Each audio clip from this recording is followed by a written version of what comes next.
Hello there. Hello, and welcome back to the Random Show with your host, Agostinho Zinga. And I hope you are well wherever this live stream may find you. I hope you are feeling good. I hope you're feeling fine.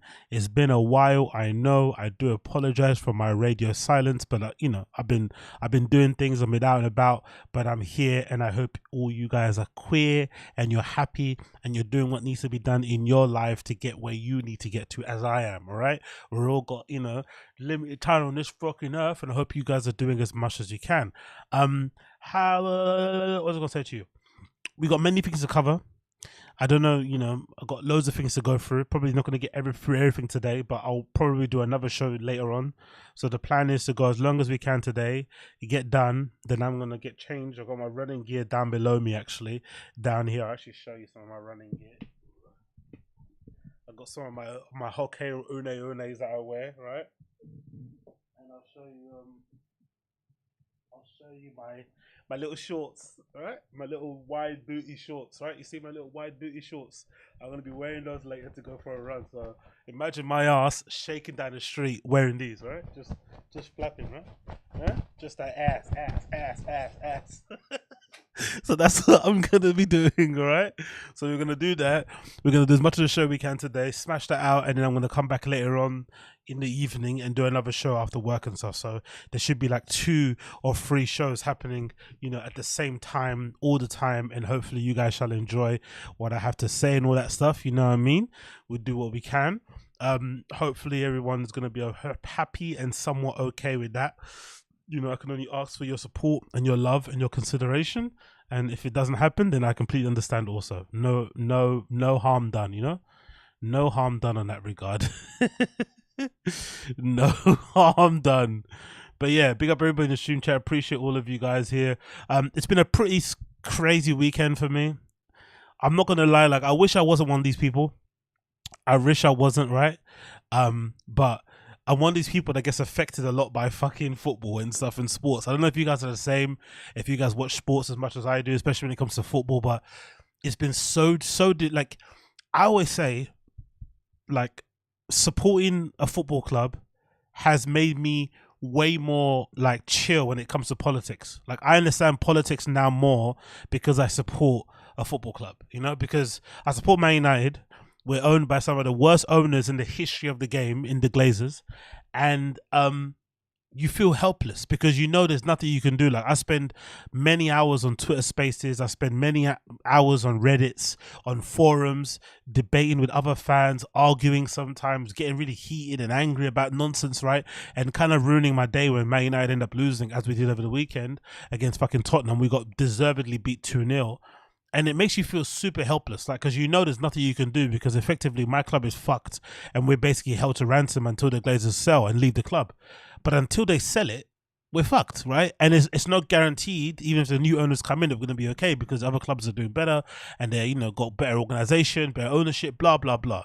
But I honestly think because I'm a sports fan, or because specifically I'm a football fan, I think it's allowed me to understand and be a little bit more patient when it comes to politics, because I know in politics, no matter how much you rag and rage online about certain policies, certain laws, there's really nothing you can do.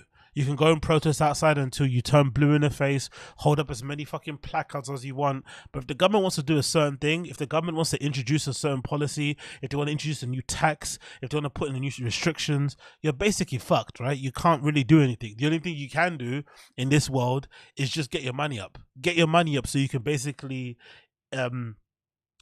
inoculate yourself from the stuff that's happening outside, if that's the correct word, right?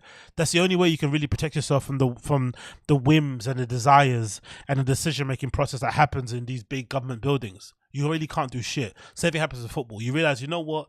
There's nothing I could do here. I just have to support my fucking team and just fucking keep it going. So, it's been a bit of a crazy weekend. I've been in a bit of bad mood because of the football. I'm not going to lie. And I didn't think it would affect me as much as it did. But seeing all these other teams in the Premier League play really well in the first weekend of, the fucking Premier League restarting, and then seeing us play and win 1-0 against Wolves with a horrible performance, and then being gaslit by other United fans. That's the thing that's really upsetting, honestly. I'm not gonna lie, that's the thing that's mostly upsetting. When you get gaslit by your own fans on social media, like there's a contingency. I'm sure all sports fans have it, but there's like a happy clappy, toxic positivity side of the Man United support that basically says if we just patient, the good times will return. Be patient, be patient. We have no right to win anything. Blah blah blah blah. All this fucking nonsense, right? This whole happy clappy support shit. And they gaslight you sometimes. When you complain a lot, they gaslight you. They make you feel like you're a fucking idiot for complaining. And then next week happens, or the last weekend against fucking Tottenham, we lose 2-0, and then that's what happens. So anyway, I'm not gonna go too much into it because I'm boring you guys to shit, and it's stuff I'm gonna leave to Taz. But I swear on my life, it's been a pretty tough weekend for your boy. All right, I know there's some people in Maui who are really struggling out there. Thoughts and feelings go out to them, but guys, it's been really tough for me this weekend. It's been really tough, so I hope you be like kind to me. Hope you take, you just kind of chill out and don't be too mean, because it's been really, really tough for me to kind of to get over the weekend because Man United lost, and I'm feeling a bit negative and a bit blue. Anyway, where's my water? Oh, for fuck's sake! Oh, where'd I put that fucking bottle of water? Okay, bear with me 1 second as I get this fucking bottle of water. I don't know where the fuck I put it. Must have put it somewhere. Bear with me a sec. Where are you?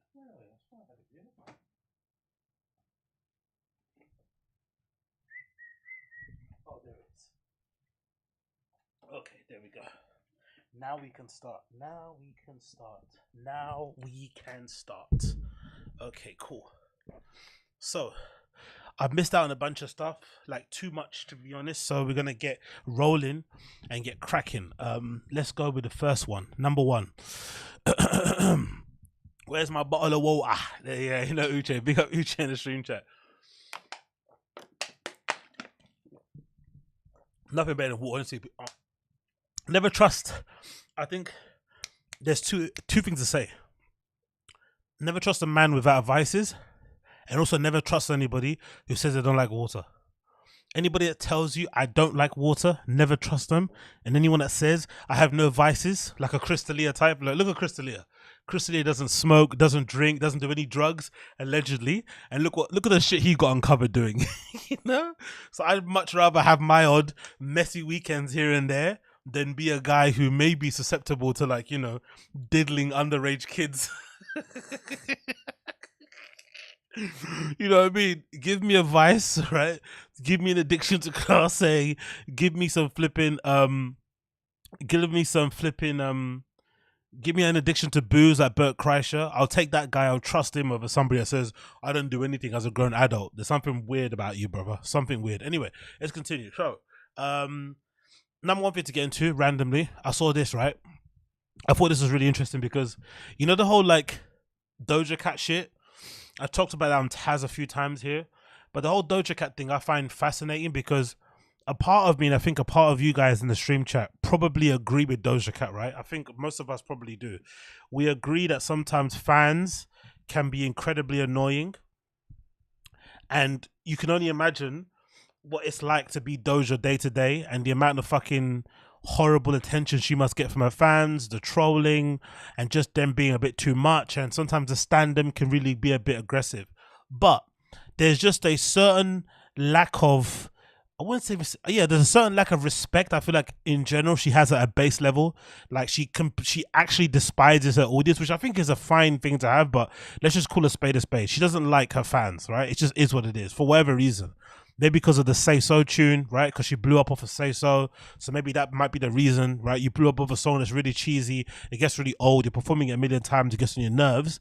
But I think fundamentally, you have to have a bit of appreciation for the people who essentially provide you with the lifestyle and the career that you probably would have never been able to achieve without their support. And I feel like a lot of people kind of give a little bit too much grace in that, because no one's saying that fans who expect her to love them like their family members do don't have a point, right? They obviously do have a point, but let's talk about this. I think what most fans are wanting is just a standard level of what you call it, of acknowledgement, a standard level of kind of appreciation. And I've got a little clip here to show you of STORMZY.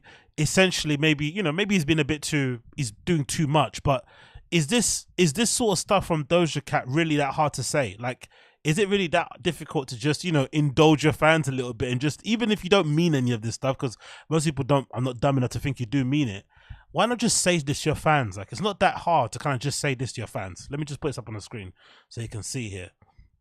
All you got to do is say this. Look what STORMZY said the other day. Hopefully this plays.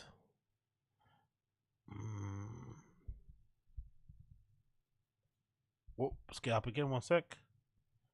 One more time. Let's see if this plays. There we go. Yeah. Words will never be able to describe the love I have in my heart for you guys. Thank you so much for changing my life. Thank you so much for supporting me. Thank you so much for loving me. Thank you so much for considering me. Thank you so much for just being in my life. I love you, I love you, I love you. I don't say that lightly, I love you. Thank you so much, man. Can I do one more song before we go? Okay, keep skipping a lot, but you get the point, right? He's just basically saying, I love you to your fans, and just giving them all the appreciation and love for the career he's had, the success he's had over time. Now, no one's denying, you know, the artist is the most important person in the relationship, right? Without the art, none of the fans have anything to fucking stand over. But is it really that difficult to just say those things? Even if it's just like lip service, it's not that hard, really. So I feel like Doja's really putting herself in a corner that's unnecessary, because I feel like most artists out there probably feel the same way that she does, but you just pretend like you love them. You pretend like you're that thankful because it just is a nice thing to do. It's sort of like equivalent to, what's the example? Yeah, equivalent to this. When you're at work sometimes and somebody asks you, hey, how was your weekend? Even if your weekend was really tough and you had a lot of family issues, you're struggling with money or whatever is going on, you don't lay all your problems out to your colleague at work. They're just being polite, right? They're just having some conversation while you're both getting your lunch, while you're both getting a coffee. So you just say, you know what? It was a pretty decent weekend. How about yours? That's what you do to just be polite in a conversation. But effectively, Doja's doing the impolite version of that and just laying it on super thick. When somebody asks, oh, I'm glad you asked. My mum is ill. I've got loads of debt. I just had the bailiffs around, you know, like my cat just died. Like, you go on super, super thick, and it's just too much. You're being inconsiderate of the other person. Also, you're not respecting their time, their feelings, their emotions, whatnot, and you're just kind of laying it thick for the sake of it. So I feel like Doja just needs to kind of relax and stop being such a fucking baby, right? We get it. You don't like your fans because they can be annoying, but just pretend like you do. In the background, behind closed doors, you can say what you want. You have to communicate with them, because I think there's many artists out there. I look at even the Beyonce of the types.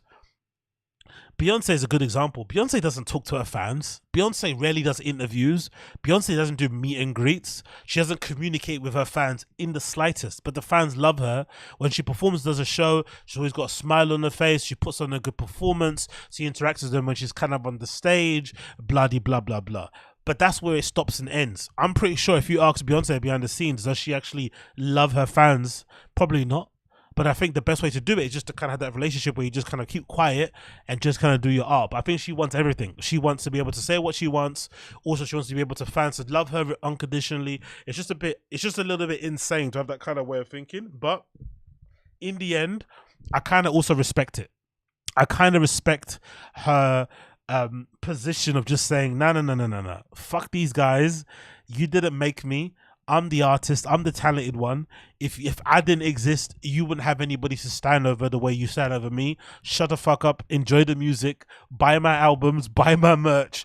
I kind of respect that. I'm not going to lie. In a world where everybody's saying I love you and all these fucking crazy expletives and being way emotional and all this shit and they don't really mean it, I also love the fact that she's being brutally honest. Hey, I don't like you. I don't love you. I make art. Enjoy my art. If you don't like it, keep it moving. But that's where it starts and ends. It's hard not to like that. It's hard not to like that. What are you guys saying in the chat? Do you guys agree with me or not? What are you guys saying here in the chat? Let me scroll up a little bit. Oh yeah. Jordan Ray talking about Dylan Dennis and Dylan Dennis and Logan Paul. Yeah, I'll speak about that a little bit, my friend. Thank you for highlighting that. Cloud K20 says that's why I like Scissor. Good lord, yeah, good. Scissor's a piece for sure. Uja saying here, I feel like her PR team is that dog sitting in a room on fire. Yeah, exactly. To be fair, I think in general, let's be fair. I think even Uche mentioned it before. Fans are fickle.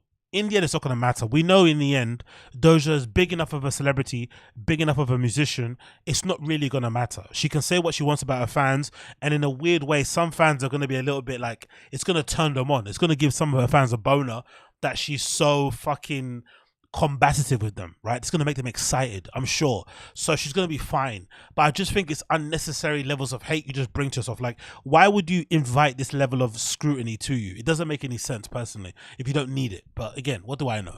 Brendan says it's weird to turn the self-hate or guilt outward as the supporters are responsible for her choices. She has the final say. Silly to try to find her voice by drawing judgment on others, ESPN fans. Especially fans. No, for sure, Jordan, Brendan, you're 100% right. Very good point there. Young Old Vibe says, who is the man and where is he located? Asking for a friend. That's Stormzy. He's from the UK. He's a big artist over here. He's don't get me wrong, he's not for me, but he's kind of like our version of J. Cole. He has that kind of rap style, right? Like very positive, very uplifting, talks about the struggle, can also make good bangers. He's kind of like, he's well-rounded in that regard, like J. Cole, I would say. He's like our version of J. Cole. And also he carries himself really well, doesn't really seem to be involved in many scandals, and obviously, you know, he's a bit of a piece. Some of the girls are saying here, and actually in the conversation, look, some girl said here, I think she agrees with Young Old Vibes. When I say tall, dark and handsome, this is what I mean. Look at him, all glistening in the rain, thanking his fans, lovely. So the girls agree. The ladies love Stormzy. It continues here. Nah, didn't Beyonce call out Jay for cheating? Yeah, true. I would care less about the fake lip service or music or not. Exactly, Muche. Replay the video for us one more time. I'm trying to see something like cool. Let me see if I can replay it because my computer's been a bit stodgy. Let me see if it can play. 1 second. Give me a moment. Let's see, because my computer's a bit weird, you know, when it comes to playing fucking Instagram videos. YouTube videos is fine. Instagram videos, it kind of acts up. Let's see what I go on. Let's see if I can give you a bit of let's see if I can quench your thirst. Pause or not pause, you know what I mean. Let's play it. See, now it says no video, no fucking sound. Why is it doing that to me? Come on, one more time. Let's get this on here.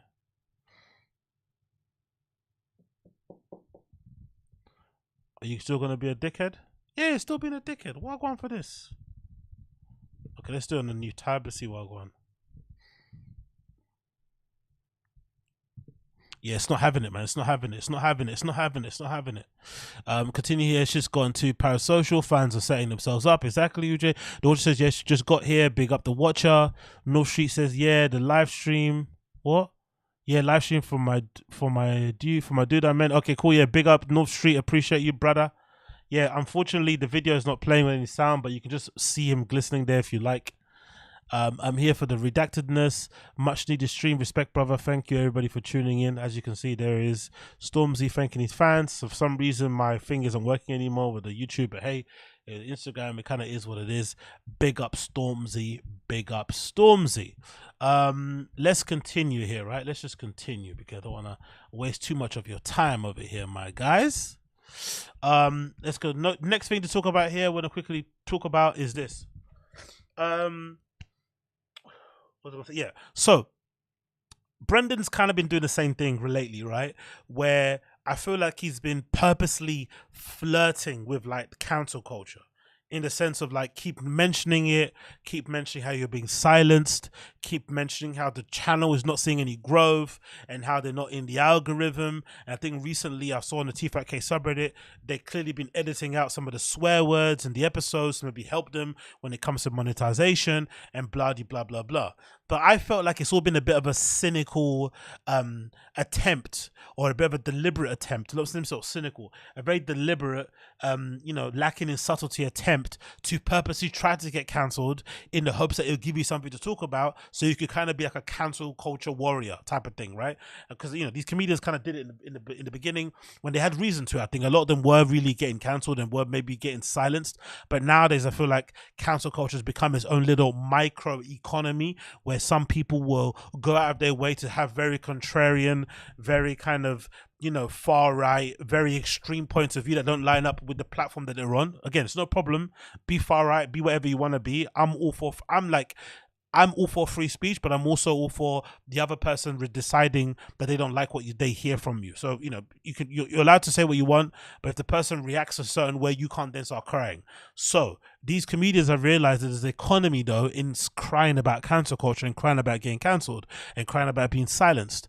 And I feel like they don't accept the almost inevitable end of that, you know, kind of battle, where essentially the platforms they're on, especially if they're more left-leaning, they're most likely gonna, hey, big up Stinger Goo, appreciate you for the $2 super chat, brother. Baba is trying to reboot his career. Exactly, Stinger Goo. And instead of rebooting his career with just, you know what, man, this is kind of like, this is where I kind of get deep into this fucking lolcow shit. Haven't you realized all lolcows do this? All lolcows have the ability to never ever internalize why they are currently failing or stalling. It's always somebody else's fault. They always kind of pin it on this mythical other, whether it's the trolls, whether it's the networks, whether it's cancel culture, whether it's this, whatever. It's never them. So instead of just maybe internalizing why you're flopping and why you're fucking up and trying to be a better person and put out better content that connects with more people your fans are going to like, let's just kind of make it a cancel culture thing that we're fighting against. Anyway, long story short, let me get back to my point. What I was basically getting at was that I think a lot of these guys, the thing that really fucking annoys me about the cancel culture thing is that you can cry about cancel culture as much as you want, but if you're being edgy and if you're being contrarian, and if you're spewing, you know, espousing or spewing fucking right-wing rhetoric, right, and talking points on a very liberal, left-leaning platform like, you know, maybe you say YouTube is, or maybe what Twitter used to be, you have to expect that sooner rather than later, your time will come. The end for you will come. It just is what it is. And I feel like if you're sensible and use it to your advantage, you play the whole cancel culture thing, you do the whole right-wing grift, but then you kind of pivot to use that sort of, you know, hype and that attention to kind of funnel into your Rumble or into your Kick stuff or into your Patreon. That's a good way to do it. Right, so then when you eventually do get kicked off of YouTube, you've got all your fans on these other platforms that are guaranteeing you a certain amount of income, guaranteeing you a certain amount of attention in terms of eyes. But these guys, fresh and fit, for some reason, they were out here on these live streams, right? Wearing fucking KKK hoods, doing a Heil Hitler salute, talking down, especially on black women, right? Which is, you know, crazy nowadays considering the amount of very loud, vocal black women on black Twitter and black side of social media who will go out their way to try and cancel you. Look what they did to fucking Kevin Samuels. And when he died, they were all fucking dancing on their grave. They played a very dangerous game. And then when they got cancelled, they start crying. They start getting upset. I don't understand it for the life of me. So if you don't know, Fresh and Fit recently got demonetized from YouTube. And something that I didn't realize, right? Fresh and Fit allegedly are in the top 10 of the most super chatted channels on YouTube. The top 10. I think number one is like a preacher, or TD Jakes. Number one is TD Jakes, right? A Christian preacher, super popular over there in America. He's come to the UK a few times. I used to see him at my church back in the day. So Fresh and Fit were in the top 10, and allegedly they were making sometimes up to $40,000. Listen to this. They were making up to $40,000 from super chats alone. And if you know anything about super chats, you'll know that YouTube takes 30%. So YouTube demonetizing them, even though they're making that much money for them, shows you that these guys were playing with fire. And in my opinion, considering what happened to Alex Jones, considering how much money Alex Jones was making, he was making like, you know, I think what the court records show, was it like in the hundreds of millions or something Alex Jones was making from his, no, let's say tens of millions of dollars he was making from his channel, right, on YouTube alone when it was monetized. And obviously it got kicked off and everything, whatever it may be. But I think a lot of these guys sure saw the writing on the wall when Alex Jones got kicked off. Because Alex Jones was, if not competing, completely destroying mainstream media channels like, you know, CNN and all this malarkey on fucking YouTube combined on his own, right? Just ranting and raving for 7 hours. So I don't understand why these fucking numbnuts thought if Alex Jones got cancelled, why they didn't ever imagine that they could get sometimes deplatformed, demonetized in any way, shape or form. Anyway, Fresh and Fit got demonetized. They're crying about it, and I don't understand why. Let's hear them cry. Live. What's up, guys? Welcome to the Fresh and Fit podcast, man. As you guys know, we had a show scheduled earlier with Psych Hacks, but we had to cancel because we got some really, sucky news. Crazy news. Yeah, crazy news, real talk. Yeah. Right now, we're live streaming on Facebook, YouTube, Twitter, Twitch, Rumble. And guys, I mean, is this the end, bro? Because we got some bad news, man. I mean, when I heard that, I was shocked because I mean, we love YouTube, man. Yeah, we love streaming. Yeah, and at this point, I feel like our whole lives are revolved around streaming and like adding value to people online. It's just like it won't be the same, bro. Yeah, what we heard in 2020, guys. As you guys know, I was working for the government, right? I was a special agent of Homeland Security. He worked for, fuck it, Wix. We'll just call it. Yeah. Right? Wix.com, yeah. And, he was a tech support. I was arresting bad guys, etc. I just see Z in the chat say, more like we love donations. Yo, let's all be honest. We're under no delusion. We're all adults here in the chat and the stream. Let's be under no delusions. These guys were making money. They knew they were making money. That's why they were just pushing the line and saying crazy shit. My opinion is it doesn't matter if you're making money, if you're only on it to make money, do your thing. But surely you should have some idea of an exit strategy. That's the thing that just baffles me. Like, I don't understand why they never had an exit strategy of like, either I'm going to pivot away before they demonetize me and deplatform me, or in the event that they do, in the eventuality that it does happen, I've got all these other options. They were, from what I've been led to believe, checking stuff on Reddit, reading stuff on Twitter and whatever it may be, some people are saying, this is really crazy, think about this, some people are saying Fresh and Fit, regardless of how viral they were, how successful they were, 90 to 95 of their monthly earnings was through YouTube. And in my opinion, I feel like that's too much. If you're Fresh and Fit and you say the things that they say, they talk to the guests the way they talk to the guests, the subjects they talk about, you can't have all your income, tied up in YouTube. It's just too risky because YouTube, by and large, is more of a left-leaning, progressive platform. You are more so aligning with right of center ideologies. Eventually, it will come to an end. So I can't get why they would put all their eggs effectively in one basket. For me, it's insane level of lack of understanding the climate and their position in it. It's fucking baffling, to be honest. They thought they were untouchable and they legitimately got spanked. We started this podcast. We did our first episode on October 26th, 2020. It was a lot of fun. Yeah. And Chris was there. The apartment was all empty and shit. And and we had our first podcast. If you guys go back and watch it, like the thing was all zooming in and out and everything else like that, and it was all messed up. It's like we're at a house club. Yeah, exactly. I saw someone here who said this here. BVDXR.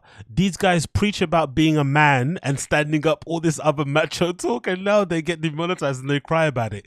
Exactly. Where's the macho resilience? Fucking exactly. BVDXR. That's what I'm talking about. And these guys, legitimately, I think a lot of people on social media are like this, and I feel like sometimes, I don't know if it's like a feature or a bug. I'm not too sure if it's a feature or a bug.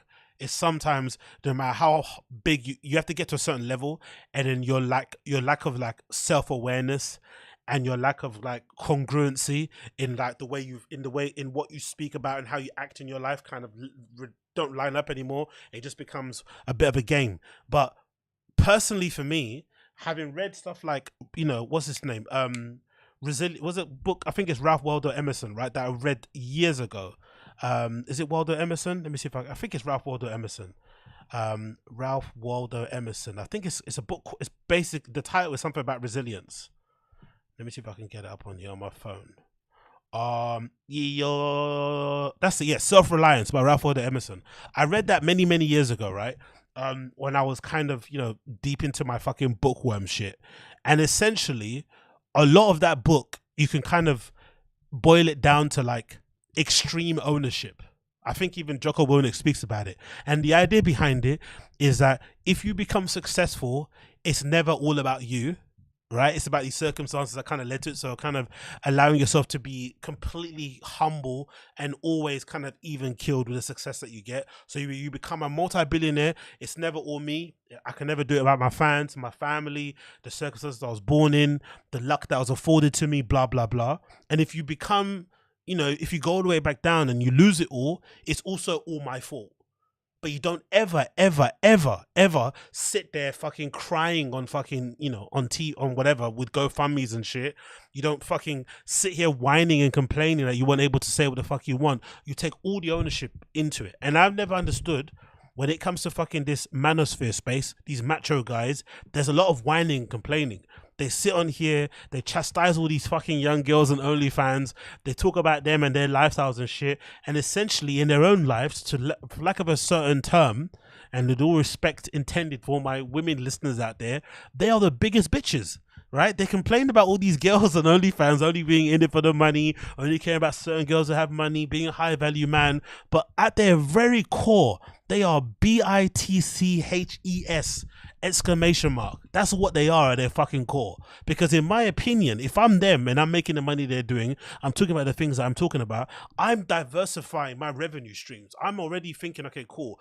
Let's sort out a Rumble deal. Let's get this guaranteed money in. Let's figure out a way of doing a regular show on it. I basically want to get to a point where my income isn't only all in fucking YouTube, because that's what people are saying online. They're saying they had up to 90 to 95% of their overall income was coming from YouTube. I think that's too much of a disparity. You have to kind of, you know, level out the fucking, you know, income streams and maybe make them all fucking 30 or something. But you can't have 90% of your revenue, you know, coming in income from YouTube, and then you're talking about fucking doing Heil Hitler shit. You're chastising black women. You're chastising sex workers. You're fucking saying crazy shit on there, which you can say what the fuck you want, but come on, you're in fucking YouTube. You know what I mean? Like, come on, man.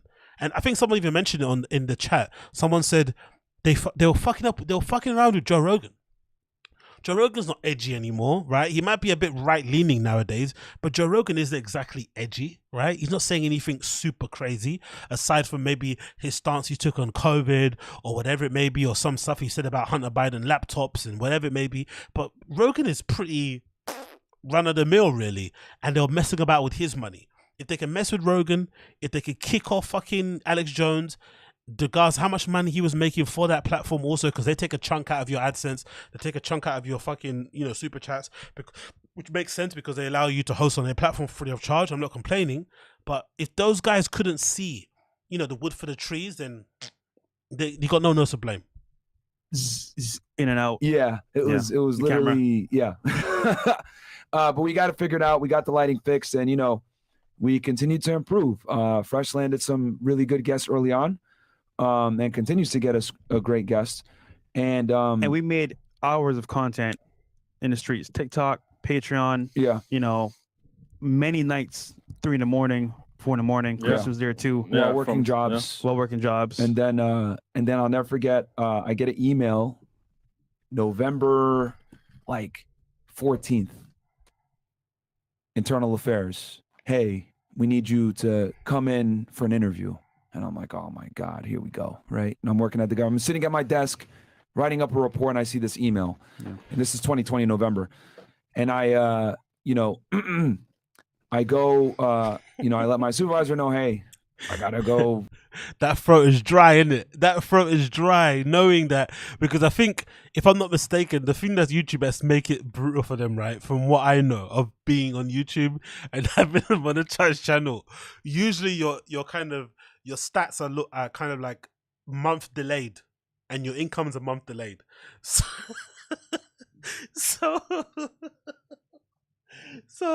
you're probably thinking sometimes, if you make the money they're doing, you're probably thinking, yeah, we sometimes make, their probably lowest month was maybe 10 grand, right?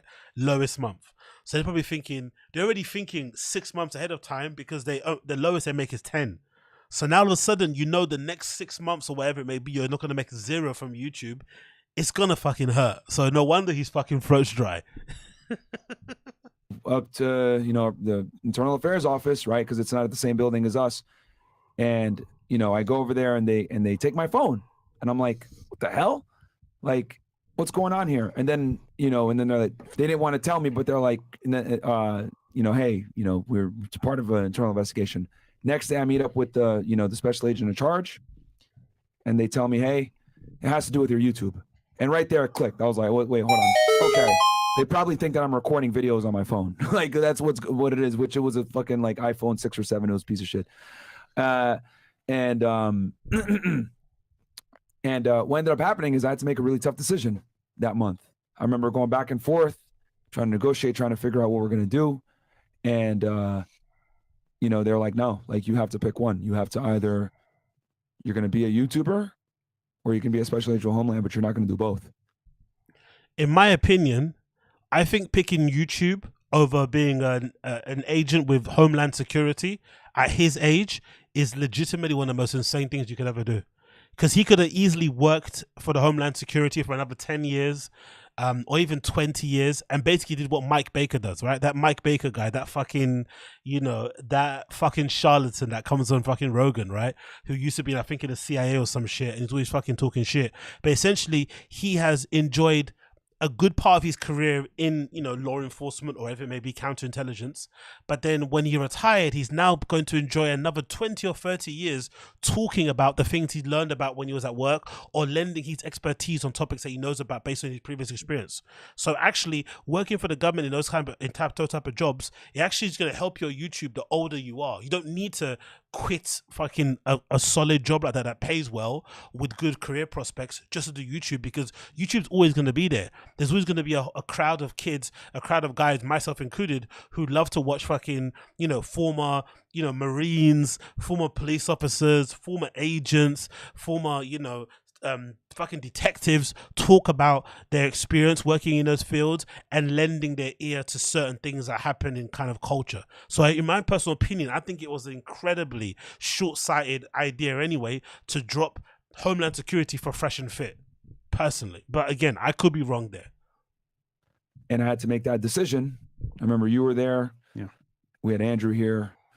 And I was like, well, we got people working for us now. There's people that depend on us. You had to pretty much quit your gig.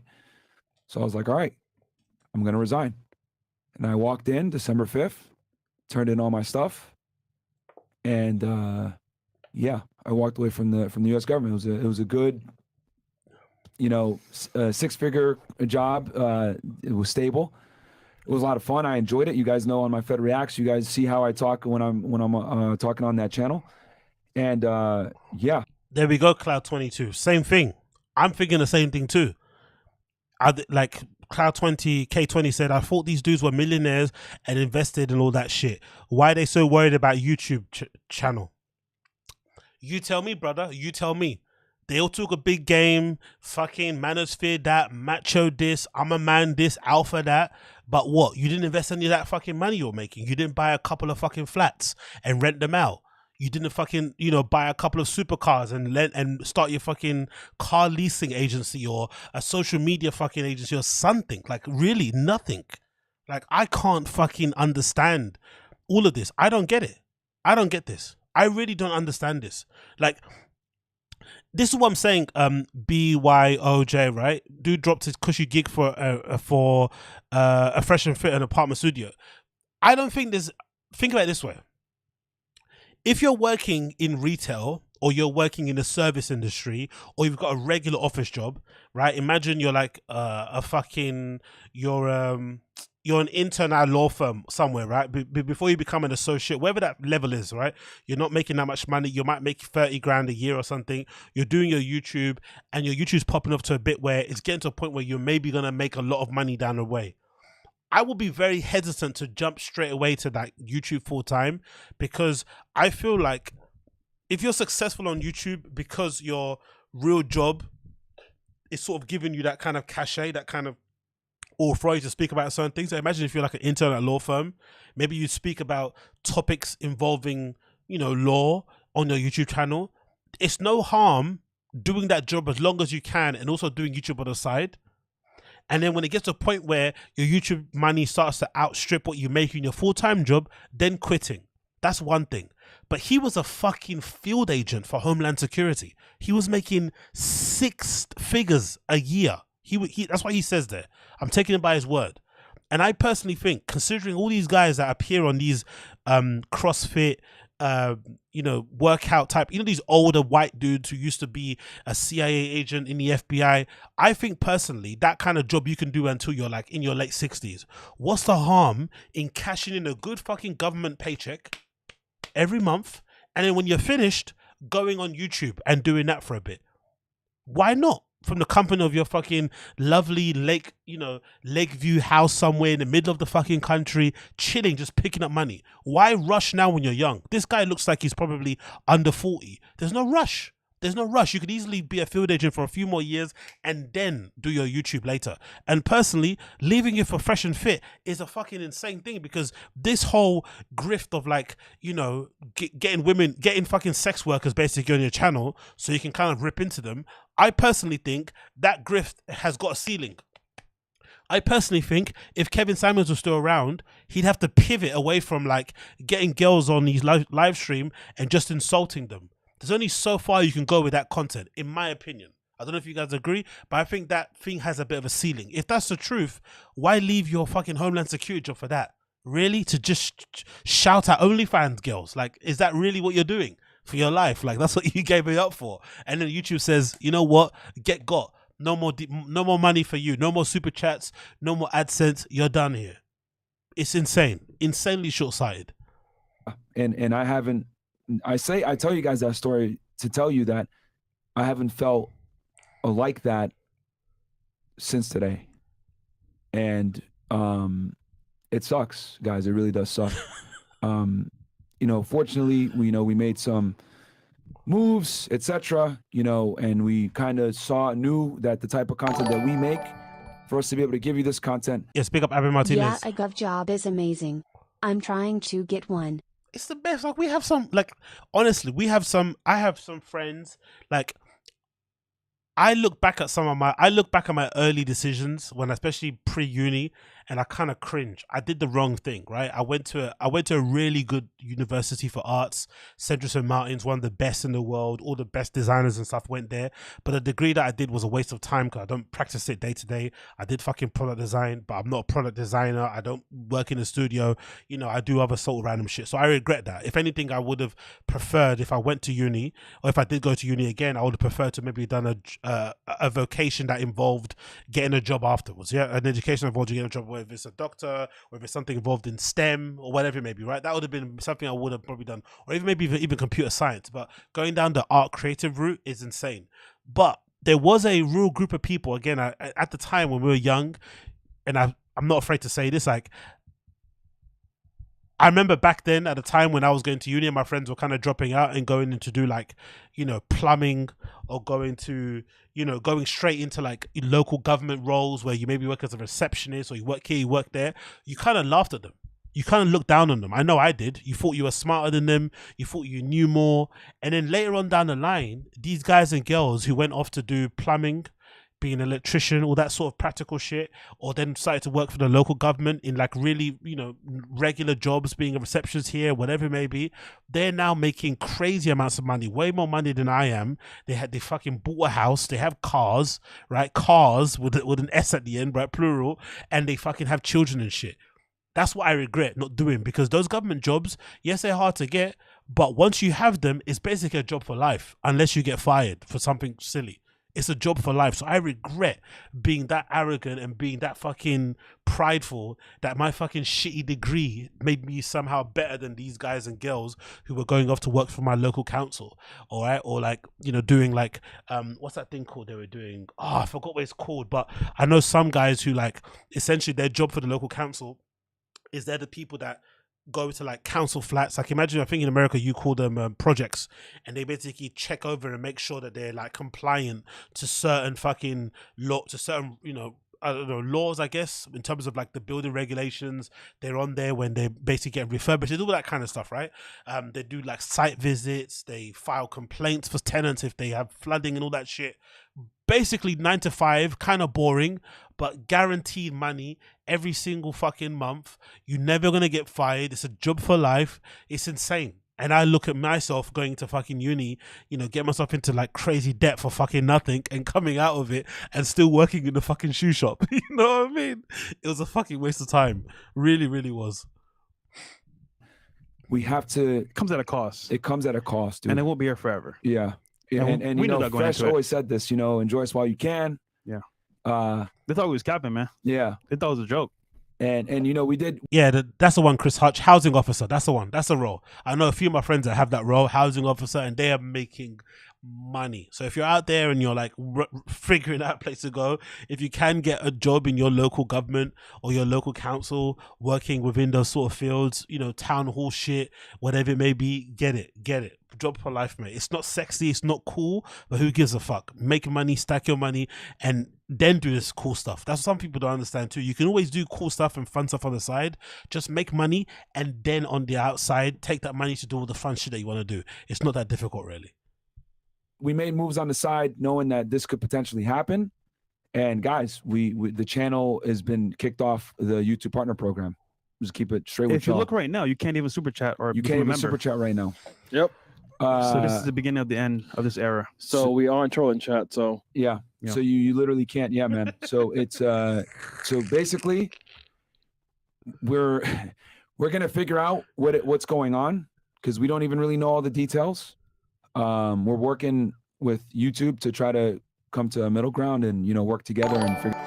Yo, big up Evan Martinez. Appreciate it for the super chat, brother. Gov job is prob harder to get than being a YouTuber. I'm like you, I didn't try to get it when I was younger. I got a agility test for a gov job next week. Yeah, good luck to fucking Abe Martinez. Put prayer hands in the chat for Abe Martinez. Prayer hands in the chat for Abe Martinez that he gets this flipping, you know, he fucking speeds through this agility test for the government next week, and he gets that fucking job, and he gets fucking caked and paid up. All right, prayer hands in the chat for Abe Martinez. Yeah, I agree with you. Honestly, like, I think it comes with age. I honestly think it comes with age.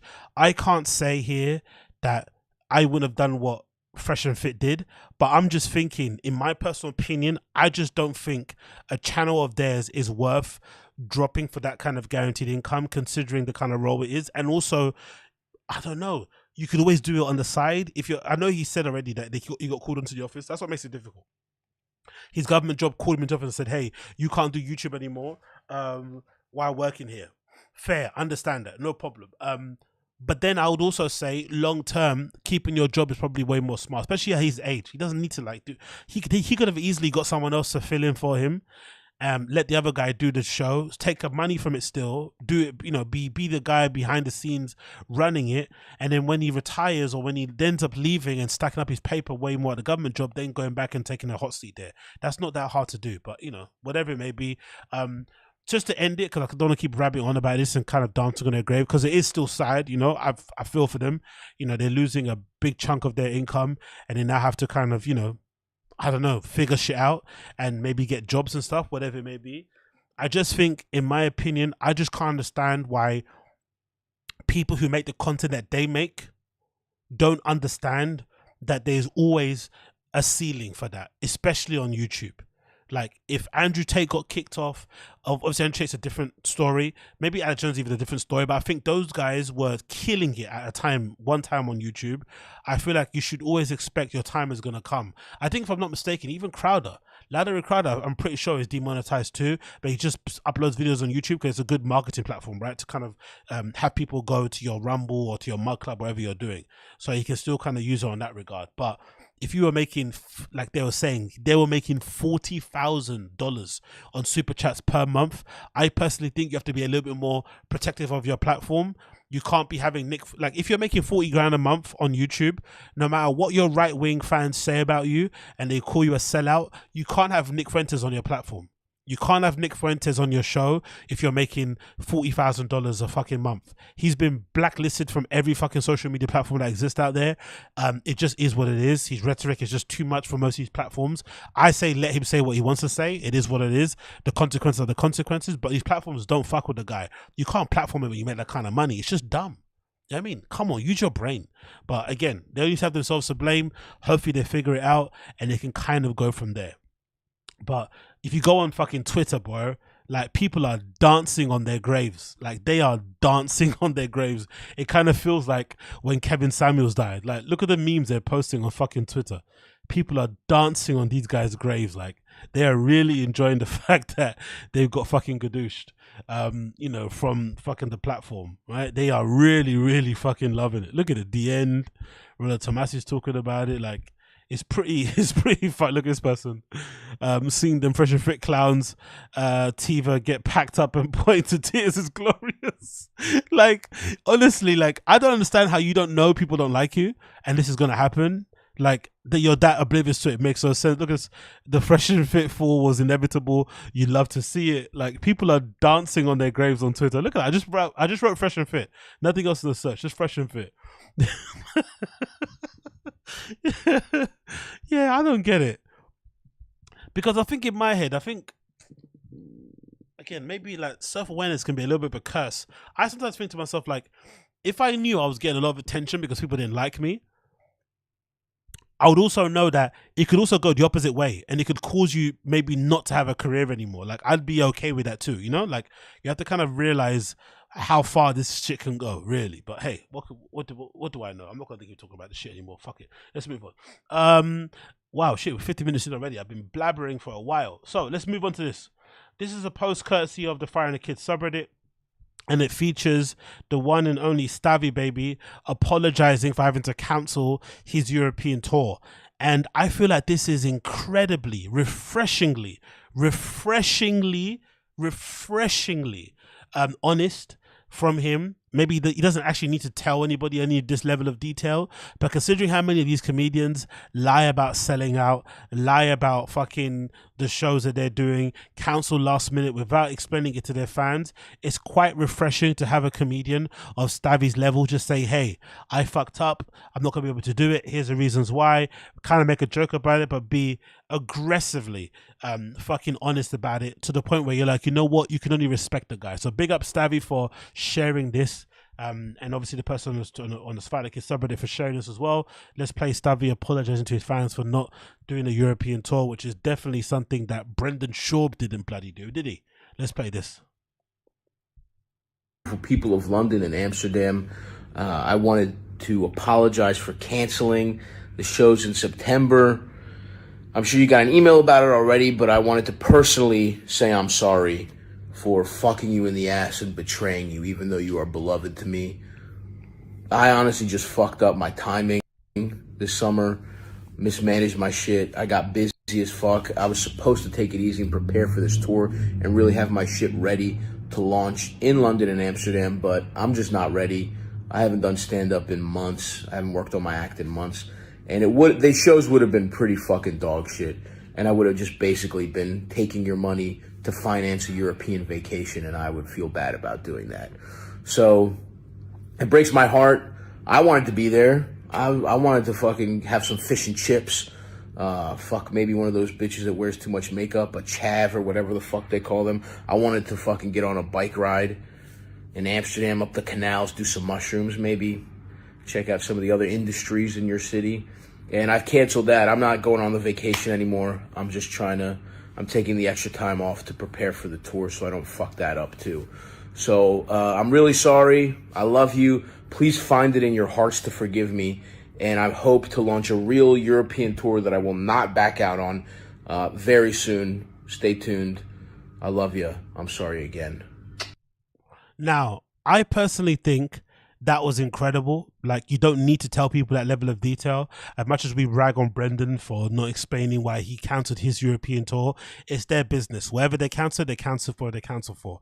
But I just think there's a certain level of respect that fans are owed, especially when you're fucking promoting these dates on your podcast ad nauseum, to the point where I want to throw my phone out of the fucking window. If you're going to subject me to non-stop promotions, when you end up cancelling this promotion, explain why you did. You can at least do me that fucking solid. So the fact that Stavy went out of his way to explain why he did have to cancel, and the fact that he's honest enough to say, hey, you know, if you check his Instagram, you check Bert Kreischer's shit, he's been on tour with Bert, he's been doing his own shows. Clearly he hasn't been doing much stand-up, or if he has, it's the same routine from before, but he hasn't been performing much, so he hasn't been writing much, he hasn't been maybe tightening up his act for when he's going on tour. So it makes no surprise that he says, hey, I haven't really been doing much stand-up, I've been hanging out, doing whatever I've been doing a few sets here and there with my friends, but it's not like, you know, the responsibility, you know, that would be on him if he does his own tour, where he needs to basically bring his A game for his fans and shit. shit and not just kind of, you know, go through the motions. So I respect that from him a lot.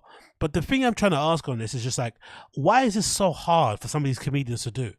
And something maybe needs to be done, maybe like a 2 days to try, maybe needs to make a video on it, on like, what is this kind of grip? Why does ticket sales have such a grip on comedians' self-worth, on that their value as a person? Like, they legitimately take it so weird, like when they're not able to do a show, to the point where I think a lot of them just feel embarrassed and they don't want to admit that they have to cancel a show because it makes them feel less than.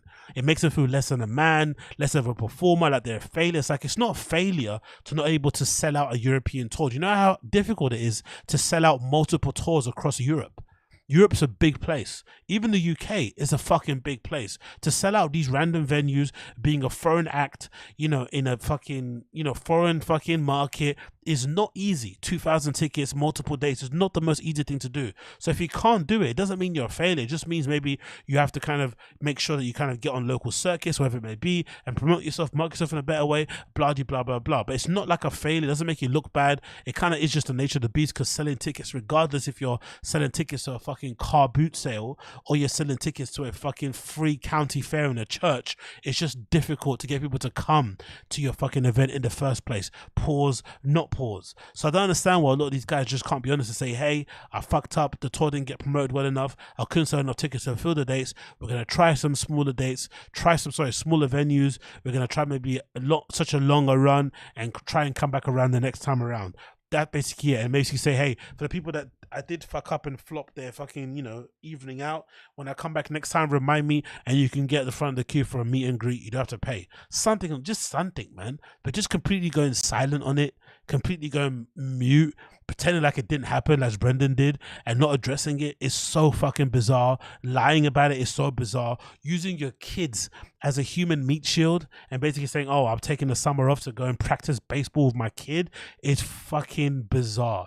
And I don't understand it. These guys need to grow up. It's not that big of a deal. Do what Starvey did, explain it, and just kind of go on when you go on. But again, what do I know? I don't know much. I'm just a fucking young man in London talking out of the side of my fucking arsehole. You know what I mean? You know what I mean. Moving on from that one, I want to quickly talk about this because, of course, this interests me more so, but I also want to ask you guys in the fucking chat, right? What do you think this is about? So, as you guys know, I am, you know, a fan of No Jumper and the No Jumper universe and all the things that go on there. And one of the characters in there, called Housephone, is known for being a bit of a scammer. Why do I say a scammer? He basically does this thing where he will maybe sell some of his old gear, old Supreme stuff, or maybe he'll sell some, you know, some samples of his shoes that he makes called, what are they called? Rolling something. I forgot the fucking name of it, but essentially it's an Air Force One with dice on it. He'll sell some samples of those on his Instagram stories. And it's a thing. I didn't know this is a thing, but this is a thing. I think it exists more in a kind of influencer, clouty sub-market where people that have verified profiles will maybe sell a spot on their story. So the idea behind it is that you send them some money and then they will basically promote your product or service on their Instagram story. It's a bit of a weird industry because in general, if I say I'm going to put something on my story and I take your $100, there's no contract we have. Of course, that you sent me the money, but there's no obligation for me to post it. I can just run off with your money. So it's a very risky business to be involved in the first place. But obviously, you're hoping that the person who's well known is going to be able to follow through and not be a scam artist. Well, that's where Housephone comes in. He's known to do that. He's known to sell these spots on these Instagram stories, but then not follow through. It's one thing not to follow through if you're going to sell somebody a pair of shoes, because maybe life can get the best of you. You get too busy, you forget to send them on the day you meant to send them, and then 2 days becomes a week becomes 2 weeks. I get that, even though it's fucking bizarre and I wouldn't stand for it, and I'll be going to my bank and going crazy. I understand that, but not being willing or able to just post something on your Instagram story, sometimes just taking a picture or reposting something, adding your own text, is insane when somebody sent you $125. So in this case, this is a courtesy of the No Jumper Reddit. I want to hear from you guys. Who do you blame in this scenario? This is a post from there. It says, Housephone robbing me for $125 for story sale. Do you blame the customer or do you blame house phone? Who do you blame here? Because I think the blame should be on equal parts. I think if you're a fan of No Jumper and you know who house phone is, at this point, if you let him scam you, it's on you a little bit. It's on you. But if you're house phone, I think you're a piece of shit for also scamming your fans and being lazy to not just post a fucking story. So this is the screenshot. It says the following. This guy gets into house phone's DMs via his stories, says he's a huge fan, and asks him, hey, how much is it for me to promote my shit on your Instagram story? House phone says, $125 is the lowest I'll go, sir. He replies back and says, okay, how do I pay? Will you sign them for me? Oh no, this is not story. I think this is a story, but also this might be a shoe. So maybe it's a product, who knows? Will you sign them for me? 125 is cool. House phone says, yeah, I'll do that, and I don't have a Sharpie, but I would. I will do that, but I don't have a Sharpie. So I don't understand why he's saying that. Basically saying I can do it, but I don't have a Sharpie, so you basically can't. Cash App is cool, and gives the guy his Cash App. The guy says, damn, okay, I'll send it now. And he takes a screenshot of the confirmed payment, $125 to house phone's account. Now, look at the communication. Nice and quick. April 25th to April 28th, back and forth, answering. Now, when your next screenshots come up, the communication all of a sudden breaks down. That's when you know you're getting scammed. It should always be a point of knowing you get scammed when the communication just completely breaks down. Next slide. Come on, Bumberatted. Yeah, next slide. Hey brother, I don't mean to be annoying or pestering you, but when do you plan on shipping the denim? So, okay, it's jeans. So this is May 18th, right? May 18th. That's nearly 2 weeks after he's paid, if I'm not mistaken, right? He paid on the 28th. Right, let's go on my fucking calendar here. he paid on the 28th, right? He paid on the 28th. And then on May 8th, 14th, he replies and says, hey, I don't mean to pester you. Again, being really nice. When are you going to ship my denim? He replies back and says, this week up and coming, I got you. So it's going to be nearly a month. And again, it turns into 2 months, basically. May 25th, he then says, can you please ship phone? It's been almost a month since he paid directly through Cash App the amount for the denim. He then posts, I guess, the details of the denim. He posts to explain revenge denim. House phone double taps a comment and says, to acknowledge it.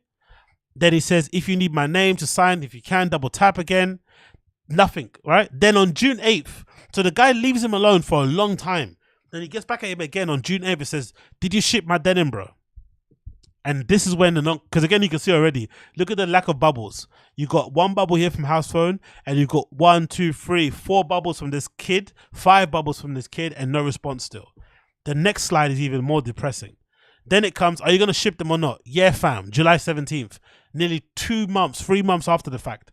July 29th, are you going to ship the the denim, or can you just send me my bread back? Of course, you're not getting your money, and you're probably never going to get your jeans. Or if you do get them, they're not going to be washed. Can you please send me my money back? No reply. Why did you say you wouldn't do this? You thought you weren't going to take months to send it out. Bro, I'm a fan. It's been over 3 months. There's no excuse for one pair of denim.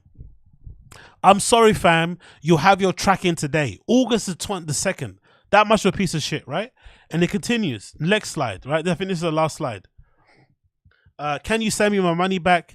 Can you please send me my money back? Sends him a voice note, probably saying some very rude words. Can you please send me my money back? Looking for the pair of denim I bought of you 4 months ago. Bruh, talk on the podcast about how you steal from your fans. And again, more slides. Is that it? That's it. So till this day, he's got no reply from house phone. Now in the stream chat, give me a fucking opinion here. I want to know. I'm going to put a fucking poll here because I want to know, who do you blame?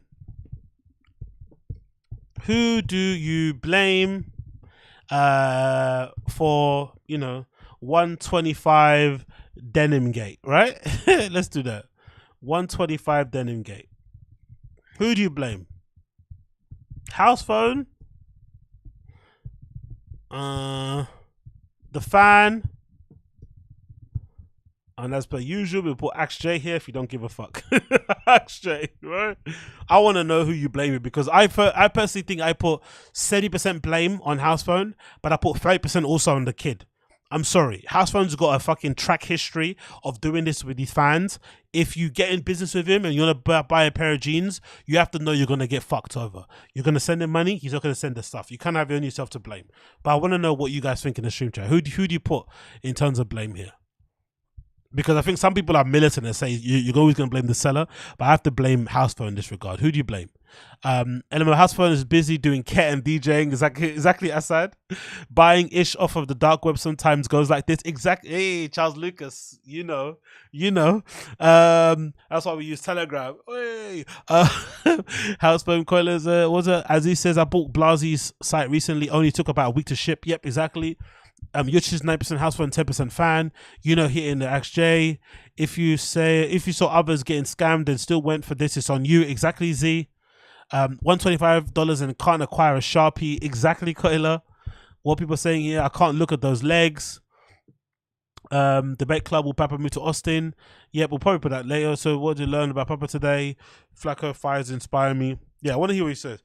Let's see this. Let's see the poll. I blame Adam 22. Don't know why, but I'll find the reason why exactly.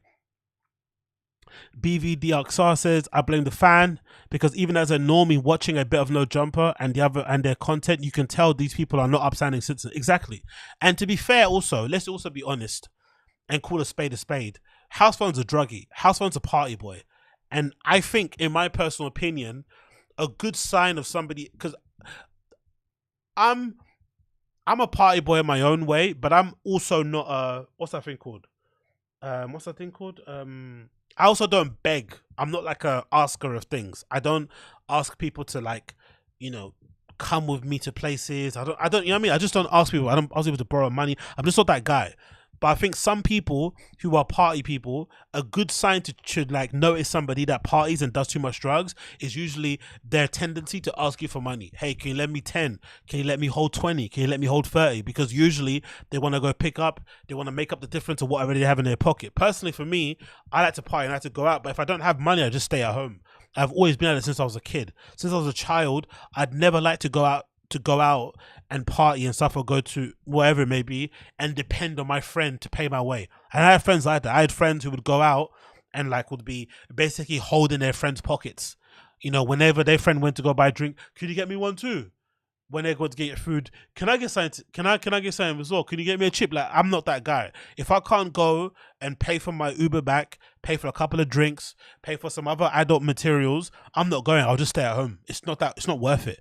But I think this guy obviously doesn't mind asking people. And I think one of the main points you can tell he's desperate for money is, number one, he went and did that Adam 22 he went and did that on some shit show and DJ there, even though Adam 22 disrespected him in all sorts of crazy ways. Cool, whatever. And then also this sort of stuff. When he starts advertising stuff he's selling on Instagram, you can tell he needs some money, It's like a telltale sign. In my opinion, anyway. What people saying in the chat? Let's see the poll. What so far are you saying here? The poll, people are, it's even actually. It's even. 35% on House Phone, 31% on the fan, and 35% of you don't give a fuck. So I love that. But yeah, I saw that and I thought that was pretty heinous. But again, I think, as most of us have said on here, I think as a fan, if you know these guys through their podcast, you don't know them personally, clearly, but from what we've seen on them on their podcast, you can kind of judge their character a bit. I personally think House Phone is the last person I'm sending any money to ship anything. The only way I'll do it is if he did, like, imagine they were doing like a meet and greet somewhere, or he was doing a pop-up for his brand. I'd maybe message him and say, hey, I want to buy a pair of jeans from you. Can you bring them to the shop when you do your pop-up, and then buy them off him there? But I'm pretty sure he would probably forget to bring them. Even though you're going to bring him cash, I'd guarantee you House Phone will be the type of person who forget to bring the denim to a pop-up event that he's doing. He's just one of those type of guys. He's not reliable. He's super flaky. He's all over the place. He's clearly an addict. Has got all sorts of issues going on. So I think if you're a fan out there, or you're sending him money in hope of getting denim that you actually want to wear and shit, that you think is going to look cool on you, you're the fucking idiot. You're the mark in that regard. You have to kind of know where to kind of spend your money and know where to go. But again, what do I know? Yes, high roller shoes are, oh yeah, the high roller shoes, I don't mind them, but I think this is something weird to say. I think House Phone has tainted them for me. I think House Phone is such a bad business. No, it's such a bad person business wise to deal with these fans, with these kind of screenshots you get. it kind of makes me not want to do business with him. Because I feel like a lot of that kind of stuff, like, you know, Omi and the Hellcat's a good example, right? He's got his own shoes that are fucking ghastly. But I feel like a lot of that scene of those kind of micro brands, it kind of depends a lot on you liking the people. Because a lot of these shits are kind of terrible. It's like somebody taking a dunk and replacing the swoosh with a picture of dice, or like with a triangle or something. It's horrendous. But if you like the person, you're going to back them because you like them and you're a fan of them. So I feel like if you then become unlikable or do some shitty things against your fans, I can't then support you because I think the shoes are already shit, but I'm only supporting them because I like you. And if I can't like you, I can't then support the shoes. And then on the side of it, I'm also very black and white when it comes to like sales. Like I was a kind of eBay seller who would like ship the stuff the same day, have it packaged amazingly, do it with tracking and shit. I don't play with that sort of stuff. If you're willing to sell something and you want to receive money from somebody, then you have to be also willing to post it. I don't care about your job. I don't care about if your mum is sick. I don't care if your dog just died. I don't give a fuck. If I paid the money for my shoes or for my denim, send the shit. Send the thing. I don't give a fuck. Send it. I don't care.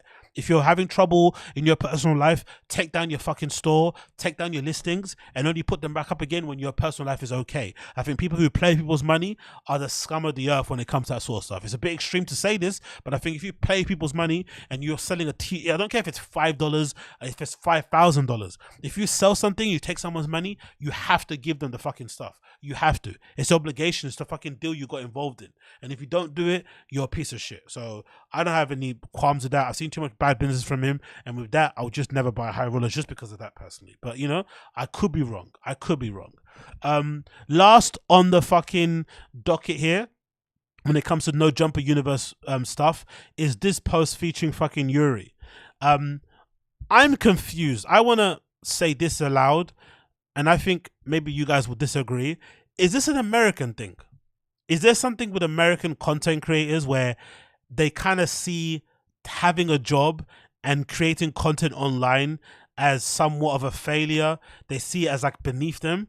Or is this like an LA thing? Or is this just like a content creators thing in general? Because I feel like a lot of these content creators that come from LA or that come from that side of the podcast side of things, they have this thing in their head where like they can't ever take a bit of a step back to take a step forward. So if the channel's not going too well, you can't just get a little part-time job to kind of supplement your income while you're still doing the content. You have to kind of just be fully, you know, content creator, doing your own thing, running your own schedule, blah, blah, blah. I'm against the man. Having a job is for losers. Like, what is this kind of mindset? And the reason why I say this is because this clip here, which features YURY, essentially saying that, you know, he kind of misses the check from No Jumper a little bit because that was a kind of guaranteed income. And I guess I didn't know this, but I think YURY's channels are not monetized, or I don't think they are anyway. But he's not making much. He's only making money on like donations, which obviously, you know, you can't rely on donations all the time because it's a fucking, what's that thing called?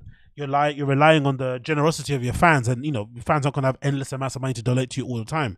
So he's kind of feeling a bit, you know, down about that. But he's also refusing to, like, it doesn't even enter his mind to just go get a regular job. And I want to find out from you guys in the chat, what is this mindset? Like, what is a shame in having a regular job and also doing content creation? I don't understand it. It's so bizarre.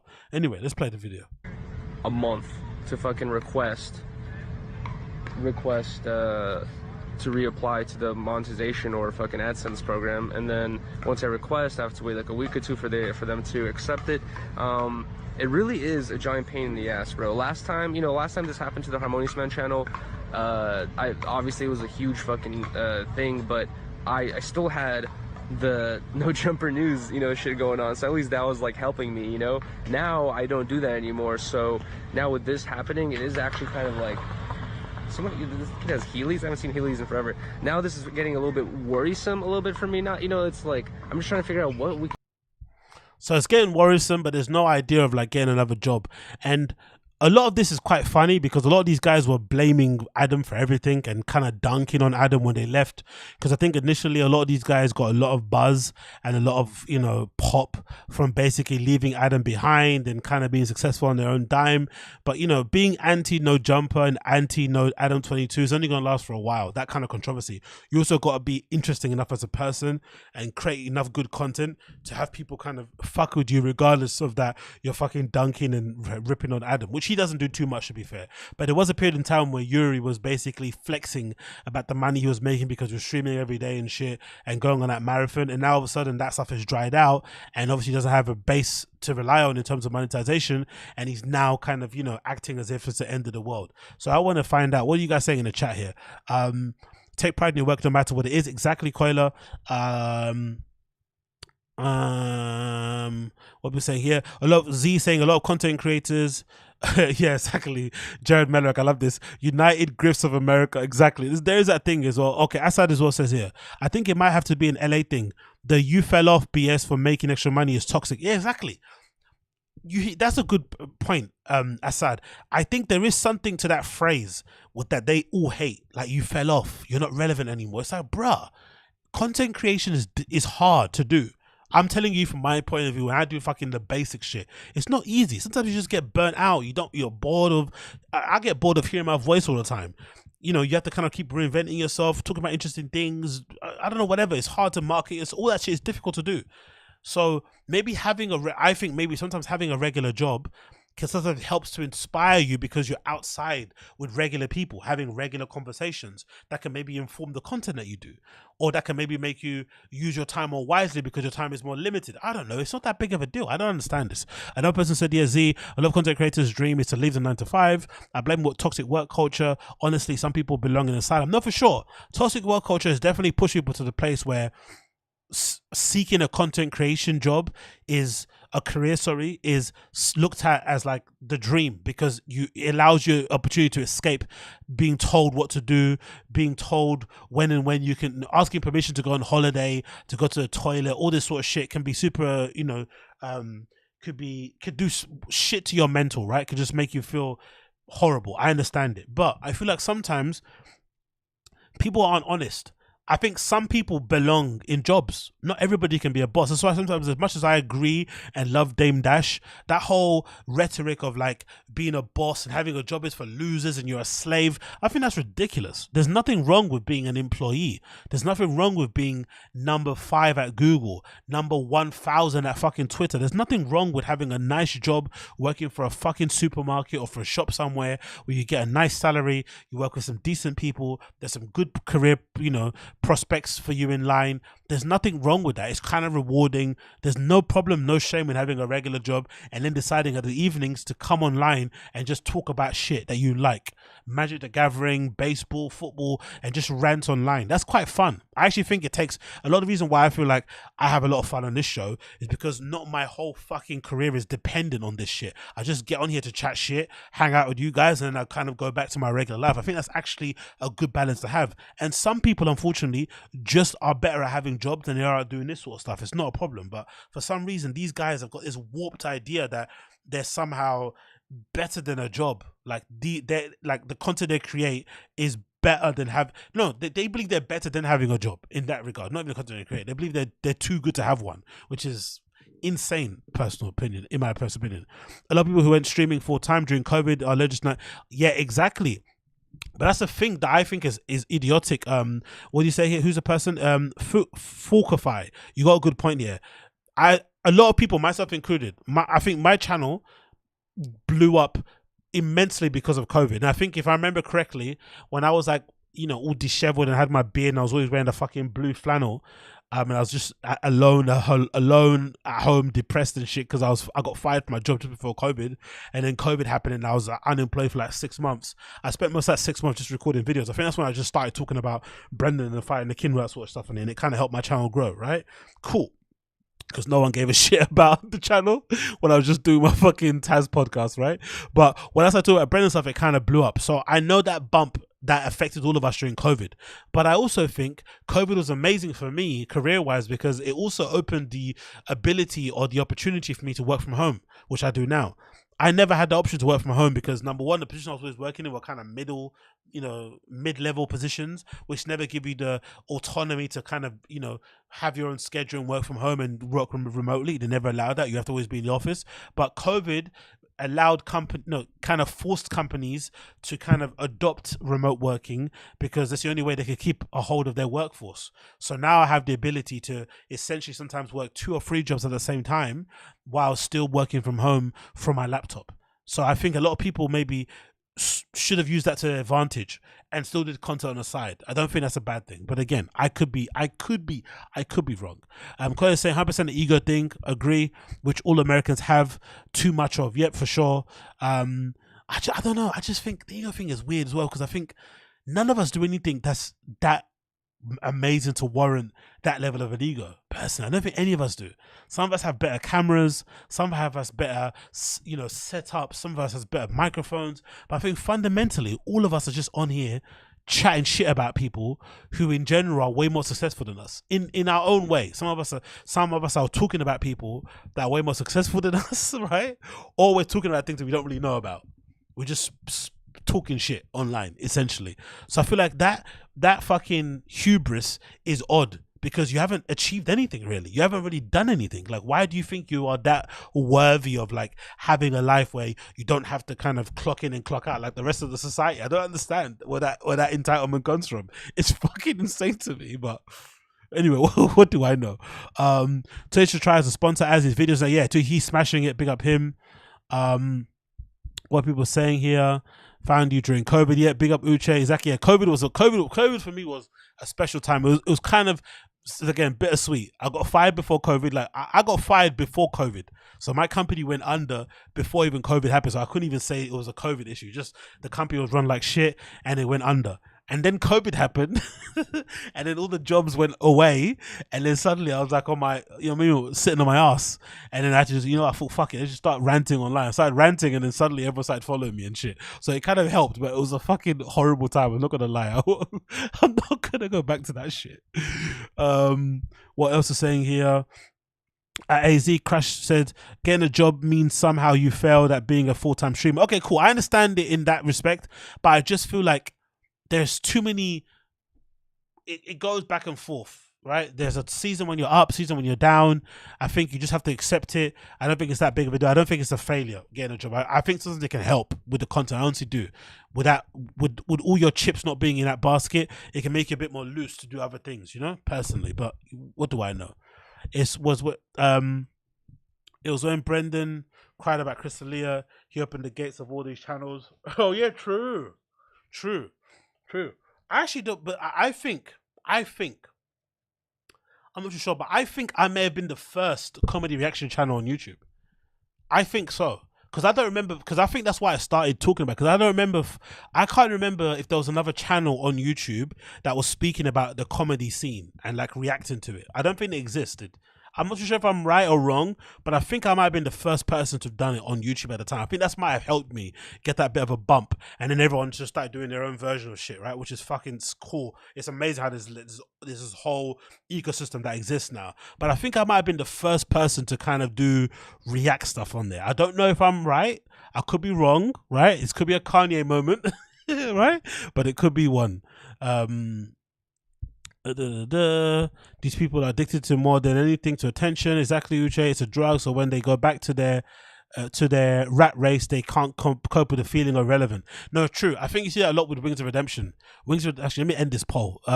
Okay, most of you guys don't give a fuck, and 30% said house phone, and 22% said the fan. So yeah, you will agree with me. Uche is right there. I think I saw a lot with Wings of Redemption.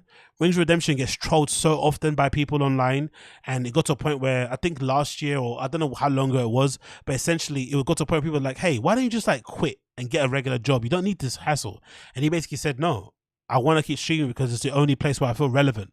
Like, I don't feel like I matter in regular life because I'm a fat, lazy dude. So when I get on stream, people care about me. They follow my streams. Even if they come to hate, they're logging in, they're watching me and shit. It gives me a sense of like validation. I feel needed, wanted, whatever. It was kind of depressing, but also incredibly honest. I did cool stuff 10 years ago. I can't think of Papa hitting on Annie and Kalala for finding AZ. I was a fan of the trash shooters back then, but it was a bitch to get slapped.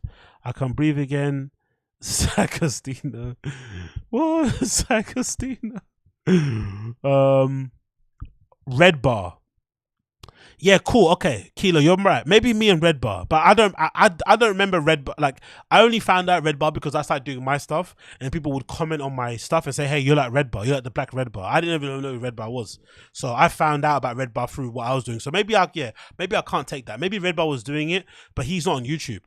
So I think I might have been the first person on YouTube to do that whole shit. Because I remember just thinking that, why doesn't this exist? Like, why is this? I don't know. So was Brendan Schaub's a job? Yeah, Brendan Schaub's a job creator. He actually is. There's people. I think Joke World probably. I'd say who's probably full time doing this shit. Who's probably full time? Joke World. Tours to Try probably is full time. Comedy Enforcement. Will you say he's full time? I think he is. Even though you guys don't like him, I think Comedy Enforcement is probably full time. Is Unique full time from just YouTube? Unique. I'd say he is, but you know, if you drink a lot, it's not gonna. That money's not gonna go far. And who else is full time? I can't think of many. What you guys say in the chat? Who else would be? Who else you think is full time? Because some, you know, KC said here, Brendan is a job creator. Who do you think has got a full time job from talking shit about comedians and Brendan and shit? Robert Henry Poet said, Agostinho, you were definitely the first person I saw covering Brendan, and I think Beige Frequency was the second one I noticed. Yeah, exactly. That was around up there. Because I remember those documentary channels popping up at the same time, but that one person just talking about stuff, it was like, there wasn't a lot, but now there's many of them. Who do you think is full time? Z, full time wasted. Yeah, exactly. Dicey, yeah, for sure, is full time. Unique, no more live. Really? Why doesn't Unique do any more lives, Jared Mellor? Do you know why? Did he get banned from doing lives or why? He should do more lives. Why does he do more lives? The first report, okay. Yeah, the first report on the site documented the car crash. Exactly. You're a pioneer. No, I'm not a pioneer. I'm not trying to say I'm a pioneer. I'm just saying I probably was the first person to do it. It doesn't mean I'm a pioneer. I'm just someone just talking shit here, man. Let's not make this bigger than what it is. Because it's actually kind of redacted for me to even mention that, to be fair. I'm not gonna lie, it kind of is redacted, and it makes me look fucking insane that I'm actually even mentioning it and taking any credit for it. It's absolutely ridiculous, but it is what it is. Unique, no more live. Why isn't Unique doing more lives? I came around for Crystalia. No one's donating. Is that why he's not doing live anymore? Retroactive makes a decent amount for Papa content. Yep, for sure. Wow, if Unique doesn't do any more lives, that's crazy. So Unique doesn't do any more lives because of lack of donations. I'm surprised. Okay. Yeah, the THICCC guy, as much as the Reddit hates him, he's fucking balling. He's balling for sure. As long as he's not getting, you know, he's not getting the yellow fucking, you know, limited ads on his shit, he's balling for sure. He's balling. You definitely introduced me to Papa, but I don't know if that's a good thing. Exactly, young old vibes. Exactly. I'm sorry. Lo siento, forgive me, you know. Bean cheese. Forgive me. Oh, I found out the THICCC's old channels. Yeah, I've heard a lot about that, and I don't know what to say, man. I don't know what to say. I'll just kind of keep my mouth shut. It's none of my business. It's above my pay grade. Let's move on from that.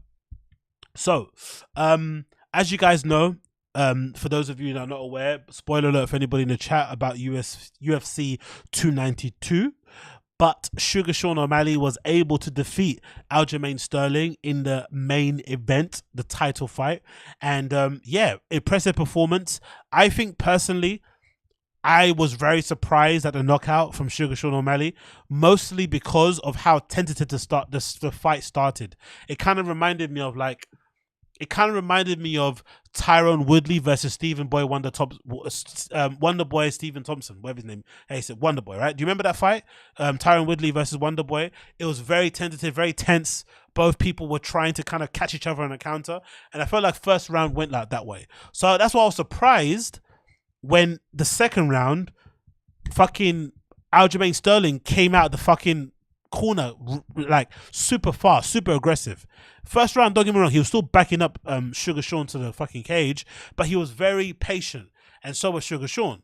But second round it changed, and then Sugar Sean obviously caught him and he was coming in, he overextended and he knocked him out. So I think before the fight, I thought it was going to go decision. I have to be honest. I know I don't do fight prediction. I don't talk about cards too much, but I honestly thought it would go decision. And I thought Aljamain Sterling would win on decision, mostly because of his grappling and his wrestling. He'd have more ground control. He'd have more time on the floor. You know, choke. You're trying to attempt a choke, doing whatever, grounding and pounding. But Sugar Sean will obviously have the advantage with the striking on the feet. But I would thought it would go the distance. That's my honest opinion. So I was surprised when the second round that happened. But I would never sit here and say, I thought Aljamain Sterling was going to smoke Sugar. I thought Sugar was going to smoke Aljamain Sterling. I would have never said that because I think they're both at that kind of level where they're both dangerous. I feel like nowadays in the UFC, I think you guys would agree, the days of like you being a good grappler, a good wrestler, a good jiu-jitsu practitioner, and just walking up to somebody and grabbing them, and then doing what you want to do, it doesn't exist anymore. The strikers are too high level. So if you do want to come close to somebody that isn't maybe a good grappler, you have to know you're going to get fucking punched in the face. You already see what Israel Adesanya does to people. We see what someone like a Sugar Sean does to people. You just can't, you know, rush guys anymore. You have to either have a really good chin, like Khabib had. Khabib would get hit a lot when he was rushing people, but, you know, his takedowns were fucking timed into perfection.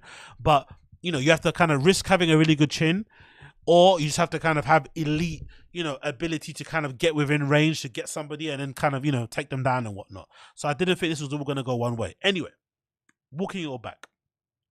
It's funny because even though I say that, right, Brendan had a very interesting and peculiar way of maybe addressing the fight and maybe his predictions that I feel like is going to make him look incredibly dumb, which he shouldn't do.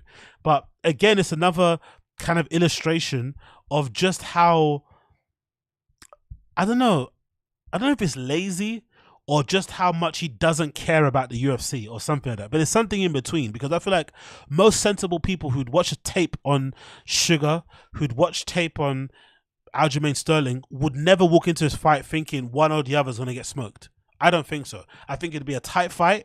It'd go to decision. Maybe Sugar would, you know, edge it, or maybe damage or something or whatever, or highlight moments or knockdowns, but I never thought it would be like super one-sided. Anyway, Brendan had different opinions. So I've got these clips from the Final Kid Reddit that give you an idea on where Brendan stood on the fight and obviously how he's probably going to be feeling now, because Brendan's predictions are awful. This is one clip called, yeah, let's just play it. So I don't want to fucking read the chauvinism, but let's kind of play this clip. This is fucking incredible. All of these clips are fucking great, actually. Let's play all of them. Prelim Pedro is an option. Dominic Cruz could be still an option. I don't think Cody's an option right now, just because it's just low risk, low reward, or high risk, low reward. And I heard you say, and because I love both you and Cody, so I don't want you guys to fight. I don't have to pick because I love both of you guys. I love Dustin. I love him. No, you didn't. You bet against him. No, I love him. I've never bet against somebody I have to keep love. things exciting, and I got to. There's nobody better in the history of the UFC that once they get your back and you know, strangle you unconscious with a rear naked choke. That's where Aljo excels there. I do think again, he's a bad matchup for everybody. It's not a knock on Sugar. So obviously he went back on everything that he said, right? And he betted on somebody that he likes because he said he likes Sugar, but then he betted against him in this fight. The funny thing about it, what he said about choking people, I'm just thinking about it now. Do you guys remember, if I'm not mistaken, the Aljamain Sterling fight where he choked out, what's his name? Where he choked out Corey Sanderhagen, right? If I'm not mistaken, wasn't that a mistake? Didn't Corey Sanderhagen overextend? Didn't he go for like some sort of like spinning back kick or something? Missed it, and then Thingy jumped on his back, and then the rest was history. Am I not mistaken? So if that's true, that obviously proves that the highest levels, it's just mistakes. If you make a mistake, people are so good now they can capitalize on it, and your lights will be turned off. Aljamain Sterling made one mistake, overextended, and then got punched. If you watch the replays, actually, there's replays you see of Aljamain Sterling overextending, realizing he did, and knowing the punch is gonna come in and close his eyes. That's how you could tell in that moment he knew he fucked up. He's like, fuck, and he got caught. So for Brendan to be so certain on who's going to win or not is insane, because all you got to do is watch a couple of their fights and you can clearly see they're both on a really high level, but obviously sometimes they have a tendency to make mistakes. You know, like it's just not. It just is what it is, and sometimes they get punished.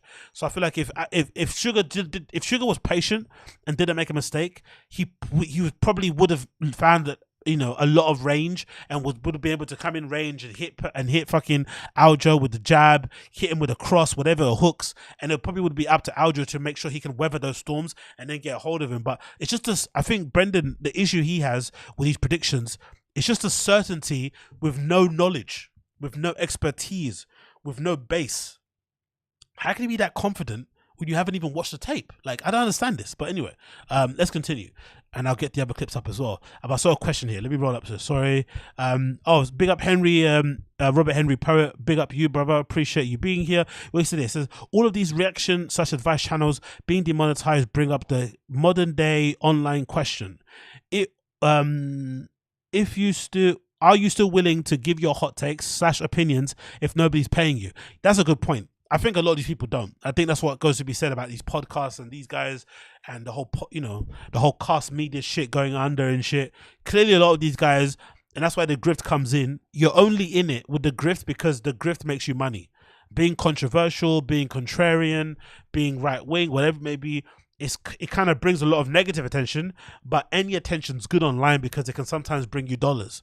And there's always a disenfranchised group of people on the internet who feel like the liberal progressive agenda is being pushed too much. They feel like they're being ostracized. They have a platform to speak too freely. So when you speak for them, they kind of look at you as sort of like not even a martyr, like a leader or something, of whatever it may be, right? They kind of live vicariously through you, so they support you. But I also think if you actually are about that life, it shouldn't matter the money you get, really and truly, because you're talking about things that are impacting people in real life. You're talking about politics, policies, societal things. Like it should be enough that you have a platform to speak and touch people, that you can get your message out there so people can maybe enact the change that they need to do in their local governments and their local communities. You shouldn't really care about the money. But again, that's me being a little bit too, what's that thing called, optimistic about these people. Most of them are only in it for the P. Let's just be real about that. It kind of is what it is. You know what I mean? If Tim Paul wasn't getting the donations he was getting in the super chats, do you think he'd be on the stream with a woolly hat talking for fucking 17 hours? Not happening. So let's call it as it is. Next clip again, another one of Brendan talking shit. But big up Henry Poet. Appreciate you, brother. Let's talk another one. Papa might as well be a new nickname. It's a streak. Both of this inconsistency, incorrect fight picks, and the condition of his underwear. So let's play this clip again. This was funny. I think if Sugar brings his A game, Aljo brings his A game, Aljo's gonna win that fight. But it's important to remember one thing. You're wrong. Here's why. Early round 2. Sterling. We can't play that. I don't want to get cancelled by fucking MMA YouTube and shit or whatever. But that was fucking hilarious. Let's play that one more time for just the beginning part. I don't want to fucking get fucking taken off because UFC don't play when you play their fucking content. But let's just play the beginning one more time. That was fucking brilliant. You're wrong. I think if Sugar brings his A game, Aljo brings his A game, Aljo's gonna win that fight. But it's important to remember one thing. You're wrong. Here's why. Early round 2. Anyway, I don't want to play too much of it. I don't want to get fucking taken off this fucking platform. But you see there, he gets pummeled, and at the end, what happens at the end? What's the video at the end? Any more clips here? Or is that it? That's it. Cool. But yeah, you see what happens, innit? You know what happened there. Boom, boom. Let's continue here. One more clip from this. Marty Moose says, UFC uploaded a fight to their YouTube channel. Would they still flag? Yeah, of course they would, Marty Moose. Remember what happened to me when I tried to watch Matt Riffe's YouTube comedy special on here? Do you guys remember that? My channel nearly got fucking completely obliterated. I swear to God, it got nearly nuked, the whole entire channel, when I tried to watch Matt Riffe's comedy special on here. So let's not it technically I should, but I don't want to test it. I'm too small for it. Okay. This channel allows me to fucking, allows me to kind of, to have my DoorDash orders and my Uber Eats orders. I don't want to lose those shekels. Let's just leave it like that. Okay. Let's leave it. Let's play another one.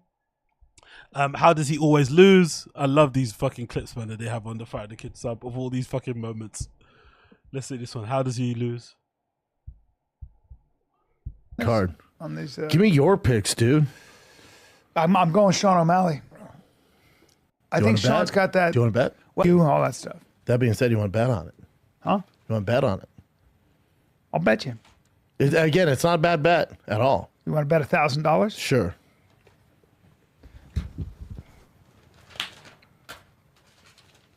How much you want to bet Bryan never gets that money? How much you want to bet Bryan Callen never gets that $1,000? How much? How about I don't owe you if it goes to the decision, because it's not fair. Mike is almost a minus 400. So if Aljo wins by decision, then it's just we don't owe each other money.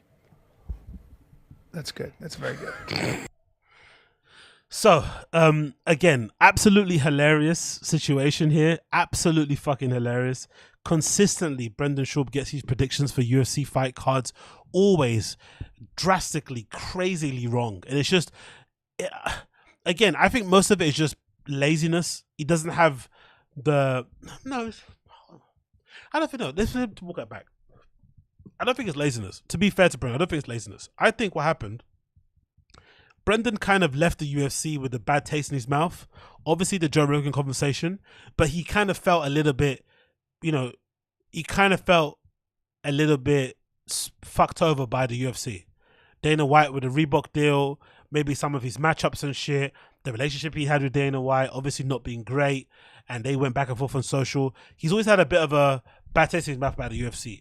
So maybe that bad taste in the mouth about the UFC has always kind of been with him now to the point where now he can't shake it, and he's never really, you know, been able to kind of fully go back in love with the UFC, even as a spectator or as like a kind of commentator, because he still has all that kind of PTSD from the times of him being in the UFC. Maybe.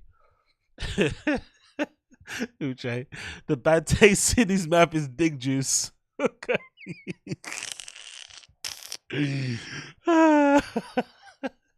Okay, that's bad. Bad taste in mouth about how he's cheating. No. That's all that fig boy dig juice. You know what I mean? That fig boy dig juice nectar. Oh, you guys are fucking hilarious. Anyway, he also can't copy Luke Thomas anymore yet. True. But yeah, oh, what amazing. So he owes, yeah, exactly. What someone say? Dark Lion. He owes Bradley Martin 10K, Bryan Callen 1K. Those guys aren't ever seen that money. Also, I make no qualms about how much I dislike Eric Griffin, and I think, to be fair to Eric Griffin, to be fair to him, it's not his fault. It's mostly his personality and how it kind of is representative of a lot of people I've kind of worked with in regular life. And I kind of say that with a lot of confidence. I've worked in a lot of shitty jobs. I've worked a lot of decent jobs. And you sometimes come across these type of personalities in people that work in these kind of places that you kind of see in other areas of life. And that's when you realize the older you get, oh, people are just, you know, some people can be dickheads. But it's good to get an experience on how to deal with these people at work. So when you meet them in another, you know, aspect of your life, you know how to kind of deal with them. So when I see Eric Griffin and how he kind of acts, you know, his fucking, you know, snaky ways, how two-faced he can be. One, you know, before he never liked Brendan. He spoke about how he didn't really deserve a spot in comedy, and he started off in football and MMA. Now he's doing stand-up. He never was a fan of him. So as Brendan started paying him money and started giving him an opportunity to kind of feed his family and put food on the table, suddenly Brendan's the best thing ever. He's defending him. He's sucking him off and doing all that sort of like weird shit, right? And obviously the Bobby Lee stuff is awful too. I think that's kind of a bad sign on him. The fact that he was friends with Bobby Lee for a long time. Him and Bobby went to a podcast that doesn't go through, and said Bobby does it with Andrew Santino. I think that's a big indication on, like, you know, Eric Griffin's kind of personality, how he's regarded by his friends in comedy, that they would go out their way to not include him and kind of be like, no, we're not doing a show with you. We're going to have you as a guest here and there, but, you know, you're a bit weird. So all that being said, Eric is now doing this thing, and I've noticed it in a few clips. I've only got one clip here from the Friday Night Kids Cyber I'm going to play, but there's other clips as well that I've seen. I'm not just sure you guys have you seen the same thing. On the golden hour, Eric Griffin's now doing this thing where he's breaking the fourth wall, talking to the camera, talking to the people watching, maybe people like myself, other people on Reddit and shit, and he's basically doing his best to defend Brendan aloud. It's a weird heel turn. It's a weird fucking flip, but he's now becoming the resident fucking, you know, Brendan Schaub cockstroker or something on this show. It's odd to see. he does this thing where he's kind of like going out of his way to be like, Brendan, man, if only people saw you like this, they'd know how cool you. Like, he's doing this odd thing. He does it a lot. So I don't know if you guys have seen it yourself. I'm gonna play the clip and you can kind of maybe see what I mean. But it's incredibly disgusting. I'm not gonna lie. It makes me want to vomit in my own mouth seeing another grown man suck off another grown man like this that they didn't like to begin with because, you know, they had their own qualms, and the moment they decide to pay them, suddenly they're fucking sucking them off. It's incredibly disgusting. Let's play the clip. It's so weird. You're such a softie, and people don't even know. So soft. You know what I mean? You know, that's I what fight that. That's though, what they 'cause need you to make a Reddit about. Brendan is soft. Brendan's so soft. He's calling us soy boys. Yeah. He cried during episode 5 of idiot. Black Mirror. Yeah. So, have you guys noticed that? Or am I the only one? Like, he's looking directly into the camera saying, oh, if only people know, man, you're so soft, you're so this, you're so that. He does this a lot now. He's really, really laying you on thick with Brendan. Extra lube. Like, he's really going for it. Like, hey, I want to make this as comfortable as it is for you. I want to feel like the fucking Mexican. I want you to, like, not even be able to tell it's me. I'm going to shave my ass. I'm going to make it, like, you know, fucking smooth, like how, you know, Crystalia likes the asses of the girls that he allegedly does his shit with, right? Like that, like that's how far he's going down the line. Like, it won't surprise me if he was like mid fucking, when fans are calling in under the fucking desk, you know, giving the guy a little bit of sloppy toppy. It's kind of gross to see, and I wonder what's happening. Has his wife found out that she's gonna have twins?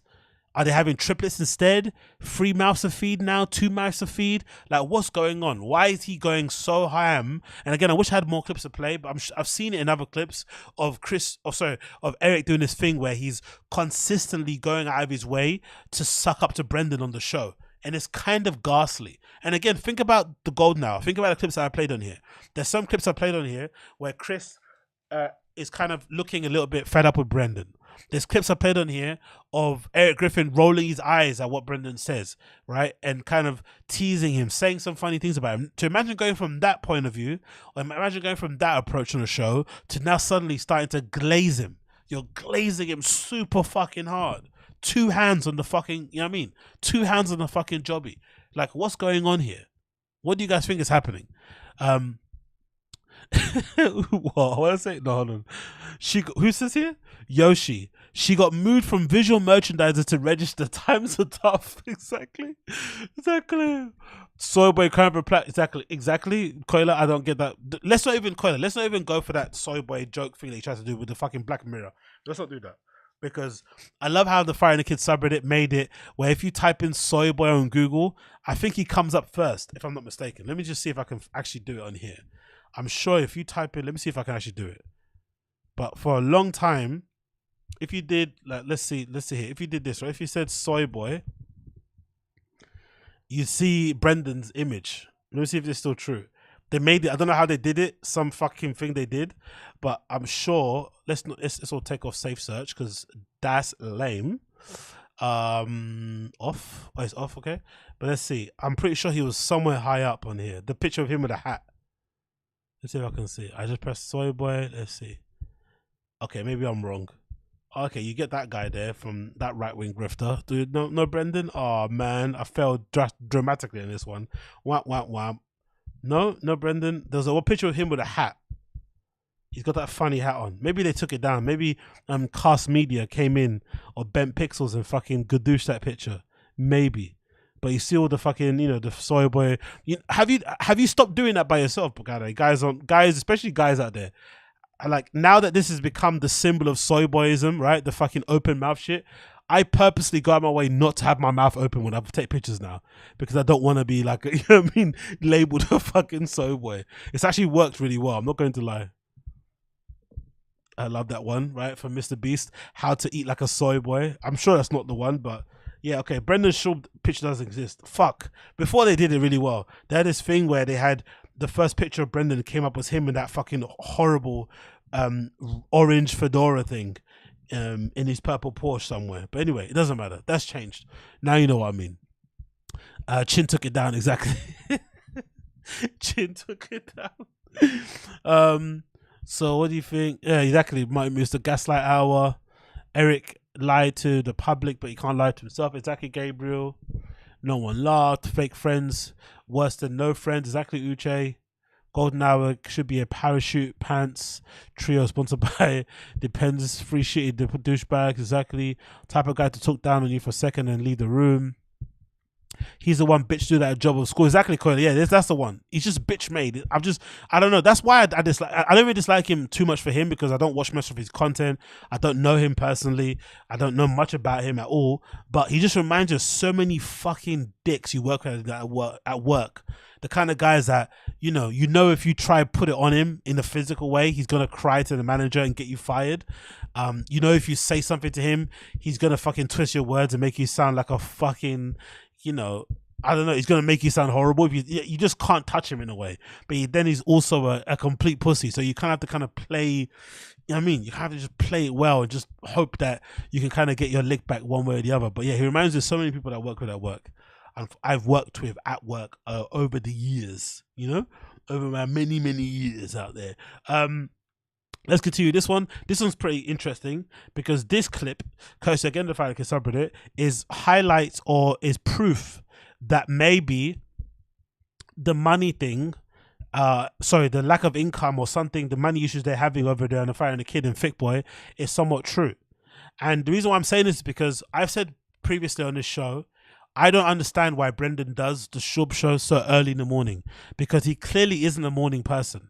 He comes to the show really, I don't know, hungover, tired, whatever it may be, not in the best kind of, energy levels to kind of get the show done in a really good, fun and interactive way. And I think if even if you're going to do it on the way back home, after the school run, why not just wait a couple more hours and do it after lunch or something? He doesn't. But then I think the one that suffers the most of the show, the one element, is the ad reads, because he's already, struggles with the English language anyway. And then when he's having to do these shows early in the morning, not being a morning person, and having to do these ad reads, he sounds fucking terrible. And I've always wondered, why doesn't he just pre-record the ad reads? Why aren't they just done like other pods where you just record a whole run of ad reads, and then you just kind of insert them to a video? Like, why not just do that? But I guess that requires effort, that requires planning and shit, and he just goes. So clearly, I think this is a sign that money is low because he would never have done this where he kind of has clearly pre-recorded these ad reads and then inserted them into the show because they've got the banner, the ticket, like everything's been done a certain way.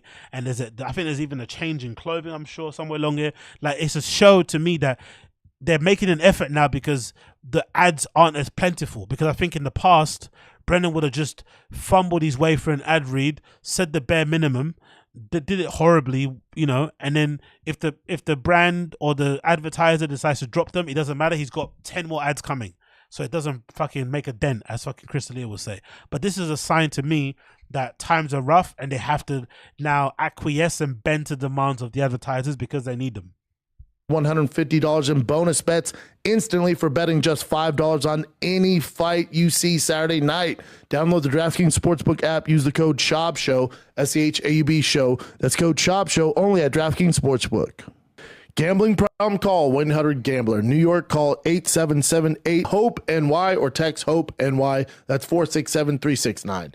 In West Virginia, visit www.1800gambler.net in partnership with Hollywood Casino at Charlestown Races. All games regulated by the West Virginia Lottery. Please play responsibly. In Connecticut, help is available for problem gambling. Call 888-789-7777 or visit ccpg.org on behalf of Boot Hill Casino Resort, Kansas.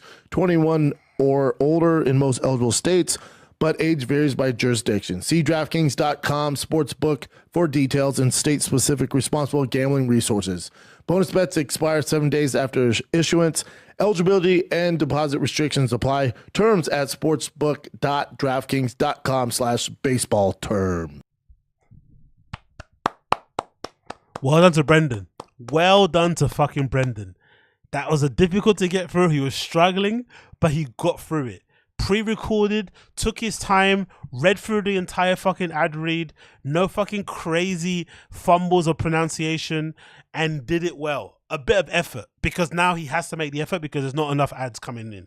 He has to kind of hold on to the one he has. So this is again is proof to me a lot of this guy's issues is just more so the arrogance of not wanting to put in any effort, not wanting to put any work because you're a big enough star to do what the fuck you want. When he puts in a bit of effort, he pre-records the fucking ad reads, he gets through them in a fucking breeze. No issue. Why can't you just do that from before? Absolutely heinous. He clearly can do it. They clearly can do it as a team. And now they're fucking doing it. Crazy. So anyway, congrats to Brendan. Well done to him. He fucking did it. He made it. He's now reading the ad reads, you know, one way through. No skips, no jumps. Fucking amazing. Exactly. Yeah, he almost said jurisdiction. Big word. Oh, mate. Honestly, big up to fucking Brendan, man. That was actually good to see. Actually, somewhat encouraging. You know, you can do it too. You can do it too, people out there. You can do it too. You can do it too. Big up, Stinger. Good. Appreciate you, brother. How much money do you think BAPA makes of views? It depends. So I think Brendan's main issue is not really the money he makes. It's more so the outgoings. Because I think anybody with his channel, with the views he gets, you still would live a decent life. But I feel like his outgoings kill him because it's all like a fake it till you make it. So he wants this big studio. The rent on that is fucking crazy. The salaries to Chin, the salary to to George, the other kid, the salaries to the other camera guys. It's just a lot of expenses coming out. So maybe his channel, let's say, I think his channel probably makes AdSense alone. I think his channel could make anywhere between 6,000 to 10,000 a month. I think so. Let's see what it says on actually Social Blade. That's my thinking. Let's see what it says on Social Blade. Let's get it back on the screen here. Let's see what they say. But I think he makes anywhere between 6 to 10 grand a month. Let's see, the fighter and the kid. The fighter and the kid. Social Blade. I think it's 10, because this is not really accurate, but it gives you a rough summary of what somebody could potentially make with the amount of views they get, the size of the channel. Let's see what they say monthly. Yeah, see? Monthly, they say anywhere between 381 to 6 grand. So I think they make, on a good month, they make 10 grand. On a bad month, they probably make under 5. Let's say they make between 4 to 10,000 a month. That's what I think they probably make, right?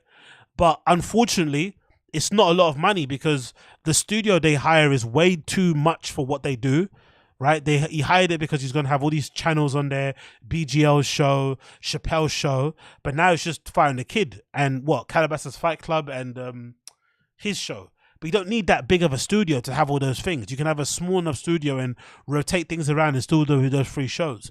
So the rent on that studio is crazy. You pay Callen a percentage or a split, however you split that.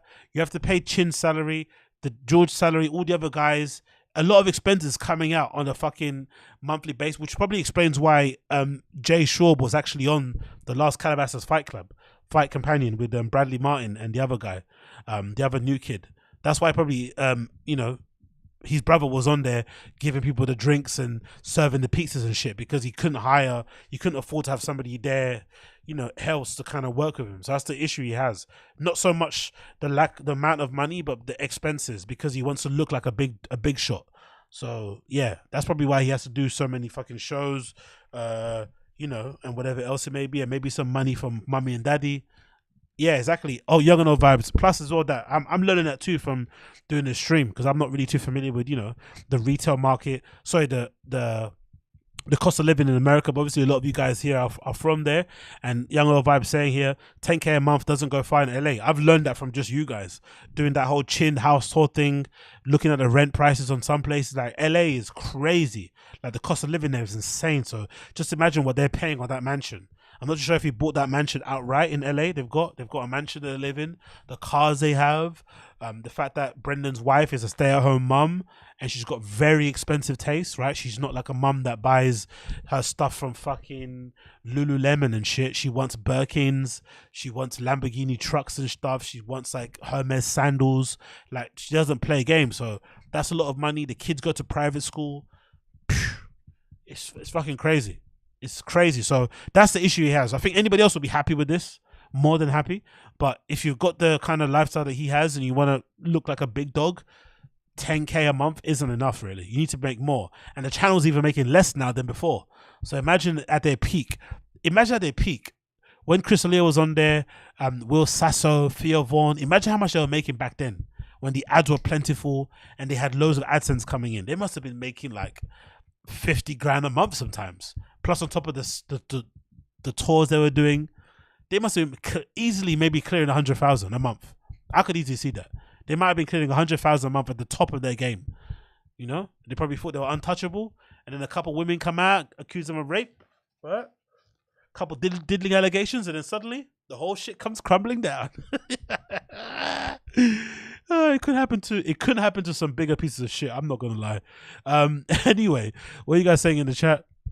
10K a month doesn't go far in LA. People keep saying this. 4K a month has to be allocated to the Mexicans' bag collection. Exactly, Yoshi. Another 3K goes to new sports jerseys. Yeah, everyone's saying it. Everyone's saying in the chat, 10K doesn't go anywhere. 6 grand B. The audio is king. That's sad. Audio is king. That soundbite kills me to this day. Till this day, as fucking Deontay Wilder is saying. That audio is king comment is just insane levels of copium. Audio is king. Really? Cool. Damn, that's like one person for exactly. That's like one person for the Mexican. Nah, he's a numbers guy, and that's why I said, because I personally did. I don't know if you guys agree. I don't know if we do. Do we have any sneakerheads in the chat? I've always had my theory has always been, for any sneakerheads that are in the chat, my theory is this. I have a theory that most of Brendan's shoes are fake. And I know this because I'm a sneakerhead and I've bought some reps before, right? So I know what they look like. And I also know he doesn't have the ability to just be able to, I don't think so. So that's a funny and bittersweet thing about Brendan. He has to buy his wife legit bags, but then he has to buy his own shoes fake. Or reps. Of course, they're good level, but I think he buys reps. Because there's no way you can afford to buy limited edition shoes from resellers for the amount they charge, and also buy your girlfriend or your wife, sorry, Birkin bags. It doesn't exist. So that's a kind of bitter pill he has to swallow. Yeah, can I have to give provide a lifestyle for his kids. They go to fucking private school. His wife gets Lamborghini trucks and real bags, but then he has to, resign himself to getting freebies and getting reps. Sad, but hey, that's the life he chose. Then we're gonna go on this, and then we're going to go to Find the Kid. I've got some notes here I want to talk about. This is a funny clip here as well. We're gonna Find the Kid sub. This is the best example of Brendan Schaub's subservient, almost Joe Rogan's my daddy relationship that he has with Rogan, right? Son and father relationship. Because look what happens here. Even maybe Big Brother. No, this is so cringy. So look what happens here. Here in the background, just listen out for Brendan. Listen to what Eddie Bravo says, and then listen to Brendan's response. So, like, what would you rather watch? Floyd Mayweather, Pacquiao, their final fucking retirement fight, with gloves or without gloves? Well, with gloves, because they're. Did you hear that? He legitimately waited for Rogan to answer the question, even though the question was, towards both guys. Because I think this is when Eddie Bravo was kind of glazing them and saying, hey, you guys are so smart, so much about fucking fighting.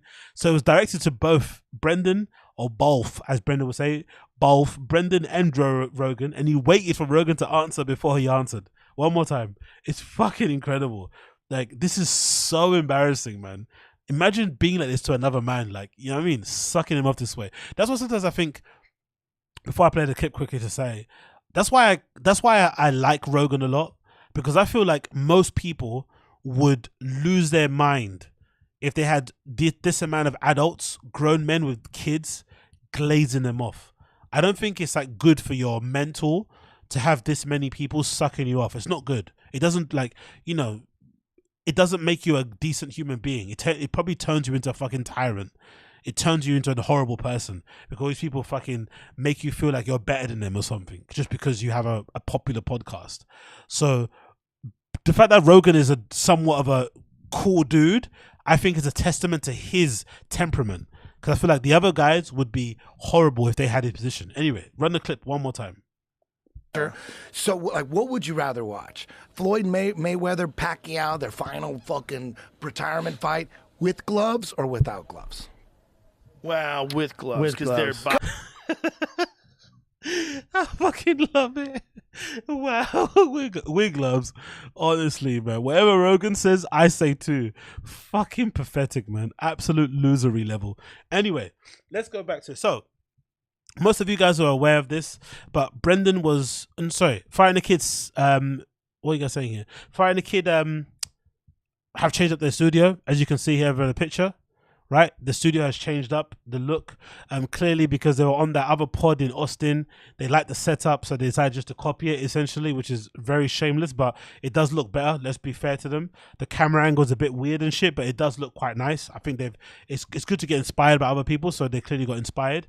But this episode with Will Compton and Tyler Lewin from Bussin' with the Bros is legitimately an insane, interesting show to watch if you're a fan of the Fire and the Kid and you're a fan of just kind of watching these things and laughing at Brendan. It's specifically Brendan, because in this episode, Brendan feels so, I won't say out of his depth, but he's trying so hard to impress these guys. It's kind of pathetic. It kind of makes you feel bad for him, how much he's trying to kind of get them to like him by saying certain things or talking about certain things in certain ways.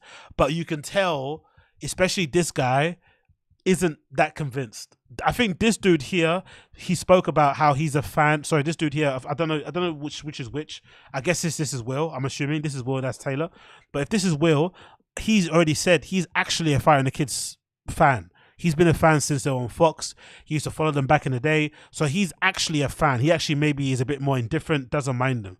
This Taylor guy, I feel like is a little bit more like, okay, this Brendan guy is a little bit, I understand people don't like the guy. He maybe doesn't think too much deep to it, but I think Taylor he's not really the biggest fan.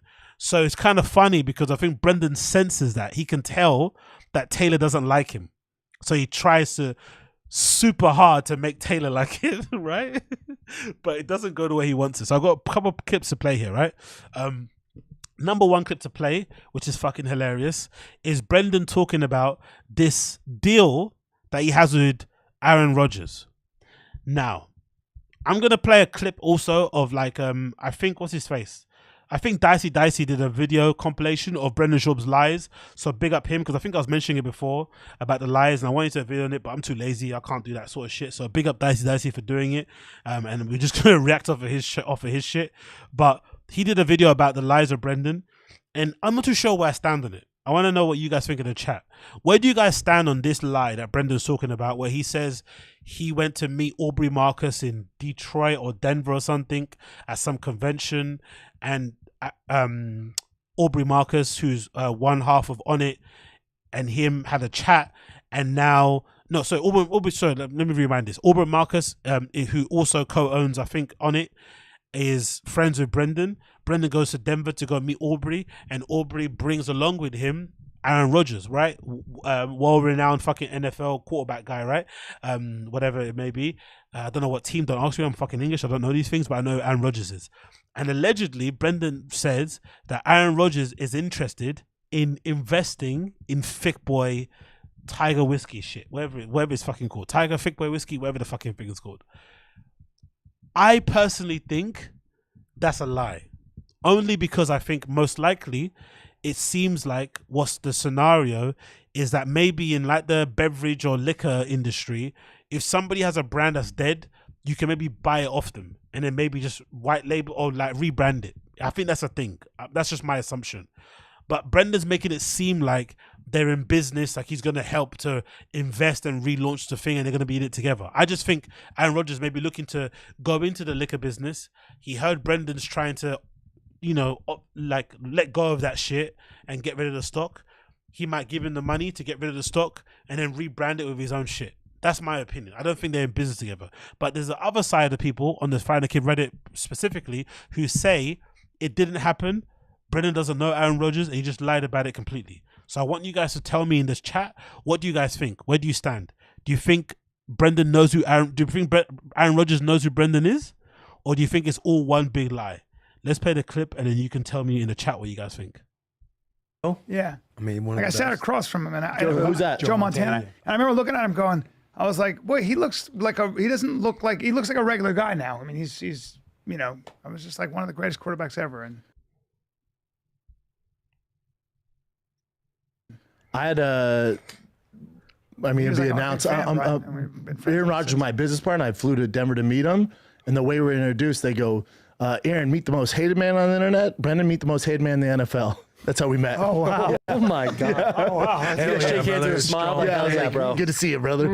Is Aaron like a hated man in the NFL, though? Yeah, he's just like he was like anti for being that vaccine. Good? Yeah, he was like anti-vaccine. He can afford to speak on it. Yeah, yeah, and he like when you're that good, you can do whatever you want. Whatever. He's the Aaron, man. He's the man. Yeah. So what do you guys think? What are you guys saying in the stream chat here? Personally, I think a lot of the suspect things is that story. Why is it every time Brendan meets a famous person, there's always this like weird parrot. Is parity the right word? There's always this weird kind of like mutual appreciation of the people. No matter how famous a person is, for some reason, if you was to meet, if Michael Jackson was still alive and he met him, he'd say Michael Jackson told me he was a fan. There's never an occasion where Brendan tells a story about meeting somebody famous where he is the less famous person. It's always like, oh, and you know, he says a big fan. Like there's always a kind of we're equals. So in this regard, in a story he shared, it kind of sounded like the person was trying to make it sound like because they're both hated on the internet, it kind of means that they're both like of the same level of hate. It's just bizarre anyway, because, you know, Aaron Rodgers might be hated because of his opinions on the vaccine and other things that he said, but he's still one of the best ever in his fucking position, right? In sports, at whatever, right? He's still one of the best ever. So that can never get taken away from him. Brendan has never been the best at anything, right? Anything that he's ever done. And on top of that, he thinks he's the best. And on top of that, he's got way more, you know, unlikable traits about him. So that's where it kind of, my alarm bells start to ring. Why is it every time you meet someone famous, you're always like as famous as them? Like, you understand what I mean? Like, it just feels a bit weird. What are you guys saying in the chat? Aaron Rodgers is up inside hot chicks, lols. Nobody's trying to make money off of BAPA'S name. Is that cool? Yep, I agree with that one. You said this sounds so fake and cringe. Assad said, him and Aaron Rodgers, just two peas in the pod, just a couple murderers in comedy and sports. Yeah, exactly. Gabriel just says white boy who works, exactly. Two white boys who work too much. Mako says clearly Aaron Rodgers is the right hand man, or no, Mako. Aaron Rodgers is on his board. That's what he is on. Aaron Rodgers is on his board. Rob Deirdrick and Aaron Rodgers are lending up, you know, are on the thick boy board. MKRCVIOJ says think Papa spoke to some investors to unload his thick boy business. But Aaron Rodgers is too smart to associate with big brand. No, I don't think he is. I don't think in business. Let's be fair though. In business, I don't think there's no such thing as like somebody being too toxic to do business with if you can make some money. I think money is the great equalizer when it comes to business. So if there is an option where you can kind of, you know, get a head start, like I think I'm looking again, I've done no research on this, but I'm thinking of the liquor business and buying somebody's brand, similar to what people do on YouTube when they buy channels. Because on YouTube, there's like sites like FameSwap where you can buy somebody's channel that they don't use anymore or that's defunct, and you can basically just rebrand it as your own. And you can kind of start with already 100,000 followers, whatever you want to do, right? People do that all the time. So if you want to kind of get into that, you can maybe, if you want to get into YouTube, maybe you do it that way and you kind of just buy someone's channel. So I'm assuming in the liquor business, because it's so cutthroat and so hard to get into and so hard to make it, some people might try to do it, it doesn't work out, and you can maybe just buy the business off of them and then rebrand it. That should be a thing, I'm sure. Maybe it's not all the way legal, but I'm sure that's something people do. So it wouldn't surprise me if people saw Brendan's thing that he did on his own, you know, kind of a bit fucked up, but he did it, and they would see it as an opportunity to maybe do their own thing. That's possible. He met The Rock in the elevator. Exactly, he's a fan. Exactly, fucking, what's that? B.O. Hojo, exactly. Coiler says, yeah, it's like the imagination of a child, but he says it out loud, exactly. Coiler, worst is best. Remember when Papa calmed down a bit between George and Floyd, Proud Boys. Yeah, Zach. Oh my God, Lepotamine. Do you remember that lie? That might be the most egregious lie.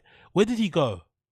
I think it was San Francisco, right? And I think he was during the pandemic or during George Floyd, race riots, anti-police brutality shit. And he said somehow that he said his hotel was like in the middle of some sort of like Proud Boys thing, and he walked out of his hotel room, and then I think the police officer recognized him. Then people started kicking off, and then he somehow calmed down a beef between as ALJAMAIN says here, between George Floyd and like, bro, like, how do you even think about these lies? Like, how do you even imagine this shit in your head? Imagine, like, how do you even come up with this stuff? Pathological shit, man. I can't I forgot about that. Why are you even going there? What difference does it make? Exactly. The way Aaron would do business with BAPA is if he is to buy his assets, perhaps pennies on a dollar. You're true. Aaron Rodgers bought comic books from Marty. Aaron Rodgers bought comic books from Schaub's mama's bedroom closet. Exactly. It's oh my god! All of my podcasts have multiple water bottles lying around. I love it. Good stuff. Yeah. That annoys Colin the most, isn't it? The water bottles, the untouched water there, the fucking branded drinks there. Always tables full of. There's always bottles everywhere. There's bottles behind them there, bottles behind him there. Like, just bottles everywhere, and fucking bottles. Non-stop bottle on the set, like another one here. Oh yeah, Tommy Belt Kreischer and Will Smith. Oh my god, man! Honestly. Fucking hell, man. That I can't believe, honestly. Big up Lepoto mainly because I forgot about that fucking lie with the Proud Boys. That might be his worst lie ever. I swear to God, that's such an insane lie. Let's actually see somebody actually got it on YouTube. Let's see. Because that was an insane, like, how do you make that up? Let's see if I can find it. Maybe somebody uploaded it onto YouTube. I doubt it, but let's see. Brendan Schaub. Proud Boys. Let's see. Maybe somebody has uploaded this. Proud Boys.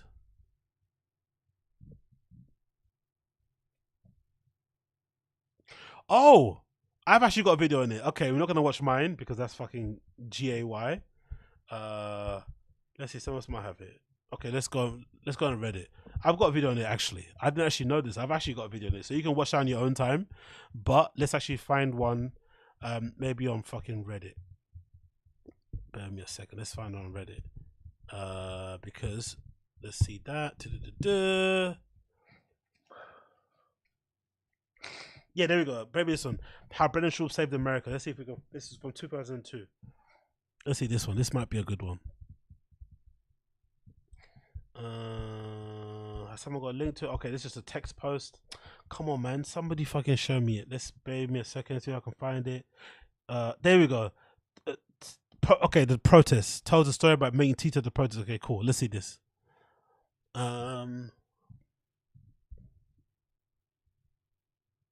So let's see this one. Let's go here. Okay, this is not the original story. This is him telling it to somebody else. But I want to see if I can find the original. This is another story. So let's see if we can find. This is not the original one. I'm sure this is not the original one. The original one is a bit different. But see if we can find this one. This is not the original story. What are we saying it? Let's go here. Let's play this one. Let's see. Let's see. This is the one. Let's find this one. Yep. Funny story about DOJA, but I have to edit this out. This is years ago. I was in Portland on tour. I'm walking down the street and I check in the hotel, and as I'm walking down the street, the guy goes, "Shop, come here." And the guy checking me was a fan. He goes, "Hey man, I went like walk around the city this weekend." I'm like, "What? I have shows, man." He goes, "I know. It's the Proud Boy and what's the Antifa rally." He's like, "Yo, big up Stinger, good. Appreciate you." Did you hear his recent Will Smith asking him to be his personal trainer at a party lie? Oh yeah! Oh my God! Yes. Big up Stinger, good. Appreciate you. Big up Austin Casey. Appreciate Is you, it brother. my imagination, or does Brenda always one-up people that he doesn't respect, likes Bryan? And if he resects you, he big ups your stories and adds to them. Oh, two good questions there. Big up Stinger, good. Big up Austin Casey. Appreciate both of you. Did you hear about the recent Will Smith asking him to be on his personal trainer? Yes. I need to find that one again. But that was another, again, Okay, I know Dice has done one. I might have to do my own one actually. I have to do my top 10 Brendan Schaub lies because this guy is sensational. So I might have to get that one too. So big ups to Good for the reminder. And then Austin Casey asks me the following: is it in my imagination that Schaub always ones up people that he doesn't respect, like Bryan, or if he respects you, he bigs up your story and adds to them? That's a hard one to read because I just feel like he's incapable of just like, how do you say this? I think most of you guys will know this, right? I think, right, I think for the most part, most of us, when we're talking to our friends and they're sharing a cool story that happened to them, we let them have the floor. I don't know if you guys are the same. I know I do it. When my friends are speaking to me or they're sharing a story or my brothers are, wherever it may be, I let them have the floor. If I can add something, I'll add it. But you don't always try to relate to somebody's story by telling your own story or by one-upping. You just let them have the floor. Oh, I had this happen to me. Oh my God, that's fucked up. That's cool, whatever. Da, da, da, da. But I feel like Brendan has this thing where he just can't let somebody have the floor. Same with Bert Kreischer. He does this too. Bert you hear someone speaking and then he would just, okay, let me tell you my crazy story about meeting a celebrity. Let me tell you about my crazy story about doing, like, they just have an inability to like just let someone have the floor. And I don't think it's anything to do with him respecting you. It's just, he just can't not do it. Like a good example is a clip I'm going to play in a bit where he mentions Rogan like 10 times in 11 seconds. He can't not mention his name. He can't not name drop. He can't not one up. Even in this story, I was walking around, this guy that was checking me in was a fan. Why is it all the time when you go outside and meet people, they're all fans and they're all agreeable? They're always people that know you and that like you all the time. There's never an occasion where you go and just somebody that you don't know is just kind to you because they're just kind to you, or they maybe have a bad experience because they don't know who you are. It's always they know who you are and they're always sucking your dick. That's just insane. You're not that famous, brother. You're Brendan Schaub. You're like somebody, you're quite well known within this podcast space in a very small niche, but you're no big celebrity. Like, let's relax like a little bit. Let's chill out. This guy feels like everybody fucking knows him. Everybody's a fan. Everybody's trying to suck him off. It's like, let's chill. You're not Rogan. Like, let's relax, you know? Mike misses it. Yeah, AZ because you're normal. Yeah, maybe. I don't know. Why are people always warning him about attacks? I didn't even think about that. Why is everyone warning about attacks? He avoided the DA looting too. That is so funny. Yo, big up, Tommy. Did you hear Brendan Schaub's wife wants to move to Texas?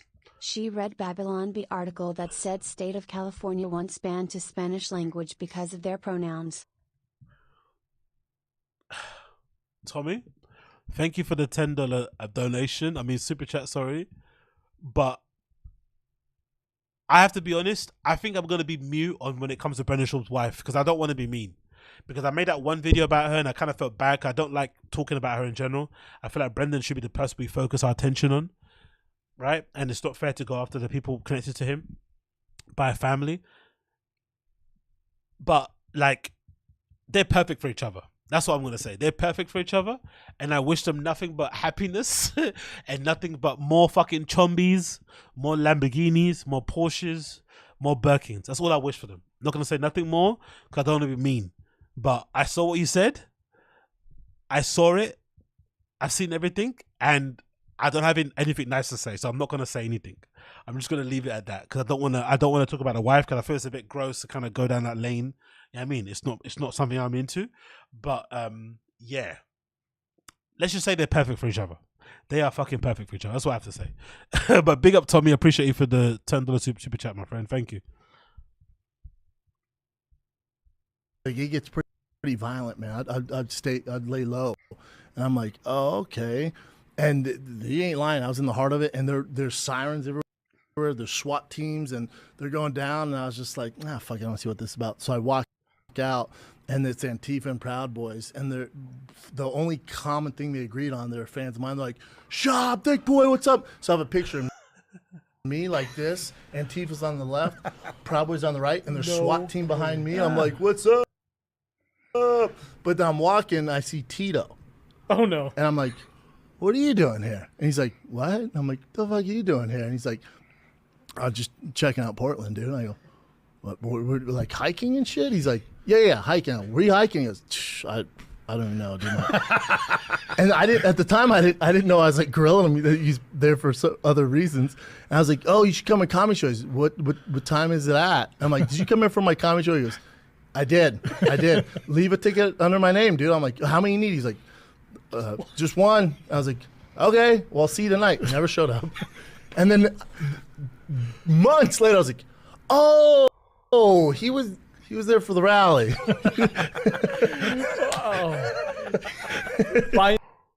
So the Tito part is, that's what I'm saying. The Tito part is definitely true because of how genuinely he's laughing and reacting to it, and the mannerisms of the story. You can tell the Tito part is true. But can you imagine making up a lie that you kept two warring factions of the fucking culture war apart from each other, from ripping each other's faces off, who are both ideologically fucking, they go after each other ideologically and shit, and they're ideologically opposed, whatever that term is. Could you imagine saying the one common factor they shared between each other is that both sets of those people were fans of Brendan Schaub? Can you imagine saying that with like your chest and not feeling like a fucking dickhead? This guy is insane. So that might be one of the craziest lies he's told. So big up whoever reminded me about this one, but this is basically the crux of the story. Absolutely insane. But as someone said in the chat, definitely the Tito part is true, but the fucking splitting Antifa or holding him against, that kind of keeping him at bay, Antifa and fucking Proud Boys, because they're both fans of yours, is one of the most insane lies I've ever heard in my entire life. Like, you couldn't hear a more insane lie if you tried. Like, honestly, up there with the best of them. So I'd have to say, because of that and because of my, history of watching a lot of Brendan Schaub content, I'm going to go on a limb here and say the Aaron Rodgers stuff is true to an extent. Aaron Rodgers probably does want to invest or does want to buy Tiger Thick whiskey to rebrand it as his own thing. Nothing to do with Brendan. There's no investment. He's not trying to relaunch other products. I don't think so, because Brendan's trying to make it sound like they're in business. But I feel like there's some truth to it. So what's the final verdict in the chat? Let me know. What's the final verdict? Is Brendan in business with Aaron Rodgers or not? Or do you think he's completely making it up? Because the part of me that thinks he's making it up is because he went to Denver to meet fucking Aubrey Marcus, to meet fucking Aaron Rodgers, and he didn't take a picture. Not a selfie, nothing. It still feels weird. Brendan's a fucking social media addict. He's a clout chasing monster. He loves to fucking name drop. He didn't take a picture, a selfie, a video, nothing of these guys. Aubrey Marcus and Aaron Rodgers, really? Brendan of all people? I don't believe so. What do you guys think in the chat? Rodgers might be buying assets. He didn't meet Rodgers. Oh, true. That's a good one. That might be good. Rodgers might be buying. Yeah, true. Maybe, yeah, he didn't actually. Maybe he met an associate. Okay, I'll go like that. As I said, if he didn't stop fighting, Papa would have been brushed off the old skill set. I think he's been told he'll lose more money, and Aaron's agent asks if he would be interested. Yes, there we go, SoCal. That's something more true, SoCal Chris.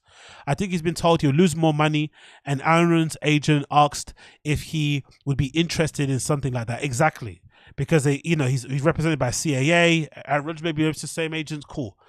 Can you imagine the amount of pallets Brendan Schaub must have in, storage containers somewhere of unsold Tiger Thick whiskey? Can you guys imagine how many pallets he must have? Because whiskey has an off date, right? I'm sure it does. Could you imagine how close he is now to that stuff going off date? How many unsold bottles of Tiger Thick whiskey must exist? Or maybe in his own garage, in his own house, how many bottles he has. Fucking hell. Fucking hell. Podcast Hyper Bubble lies. He definitely would have asked for an autograph. Exactly, Yoshi. I don't think he even has Aaron Rodgers' email. Yeah. He marketed the whiskey by becoming a pufferfish. Till this day, I still think the whiskey thing was a dumb move. I think he should have. To this day, I personally think. I think Brendan already did it, right? Brendan did a thing with With what? With what's that fucking company? That one that does like guns with coffee. What they called again? Brendan did a collaboration with them, right? I think Brendan should have done more coffee stuff. He should have maybe done a fucking coffee, a nitro coffee mixer thing. He should have done some fucking powdered coffee, whatever. But I said Black Rifle, yeah. Brendan did a Black Rifle coffee collaboration before, and by all accounts, it did pretty well. Maybe he fell out with the Black Rifle people. I don't know what happened. Maybe he asked for money. But I think Brendan should have done coffee before he did whiskey. Because I don't think he has the knowledge or the name or the association or the coolness to sell that kind of stuff. Like, he's not a drink, you know what I mean? Like, who wants to be Brendan drinking? Like, I don't know, he's not cool. I don't know, it's just a weird lane to go down. But I think the coffee thing would have worked better for him, because he's always talking about drinking too much coffee, you know, being wired on that shit. Like, he probably would have done better selling fucking branded Adderalls, you know what I mean? But fucking, you know, baddies and addies Adderall, like, he would have fucking made bank off that than doing fucking whiskey. The whiskey was a weird lane to go down, personally. But, you know, what do I know? Moving on, we got another clip here, which I titled, Bryan Callen sucks off the boys and Brendan bigs them up while dissing Pat McAfee. Right?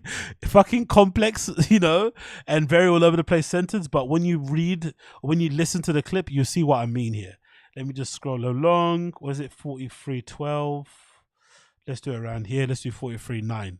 So it's a very interesting clip. Again, Brendan's ability to like be a supreme hater is all on show here, and my assertion that I've always going to die on this hill, I honestly do think Brendan is more of a hater than the worst poster that you can find on the THICCC subreddit. I think he's worse than all those guys, because he tries to at least those guys, myself included, because I'm on that sub a lot, at least it comes from just a plain point of like, okay, you just dislike this person. Brendan tries to kind of hide it in like being appreciative and, you know, trying to hide it and being supportive and saying encouraging words, but deep down, the guy is a jealous, envious, very hate-filled person, in my opinion. And I think it comes out in little spurts. You see little bits and pieces. This is a good example of it. So hear this. I think with podcasts, like the advice we got in the beginning was be consistent. And with just the level of consistency, and then getting guys like you, guys I'll like give you Callen. a compliment. I'll give you both a compliment. Consistency for sure. You have that thing that very few people have when it comes. Podcasts don't work with most people, and some people like you guys, chemistry and also just your personalities, it just works. I knew that the day I did your podcast. Some people just are able to do it.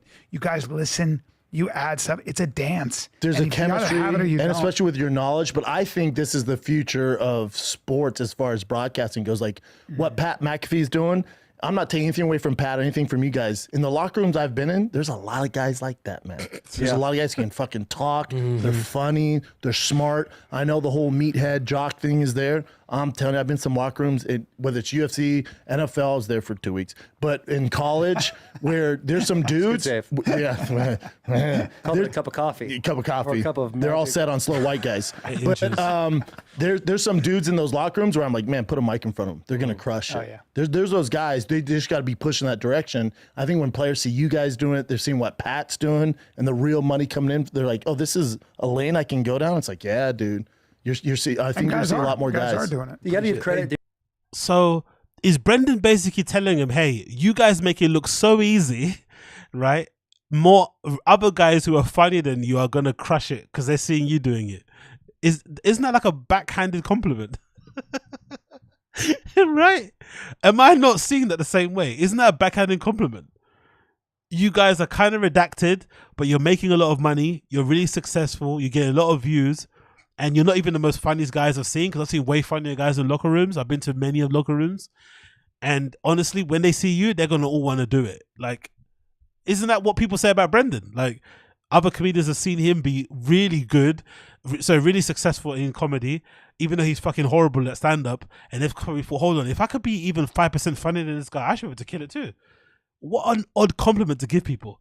And it's funny because Bryan starts off sucking them off by being quite complimentary and giving them props and saying, hey, it's not just consistency. You guys have clearly got it. You got something special, which is true, right? They've obviously got good fucking chemistry.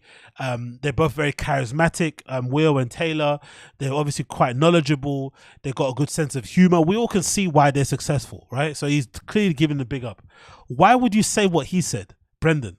Why would you try to denigrate Pat McAfee and make it seem like Pat McAfee and these guys are just like, there's so many, like, first of all, I dispute that in the first place, that there's many people out there that have the charisma and the funny to just get on stage or get in front of a camera and be good and captivate an audience. It's clearly not for everybody, right? Clearly not to everybody, because some people just don't like to speak on camera. Some people don't like the negative attention. Some people just aren't bothered, whatever. It's just not for everybody. But then to use that as a sort of way to compliment them, but then to also denigrate them, but then to also say everybody else can do it is fucking insane.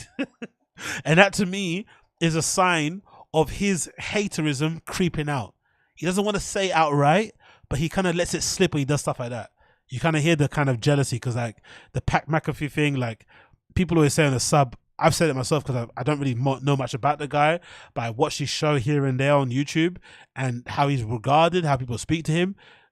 Really and truly, Brendan should be Pat McAfee in terms of the UFC. That's how he should be regarded, how should he be seen. But he's not. He's not well liked by fans. He's not probably well liked by other fighters. Like, he's just kind of despised by the management there. They know clearly would take pleasure in booting him out on camera if he ever stepped in foot at a UFC fucking pay-per-view event or something. Like, it's odd. So people always compare Brendan to Pat McAfee and say, why can't Brendan be more like Pat McAfee? He's fucking awesome. And then these guys come along, Will, Compton, and Taylor Lewan, how you pronounce his name. And people say that probably the same thing about him. Like, why can't Brendan be like these guys? These guys seem cool as well. So he probably hears that, sees that, and then kind of says in a back kind of compliment type of way, you guys aren't that special. I've seen many guys like you out there before, and when those guys see you do your thing and they see you kill it, they're gonna want to do it, because they're like, if those guys can do it, they're not funny, I can do it. Insane compliment, insane horrible compliment. What are you guys saying here? Pat McAfee had Ariel Helwani on talking shit about Papa. That's why.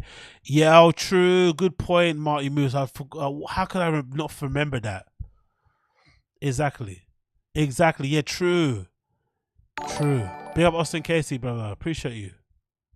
I never hated Brendan. I just thought he was annoying and obnoxious.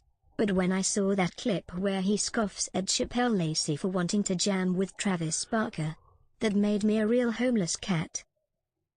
Big up Austin Casey, I appreciate for the $10 super chat. Sorry about the yawn. I've got a very controversial opinion on this one, and I don't know if this is gonna sound hatery, but I think I'm just being honest, because I watch a lot of locals, and I watch a lot of local content. DSP, Wings of Them should be included, right?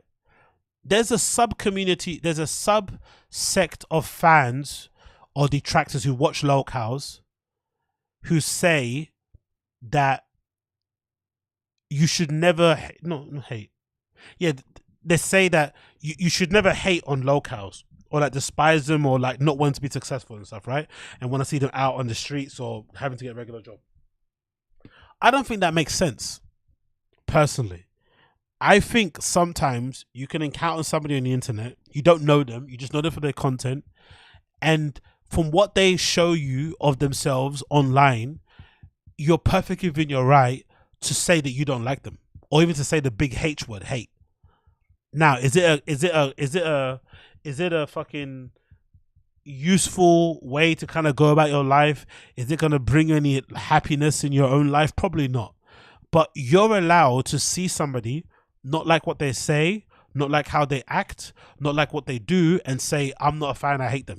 It's perfectly reasonable to do that, because I feel like it's two sides of this. It's one side of an emotion. Like, one way you can be a stan and a super fan and love everything someone does, and you can also hate them on the other side, where you kind of legitimately go out of your way to wish nothing but misery and pain on their life. I think that's completely fine, and I think some people can just press your buttons to that point. So I don't know. Maybe I'm a bit wrong in this thing. I think sometimes, for myself, I'm just as a former fan, I just get more fun out of this from just laughing. I don't get, I don't think about this guy after I stream. I'm not here wishing that he kind of gets fired or doesn't have a house anymore, has to get a job. That's not my thing. I just am more so intrigued with him as a human, because all the traits that he has, all the things that he does, I go out of my way not to do. I try my best not to be a douche. I try my best not to lie. I try my best to always be honest. I try my best to kind of work for the stuff that I do and not kind of try and fake it till you make it. Like, I'm not worried about people, like all this stuff. I don't name drop. I don't ask, like, I don't know. We're just opposite in how we view the world. So he's more fascinating to me to watch as a person. Like, oh my God, I can't believe a human exists. That's like kind of like, especially being a former fan, because I started off liking the guy as a fan, and then you get older, you start to get more experience, you start to see him grow up, you start to see him get more money, then he changes and you're like, hold on, I don't like you anymore. But it doesn't go any further than that. It's just, you're not maybe a fan of his content, but I'm not wishing any ill will. But I also think if you do hate the guy, it's perfectly reasonable to hate him, because he does a lot of things that are quite hateable. I don't know. Maybe I'm a bit toxic there, but I don't think it's a bad thing. I think, especially when you find out people make loads more money than you ever will do in your fucking lifetime and shit, it can be difficult to watch these type of people and not feel that way. I can understand it. Don't get me wrong. It's not a useful emotion.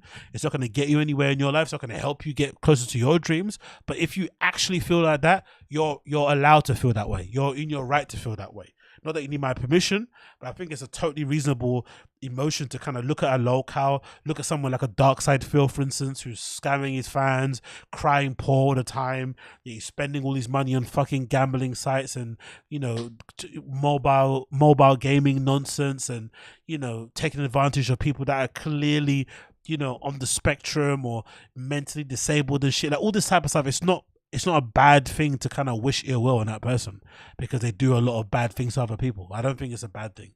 I don't know. What do you guys think? Everyone turns homeless eventually. Exactly, Jordan.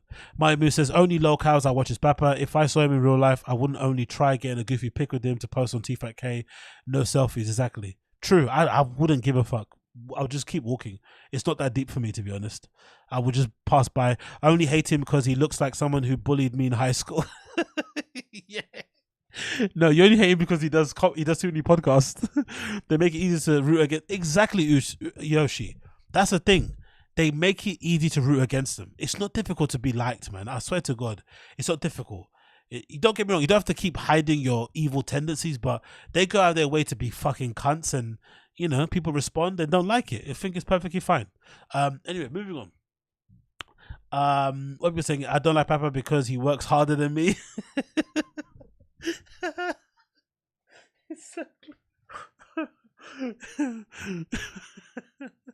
He's a white boy that works too hard. Getting the real nitty gritty, you'll say exactly. Yeah, but cool. Let's continue. Another one here. This is a good clip too. Let's go here across.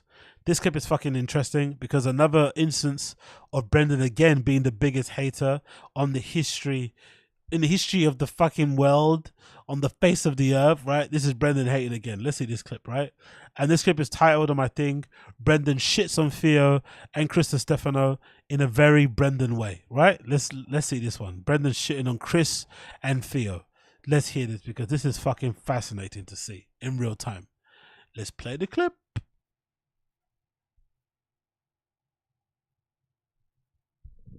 You know what else is a monster you guys just had on? One of the funniest people in the world is Chris DiStefano.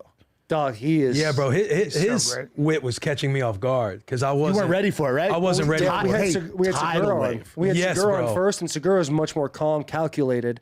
And before we had Segura on, they're like, hey, he's a little hard to open up in a podcast, blah, blah, blah. He was great. Segura's different than DiStefano. He's different. DiStefano came in and was just... He was. You better be ready to go. You better be ready to go. Be able to handle himself. Like it was.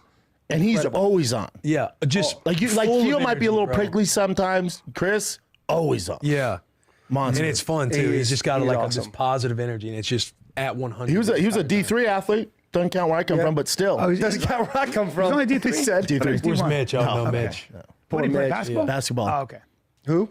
Basketball's hard to be D1. DiStefano, yeah, white guy. That basketball's super handsome though. DiStefano, tough to.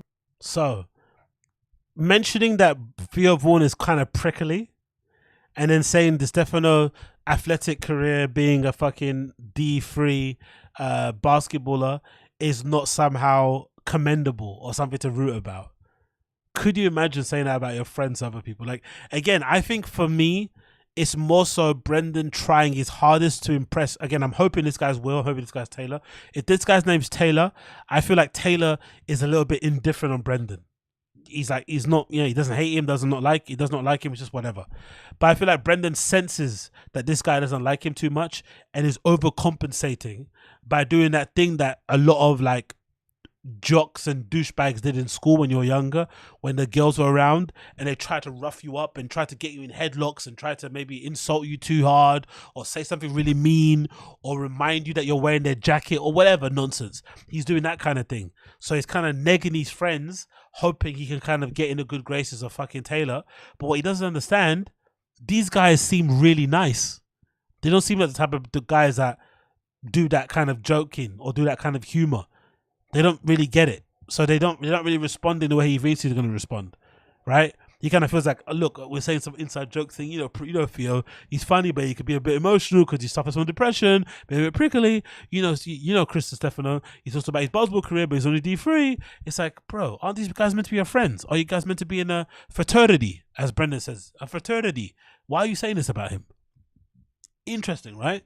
But in my opinion, also, talk about D3, I don't know if you guys agree, but wouldn't a D3 college basketball or whatever level that is, right? Wouldn't that count more for a non-existent NFL career? Because from what I'm led to believe, you guys in America are fucking odd because we don't have this in the UK. But from what I've been led to believe, the reason Brendan Schaub's NFL career doesn't count is because allegedly practice squads, you can walk, basically an NFL team could have open, you know, open tryouts. And that basically is being on a practice squad. I didn't know this because in the UK it's not like that. If you want to play for imagine if you want to play for Man United, there's no like open training sessions for Man United. You have to go down a level. You have to maybe go to like Conference or League 2, which is really let down. And then maybe those teams might have what they call open trials, where you go and do some training drills. You might play a training match between, 11v11, and then in that match the coaches will spot someone and pick them. In America, I heard that if you want to play football, they have open tryouts. So if you just go to these open tryouts, take your fucking cleats, and then you play. So Brendan is trying to say, because he did that he's somehow, has a career in the NFL. Whereas I think if you play D3 basketball for a team, that probably counts more than being on the practice squad of an NFL team. What do you guys think in the chat? Again, I don't know nothing about football. I'm just talking about what you guys say in the thing. Exactly. Imagine walking into Arsenal's cross training. Exactly. Much says, no, NFL has a taxi squad that get paid. Schaub wasn't good enough to make the taxi squad. Okay, so that's okay. Let's roll back. So Brendan Schaub went to open tryouts to get into the taxi squad, practice squad for an NFL team. He didn't even so he's not an NFL player at all. Zero. He couldn't even get into a practice squad, which is not even part of the team actually. Like, so how can you then sit in a place of all, somehow superiority and think you're better than a D3 athlete? Or am I bugging? Isn't a D3 athlete better than a fucking person that didn't make it in a practice squad in the NFL? Josh Surrey is saying you can walk into a practice squad and be like, I played flag football once, need someone to hit. Okay, so you're basically a human crash dummy. How could you brag about that? You're a human crash dummy. Why would you want to do that? I'm guessing in football there must be some stories of people being crash dummies and then making it to NFL, right? That must be true. Because why else would you do that? You're giving yourself CTE for nothing. At least if you get CTE playing in NFL, you get some money, you get some notoriety, you get to fucking fuck some strippers. Why would you give yourself CTE just for to get the shirt, to get the training bag? I remember following the dude on the left because he was hot and him posting that him and his girl just broke up and he was going to air out her dirty laundry. Oh, really? Uche, is it? Okay. I didn't know that. Big up him. Big up Will out here doing his version of like, he's hitting me.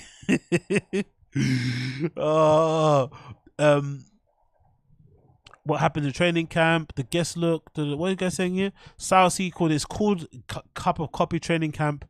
Played at Georgia State. I have 10 teams that did what Brendan did and got cut. Brendan's okay, cool. Brendan's position was a wedge, basically a crash test dummy.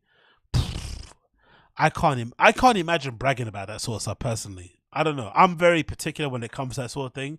I think I've said it before. I think even my DJ career, or when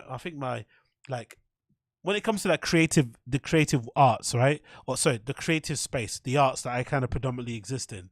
There was a thing when we were younger that was kind of embarrassing that everyone did. And I know I did it for a bit, where you'd kind of like talk about going to the studio, talk about going to your office when you didn't have an office. You kind of just try to fake it till you make it, try to seem like you were bigger than what you were, when really you were just drawing or painting or designing in your fucking bedroom on your fucking bed with your fucking shitty laptop, right? But you had to make it seem like you were better than what you were. But I always used to say back then, if you wanted to count yourself as a professional, or if you wanted to, just go back to it. If you wanted to put in your bio that you was an artist or you was a DJ or you're a photographer, my personal opinion is that you'd had to get paid 5 times for it. That's my opinion for it. Really weird to say, but in my opinion, I think if you've been paid 5 times to take pictures, to write something for somebody, to make someone's art or whatever it may be, you are professional. You can then put that in your bio and say, I'm an artist, I'm a DJ. That's what I think personally. It doesn't matter if you got paid $10, $10,000. If you get paid more than 5 times, you're professional. So if it's me and I'm an athlete and I went to go try out for a team, I might mention I went to go try out, but I'm never going to say I played in the NFL, because that's a lie. I didn't actually play. There's no stats of me. There's no stats of me playing a game. You can't see tape of me playing. I wasn't on a team sheet. I don't have a match day squad picture. I don't have anything. So I can't say I played. But if I played more than 5 games, maybe I can say that I was a pro. Or maybe if I was on a 5 squads or something. But counting being on a practice squad as being a professional is fucking insane, in my opinion, personally speaking. But hey, what do I know? What are you guys saying in the thing? Chappelle would have made a practice squad based on his 40-yard dash. Yeah, probably. Brendan was in training camp for a week and was in the first round of cuts. Fucking hell, I can't. Honestly, this football thing, I wish I knew more about football, but the more I'm learning about it, I just can't understand why you'd lie about this. Like, why would you even mention it? It just makes you look weird. You look so embarrassing saying that you was in a practice squad, but you clearly wasn't. Baba did get cut from arena football team. That's embarrassing. Yeah, super. He did get cut from college ball, but it was 1,000 other guys to see. Name 5% of the qualities you admire about Shaw, and they cannot be negative in nature. 5 qualities I admire. I don't admire anything about him, to be honest. It's hard to say admire. Has he got 5 qualities of himself? Yeah, probably his work ethic, his consistency, his ability to, like, even though he knows everybody doesn't like him, still show up, whatever that is. I'd say maybe his loyalty to BRYAN, maybe doesn't really count as a fucking trait or quality. Or what else? That's 4. That's enough. But again, I don't admire any of this because I think they all can be caveated. But I can't say I admire the guy. I don't really admire many people. I admire great people in history, right? But admiring a fucking podcaster is fucking pathetic, in my opinion. But again, maybe I read too many books. Let's continue here. And not to say in an arrogant way, but maybe I read too many books. That's why I maybe have too many frames of reference. I can't admire someone that makes content online. It's fucking redacted. But hey, let's continue. Let's see that one. Bussin with the boys asked Brendan Schaub about Matt Rife. Yeah, this is a good one as well. This is a really good clip. Because I feel like they expected Brendan to hate. He wanted to hate, but it was on his best behavior. And then he tried to do that thing where I honestly thought Brendan was going to say he kind of mentored Matt Rife. That's honestly what I thought. It was going down that kind of lane. It kind of gave me a feeling, is Brendan going to say that Matt Rife is where he's at because of him? He introduced him to his agent or something. Like, it kind of felt like he was going to go down that road, but he didn't. He resisted the urge of saying that, and he was kind of complimentary. But then he also ended up saying some very insane things about action movies, which I'm not going to play. Let's play this clip anyway. Yeah, he's got a You better. What's your you take better on come what's your prepared. take on Matt Rife? I love Matt. I've known Love Matt Matt. forever. We know him for a Don't hot do that. second. But I mean, He's not old enough for you to know him forever. Well, you know, Matt, I've known since he was probably 18, 19. No, older, right? He was that 16. young. 16. I mean, young. He was at the Laugh Factory. No, hold on. He's one of the most. Hey, Will, he's one of the most selling comedians. He sold out his entire tour for 2 years. He's doing arenas. He's always worked hard. He's the fastest to blow up like that in this day and age because off TikTok, off his crowd work, you would love him. Great kid. He works hard. He works hard. He was on Wild and Out. Yeah, but they didn't let the white guy talk, but whatever. Yeah, he always works hard. He's always worked hard. He's always been humble. He's always been a great kid. Like for me, anyway. I met So him much older. because we met him. He'd come around the Laugh Factory or whatever all the time, and we're in the parking lot, and Kate Beckinsale walks up. I'm like, holy shit! Like she's a unicorn, man. I'm like, who's with her? He was like 18. Yep. And And I was by like, the way, good how about this? How about this? Great About this Great kid? jawline on the kid. I asked him about Kate Beckinsale, and this is when he said to me, and he was probably 21 or something, and I wanted to know some questions. He goes, I can't really talk about her. I got to protect her privacy. That's what this kid said at 22. I mean, does it look like, mom and son there? Yeah, it does. Yeah. But he pulled it off, dude. Shout out to him. Sweetheart. She's in Van Helsing. But he's crushing it right now. So, number one questionable thing there, Brian Callen asking an 18-year-old about his girlfriend. Brian Callen asking an 18-year-old about his girlfriend. Yes, at the time he was dating Kate Beckinsale, she was obviously older, but asking an 18-year-old about how many chicks they're fucking is legitimately one of the most creepiest thing I've ever heard in my entire life. Number one, again, maybe I'm different, but I feel like they were boyfriend and girlfriend, if I'm not mistaken, right? Didn't last long, but they were boyfriend and girlfriend. I personally think, even as friends, it's very weird for you to ask your male friend about their girlfriend in any way, shape, or form when it comes romantically. Like, I don't know, how she fucking sucks his dick or some shit. It's just odd. It makes sense maybe when you're out with your boys and you're on the pool, you're trying to fucking see what girls you can fuck in the club and shit, and you get talking about what happened when you went to the bathroom with someone in the car, cool. But when that's your girlfriend or someone you're dating, isn't that very, what's that thing called? Isn't that lacking in like class, manners, decency to ask your friend about their girlfriend? It's odd, isn't it?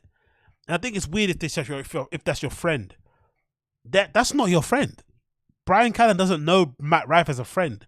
They're colleagues in comedy, but they're not close like that. And Matt Rife at that time was 18, 19, 20, whatever it was, under 21 years of age. And this man that's in his like 50s is asking him about his dick. Ew. Ew. Ew. Then Brendan listing off Matt Rife credentials, mostly around ticket sales and about how famous he is.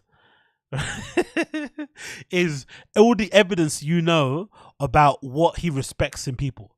So if you're killing it, if you're this, he can't hate because you're obviously smashing it and killing it, because that's the only metric that he kind of goes by. That's all that matters.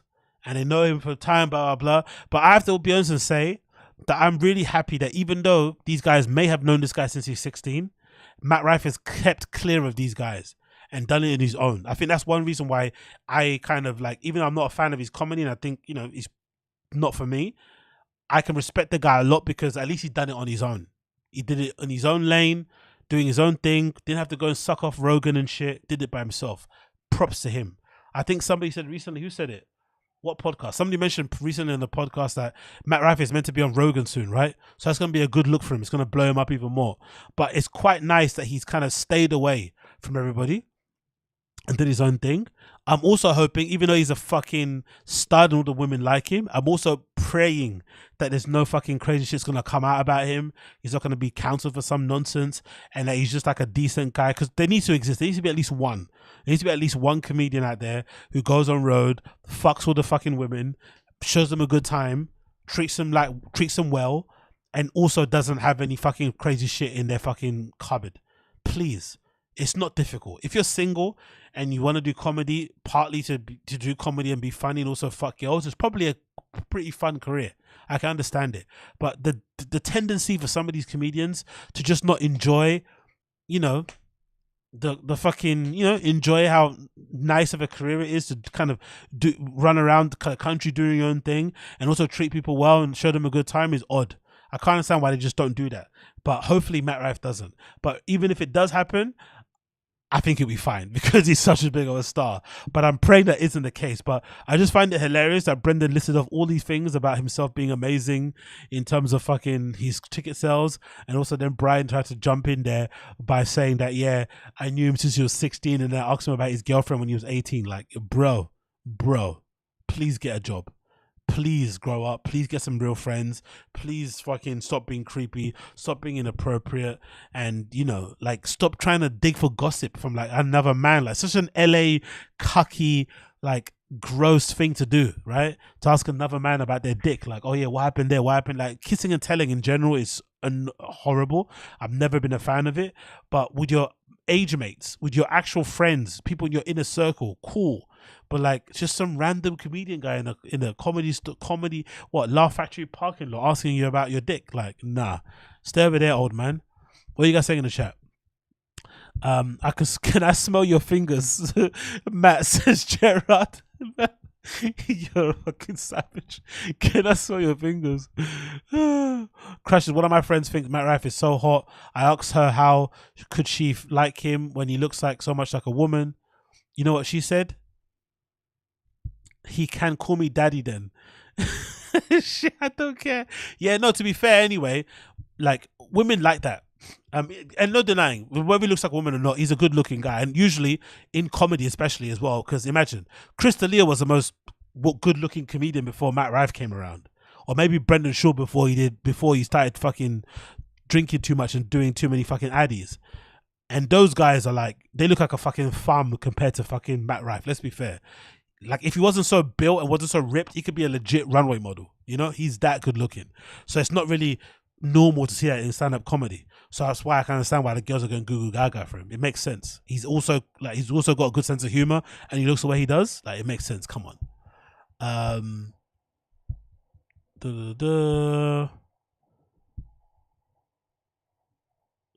Honestly, all the comedians I've heard on podcasts say you go way back to Matt and have nothing but good shit to say. Yeah, exactly. That's good. That's what I love to say about him. Becky Uche, it's good to hear that. Good shit to say about him. Matt Rife hanging with CALLEN is dicey. B. Hope no fiddler alligators. Hopefully soon. Me too. Again, not a fan of the guy's comedy, but love his come up. Love the fact that he doesn't have to rely on Rogan. Didn't have to rely on the whole LA comedy scene to kind of prop him up.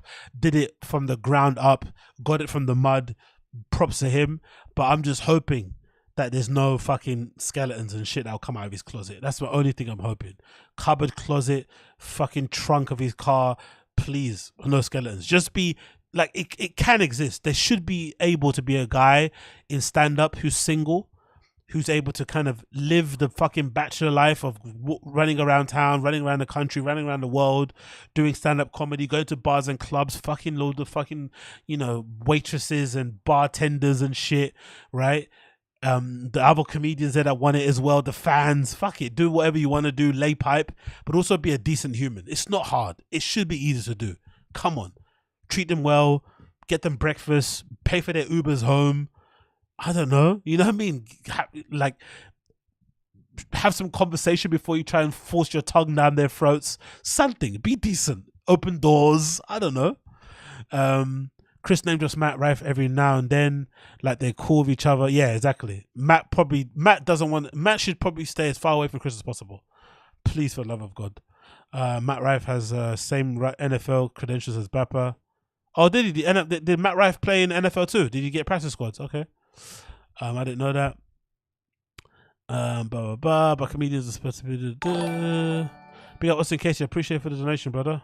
Sorry to go back on topics, but I just looked up SCHAUB's college football stats at University of Colorado. They are pathetic. He played 2 years with 5 games in 2005 and has less than 20 total yards. I don't know. Big up Austin Casey. Thank you for the donation. As a thing, I think I need to get into football, NFL specifically, American football. I don't really know anything about it, right? But I need to. I need to find out while I'm on. I need to.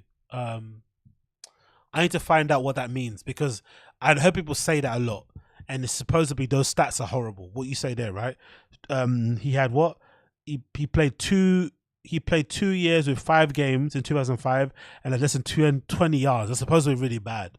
So I want to find out more about what goes into it, because I'm sure when I get to the crux of it, I can understand a bit more why. Because the thing is funny, because obviously Firing the Kid's American. I remember on the Reddit, people were saying from early on the subreddit, people were calling it out, saying there's no way Brendan was an NFL player. They were saying it from the beginning. So it's always been something that people called out, because I think a lot of people in the sub had played college football, played various levels, had friends, followed, are balls deep in football. So it's a weird lie to say, because it feels like football in America is similar to football in the UK. People are balls deep into it. You can't just lie about playing for Arsenal, playing for West Ham. You can just look on the internet and find out if you played for them, all the details, all the stats. Yo, big up, Good Robot. Appreciate you, brother, for the super chat. Every time I catch you live, I usually drop a 20. Here's to tradition. Hope all is well, my dude. Yeah, big up, Good Robot. Yes, thank you for dropping that, brother. You don't have to. No traditions needed. Just your presence is good enough, brother. But thank you. I'm well. Had a bit of a crazy one, last 3 days and shit. But we back. We back on that pedal bike. We keep pushing. We keep doing our things. We don't excuse ourselves for the madnesses, because we are grown adults and we live with the consequences of our actions. That's all I have to say. But big up, Good Robot. Appreciate you. Stiagu says, okay, where this comes from. Okay, Stingagoo. Okay. Could you bore us with some soccer talk? Okay. You are you're being very clear here. You're being very clear with your hate for my soccer talk, Stingagoo, and I appreciate you for your honesty, sir. I appreciate you for your honesty. Thank you. Thank you. Could you bore us with your soccer talk? Yeah, please. Dicey soccer talk. You need 4 guests for a 3-hour podcast. Each guest should blah, blah, blah, blah. What are we saying here, Brob? You need 4 guests for a 3-hour podcast. Each guest should have personal issues with at least one of their persons in the room. All guests must have at least one person who dislikes them. Who are they? Well, I don't know about that one, mate. There's too many to mention. There are too many to mention.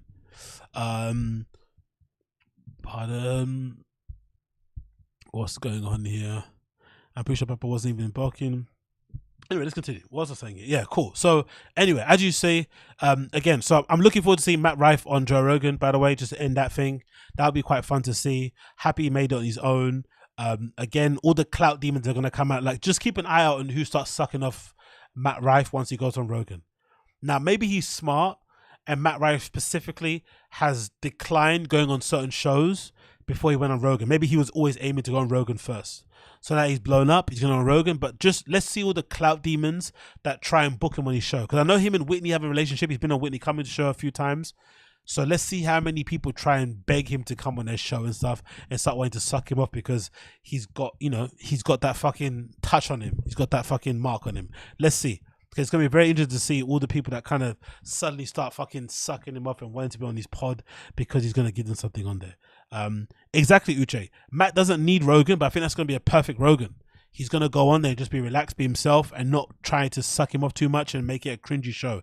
It's actually going to make it worthwhile to watch because he doesn't need Rogan. That's precisely why I think it's going to be a good episode. But hey, I could be wrong. Is there something here about nothing else here. Cool. Let's continue here. Let's say what other clips I got here. Brendan Schaub cries about all these friends abandoning him. Yeah, this is a good one. Yeah, so Brendan's continuing this thing about wanting everybody to fucking be there when everyone got cancelled. It's weird rant. Let's just play the rant because you know what the rant is, right? It basically said when everyone got cancelled, he was surprised that the comedy community didn't all rally around him and his cancelled friends because of, I don't know, fucking bizarre. Let's just play the thing anyway so you see what I'm talking about. Brendan Schaub crying about the lack of community in the comedy scene. It's fucking hilarious. Let's play this clip.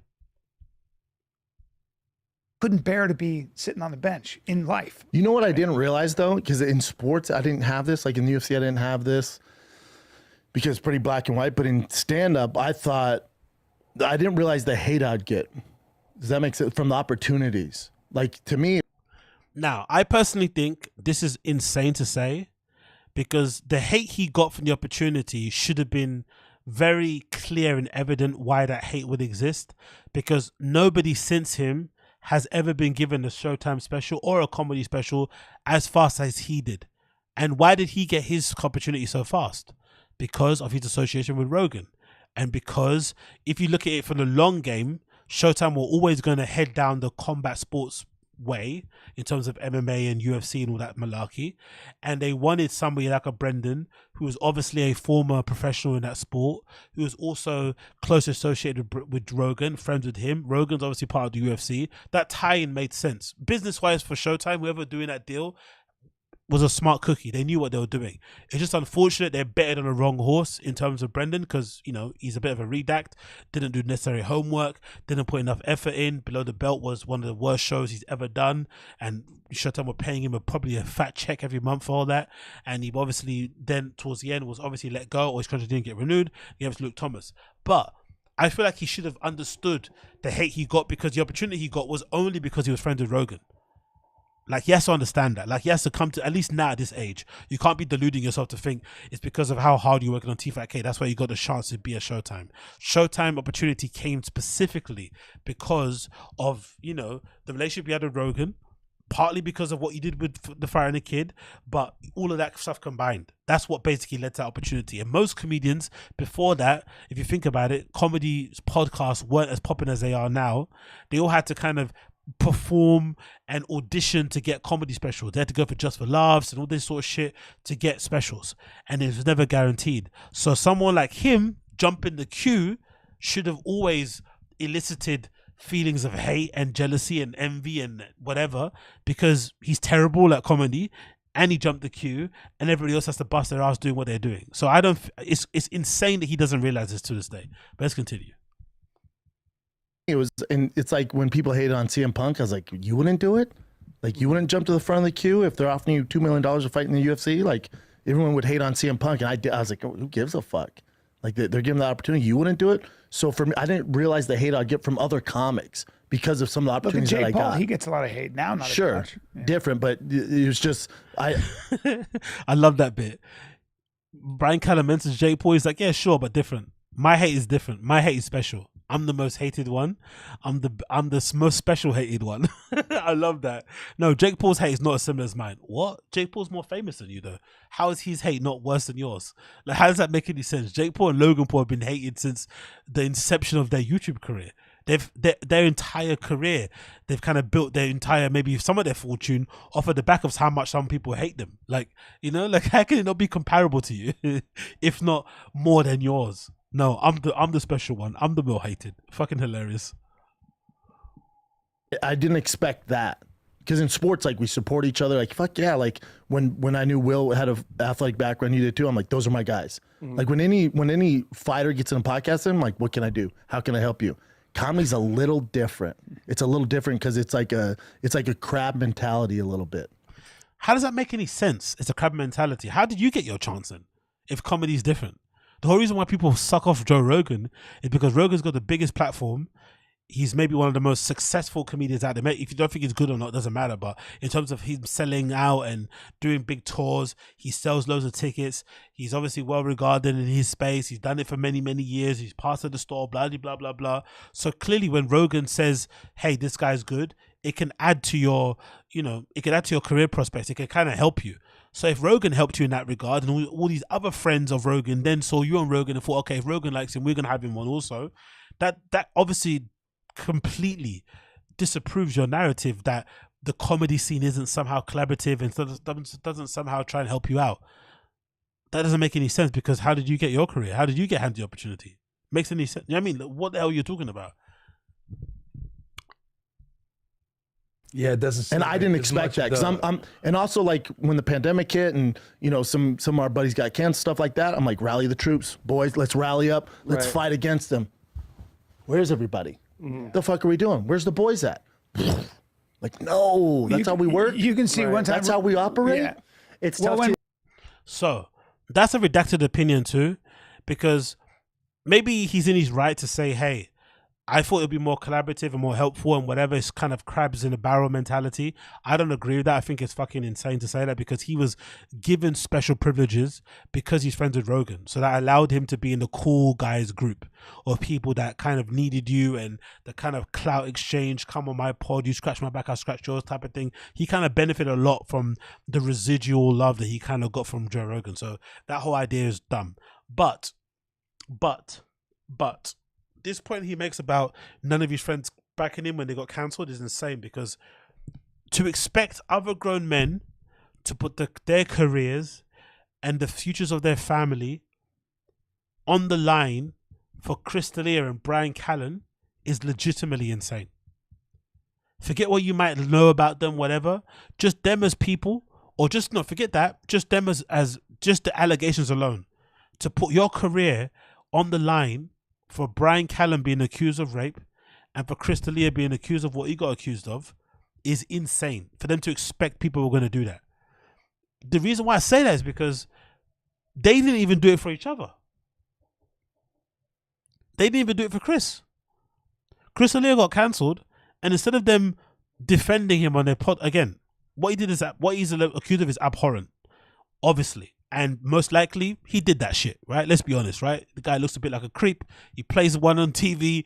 You know, he says some sussy stuff. The documentary's out there about him. 1 million views now. Big up the guy that did that. We probably think it's true. But if you're his friend, in my opinion, if you're his friend and you are anti-cancel culture and you're for the Rat Pack, get on your podcast and defend the guy. They got on these podcasts and started crying. They started making it about them. Somehow they were the victim in this.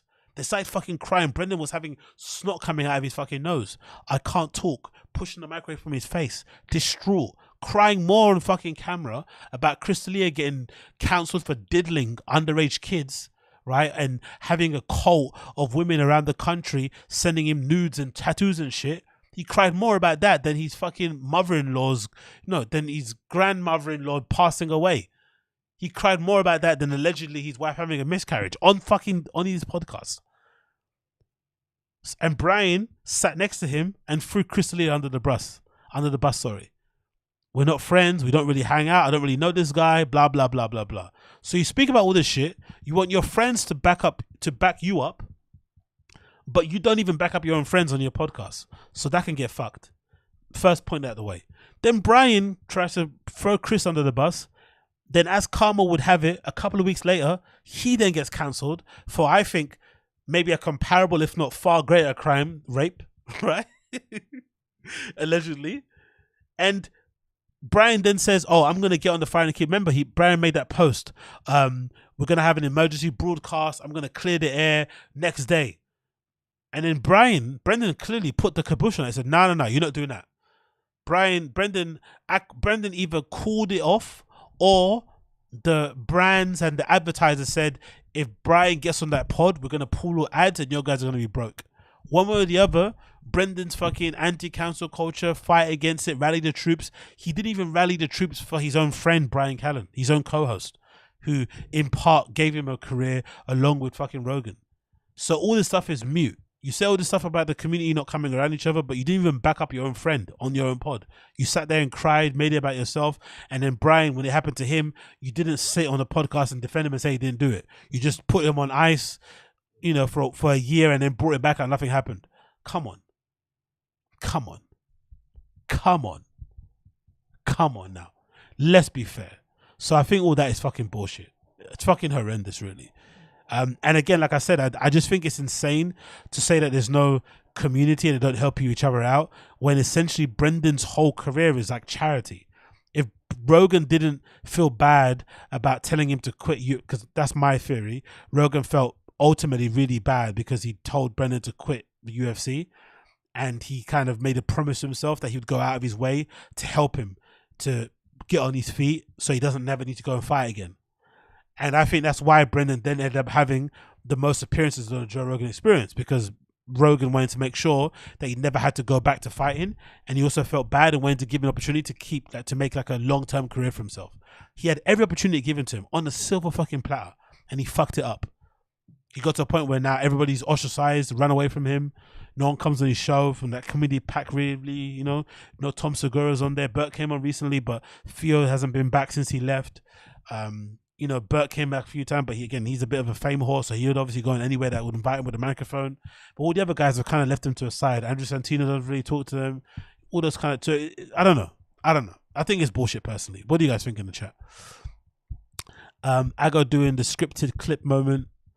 I feel like Bapa is stuck with his crew, just waiting for allegations against Lols. Bapa cried because he ate the Mexican's cookie dipped in salsa. Assad says, LMO, they cried about Chris and then kicked Bryan off the show. Fight the hood. Fight the good fight, Brennan. Exactly. Alpha brain pills turning Bapa into a better now. Exactly. Good Rebel says it's a very difficult situation. Assad Aziz says unleashing the Papa is a sin Joe Rogan will never be able to wipe away. Now, I still don't blame Rogan. I still don't think it's Rogan's fault for helping out a friend. I think if I had a platform like Rogan's and I had a friend like Brendan, I'd probably do the same thing. I don't think it's a bad thing. I think Rogan has, like, it's clear Rogan has certain friends in his social group that he probably doesn't even aware of that just use him. I'm sure, even though he thinks he's like a, you know, I've got my really good bullshit detector. I don't think Rogan's bullshit detector is all the way there. I think there's certain friends that he has that clearly just use him because of his fame and his notoriety. But I also think there are people that he's given opportunities to who don't deserve them. And Brendan might be one of them, to be honest, because the way he fucked it up over the years has been pretty incredible to see. Pretty incredible how he single-handedly has fucked up every opportunity he's got. And think about it this way. Brendan was on E. There was one point where Brendan was on E. Brendan was doing fucking red carpets for like award shows and shit, commentary. Brendan had like a TV show on Showtime, Below the Belt. Brendan did a lot of things like over his career based on the relationship he's had with Rogan, his popularity of the Fighter and the Kid, and he just fucked it. All of it. Every opportunity given to him on a silver platter, he's fucked it. And now you're trying to blame what, cancel culture? You're trying to say that your friend should have helped you out more. Like, what? Okay, cool, man. What you guys saying here? He talked shit about every other comedian fighter podcast I can help. Exactly, John. John Siri here. Exactly. Oh yeah, big up John. Big up my guy, man. Big up. Nice to see you, my friend. Yeah, exactly. That's a good part of it. That's also something he says that's like a default thing people say to kind of appear like, it's like what's another podcast thing they say? I hate everything I do. What's another thing they say? They have these things they say, these sayings. They just say, they're just empty. They don't mean anything. Like, oh yeah, you know, anytime I hear someone do something, I'm always like, yeah, how can I help? How can I help? It's like you're this selfless, you know, fucking saint of a person. Shut up. You know you're not. Like, stop chatting shit. Blame it on Rogan, Delia Vanilla. Love it, Ago, but sun's coming up. Go for a run or go to bed. Yeah, Shoe's coming. I've got a few more minutes, my friend, and I'm going. Coiler says Mike Baker just goes on Rogan and talks about how the cow ate the cabbage.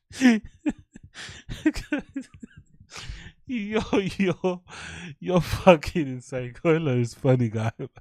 I swear to God.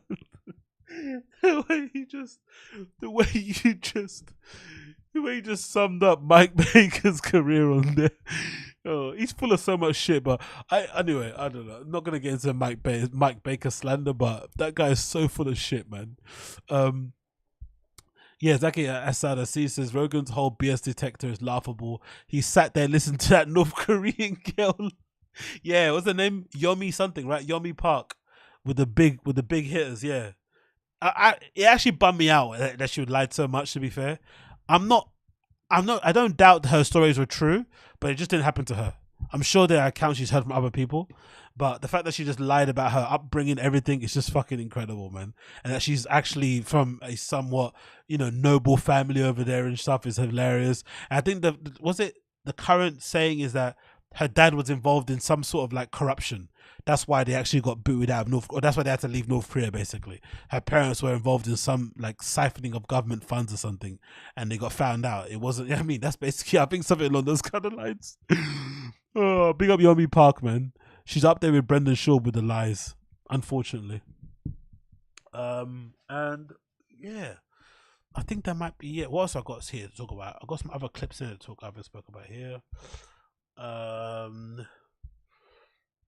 Oh, let's quickly go to Dicey actually, and I'll play the other one another time. Dicey's got a clip about the lying tapes. Yeah, let's do this one. This is a good one. Lying tapes. So big up Dicey.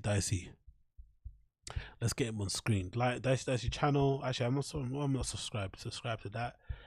Big up him. Great channels here. So great videos. Let's see this one. There's two. There's Wordsmith and there's Dicey. There's lying tapes. Let's go for lying tapes. I want to see that one first because we spoke about it already. Let's see what lying tapes are saying. Lying tapes. Come on, son. Where did I find? Let's do this. Okay, cool. It's loading. Bear with me a second. My computer's getting a bit woody because it's been on for a while, and you know what it is. Everything's shaking up. Come on, son. Come on, son.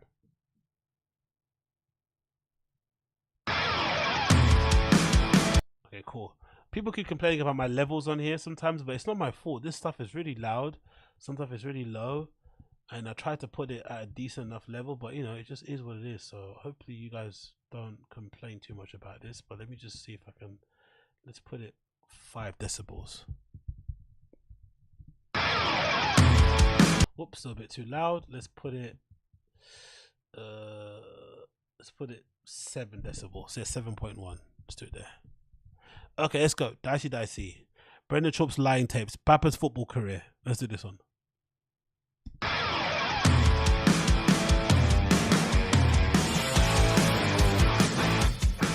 Thought I was gonna go. I tore it up in the pro days. One of the best pro days. I mean, tore it up.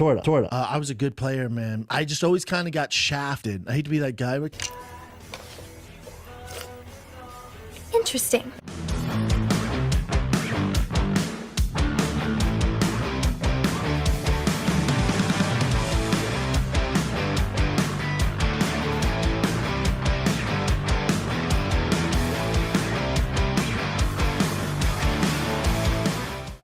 I know I haven't done one of these videos in almost 2.5 months, but that's changing today, because in this episode of BS Lying Tapes, I'll be doing a deep dive into Brendan Schaub's football career. As always, if you enjoyed my videos, be sure to subscribe to the channel. And before we get into the nitty gritty, I do want to say something to the folks that are going to comment on this video with something like, "But Dicey, Brendan Schaub is a highly successful mega superstar who played football in college and sniffed NFL. Stop being a hater. He's way more successful than you'll ever be." Oh my god, you know what? I never thought of it that way. Thank you so much. I'll end this video right now. Psych! First off, Chin, get off YouTube while on company time. Second, I'm actually doing the world a service here. In a time where people are so focused on hating each other over silly differences, I'm bringing them together. Regardless of your race, gender, or politics, we are all united over our shared dislike of Big Brown. This series particularly is about showing the youth what not to become. Don't be a disingenuous compulsive liar. Don't be a Brendan Schaub. Be better. But in all honesty, the whole reason I do this is because it's hilarious to me. I'm here for the lols, and because I think the BAPA'S is fascinating. It has so many characters and side stories. It's funnier and much more entertaining than any of the actual comedians out there. And there's literally so much canon content, which can be a barrier for some, and that's the barrier I try to break with my videos. I try to make the BAPA'S more accessible, so that when you get home from a hard day at work, you can crack open your Tiger Thick whiskey, put on your toe holds, and follow the BAPA'S through my videos. Anyways, stop derailing me, Chin. Let's get to the video. So as most of you know by now, Brendan Schaub lies a lot. No, it's funny because I just thought Brendan Schaub was lying because Brendan lies a lot. So I thought Brendan had just made something up. Some of his lies span over decades, so it gets hard to keep track of all the details, like him fabricating his football abilities, which spans back 17 years to his college days. He remixes his lies every few years, where even a Brendan Schaub historian such as myself can't keep track. But today, I'll try my best to set the record straight as to what the actual scoop is on Brenda's football career. Earlier in Brenda's fighting career, Mr. Schlaub branded himself as a new breed of fighter due to his athletic background. He believed in it so much that he nicknamed himself as the Hybrid. On a quick side note, I just want to salute the person that updated Brendan Schaub's Wikipedia page to show BAPA as one of his nicknames. That's fucking hilarious. Now getting back on track, Brenda has a tendency of being loose with the truth. He regularly overstates his accomplishments, like when he claimed to bench 225 for 40. Yeah, I did 225 40. You know what's funny about the 225 for 40? If I'm not mistaken, Brendan actually did like maybe the same weight for like 13.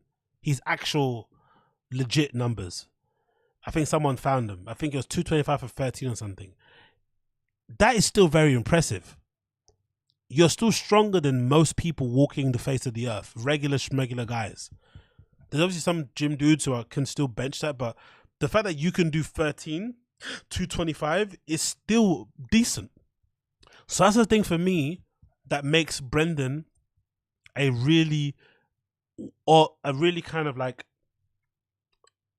a pathological liar, but also a bit of a bad person, because I feel like the truth is actually pretty decent. The fact that he was still able to go from like playing lacrosse, again, there's another thing he also doesn't mention. Funny enough, he doesn't mention his lacrosse career, because his lacrosse career, from what I've understood, was a little bit more fleshed out and had more truth to it than his football career. But obviously lacrosse isn't, it's not the most alpha thing in the world. It's not the most like whatever else, bro thing that he wants to kind of present. I don't know, maybe that's why he doesn't talk about it. But he actually played lacrosse. So he played lacrosse, he plays football, he does UFC, he then leaves that to do comedy, does podcast, then does comedy. That actual trajectory of his career is actually pretty impressive, to go from being some nobody, doing lacrosse, going to football, UFC, all that stuff, and being friends with Rogan. That's something to talk about and be quite proud of, the truth. But he still lies. That's the thing that's really odd about the guy. The truth is decent, but then he still lies to kind of make himself seem more fucking amazing than what he is, when the actual truth of the story is quite good and would be impressive to most people, because most people aren't able to kind of do 17 million fucking career pivots. They just, they know what they like, they do what they do, or whatever, maybe whoever pays the bills, and just keep it moving. The fact he's able to kind of bounce back from setback and keep it moving is something to be, something to be lauded, but he doesn't see it that way and keeps lying. So it is what it is. This tendency of over-exaggeration and lying also applies to his football career. Let's start by looking at his college days. He only got a scholarship during his last year at University of Colorado. During that season, these were his stats. He had 0 starts, he had 1 rush, and caught 3 balls in a primary role as a blocker. He had 6 special team points on the strength of 3 tackles, a knockdown block, a wedge break, and a blocked punt. So not really an NFL caliber player, if I'm being honest, but let's watch him talk about it. No, it's you not. played football for 14 years. Yeah. This is your dream, to play in the NFL. Wait a minute. I thought his dream was to be the UFC heavyweight champion of the world. You're going to become the UFC heavyweight champion of the world. Or was it to be a comic? All jokes aside, growing up, my heroes Jim Carrey, Adam Sandler, Robin Williams. It's a lieception. Rodman Williams. I didn't clock that at first. Rodman Williams. All jokes aside, growing up, my heroes Jim Carrey, Adam Sandler, Robin Williams. Even in his comedy special, he couldn't just take a breath and just enunciate his words properly. I sometimes can be mush-mouthed myself. I can rush through stuff. I can mispronounce things. But surely, if you're going to record a comedy special for yourself, the first one ever, take a breath. Take a moment. I can't deny, when I was growing up, some of my heroes who I looked at as my North Star, somewhere to aim at in terms of my career, well, Robin Williams. But you just take your time. Rodman Williams. Rodman Williams.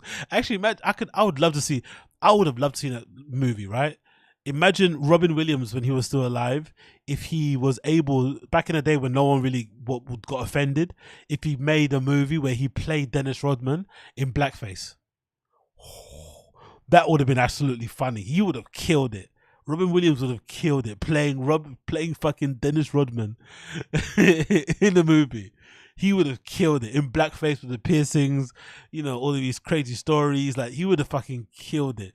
I bet he would have had a really good impression of fucking, because Robin Williams' impressions were really good as well. He would have had a really good impression of fucking Dennis Rodman as well. R.I.P. Robin Williams, man. Gone too soon. It's a lieception over here, bro. This is your dream to play in the NFL. And there's no question. I've talked to guys who played in the NFL, said you were good enough to play for sure. A guy from Denver was, you know, they've said you were good enough to play. No question, right? Sources thought I was going to go. You did. Had a great pro day. Great you pro did. Day. Number of scouts talking. You went to the combine. We went to the pro day, not the actual combine. Okay, so what's the the combine where they invite, I forget how many players, like 75 of the top. Oh, okay. It's actually 335, and if he was a legit NFL hopeful, he would have been invited to the combine. I tore it up in the pro day. One of the best pro days. I mean, tore it up. Just you did everything that was asked of you. Did my job. You did your job. And then some. So then I was like, man, it looks like I have a pretty good shot, because these agents are telling me, like, you know, the Buffalo Bills and the Raiders. I'm like, shit, I'd be a Raider, you know. And so then draft day, I thought there's a chance, you know, and then I get there and it just breaks your heart. Breaks your heart? Oh, it's your dude. whole life. Oh, and then especially when you know you're as good as those guys. Well, yeah. Especially when you know you're as good as those guys. Well, yeah. Especially when you know you're as good as those guys. Well, does anyone else notice how he moves his body or changes his posture every time he queefs out a lie? And we actually have the numbers from his pro day, and they're not nearly as impressive as he makes them out to be. Like, even out of the 12 players he did the pro day workouts with, he was in the bottom half. So there we go. Them out to be. So he benched. What's the NFL Combine bench press? What is it? NFL Combine bench press. What's the weight? It's 225. So he did what? He did 21.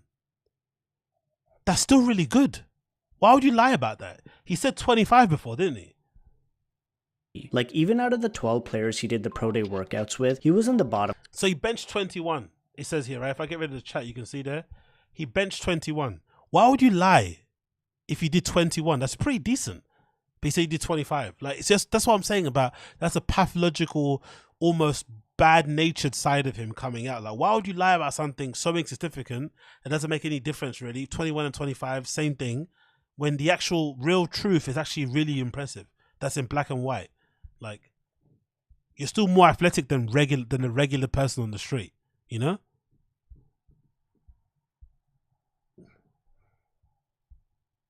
Half. So when he says that he had one of the best pro days, I'm not really sure if he just forgot or if he's lying. To me, it just doesn't make sense to lie about all of this verifiable stuff. He could easily get the credit of being a big athletic football player that was really good, just not good enough to turn pro. And that's not a knock. But the thing is, Papa doesn't understand that. His ego has to be the best even though his talent can't back it up. And his lying ego gets worse, so bad that he actually blames politics for his lack of playing time and success. Because in college, I was a good player, man. I just always kind of got shafted. I hate to be that guy. Even the offense coordinator, we had the big scrimmage where it's like, who does well in this based off your grading, that's who's going to be on the starting squad. And I scored one of the highest ratings. Like, I balled out, man. I remember the offense coordinator seeing me in the weight room the next morning. I'm sore. I'm working out 6 a.m. being like, I'm going to do it, man. This is it. Needle dick, needle dick, needle dick. Yeah. And he came up, man, you did great yesterday. I'm like, thank you. He goes, you know, we can't play you, right? And it was just like, because I was a walk-on. I earned a scholarship,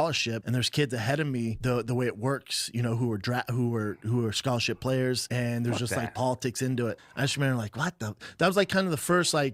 I'm not gonna lie, I think this might be the origin story of Brendan having something against black people. It's a fucking crazy take. It's probably not based in any fucking truth.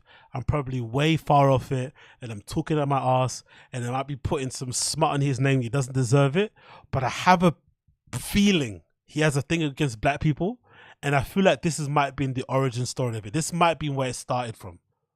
Because exactly, it wasn't someone says here politics.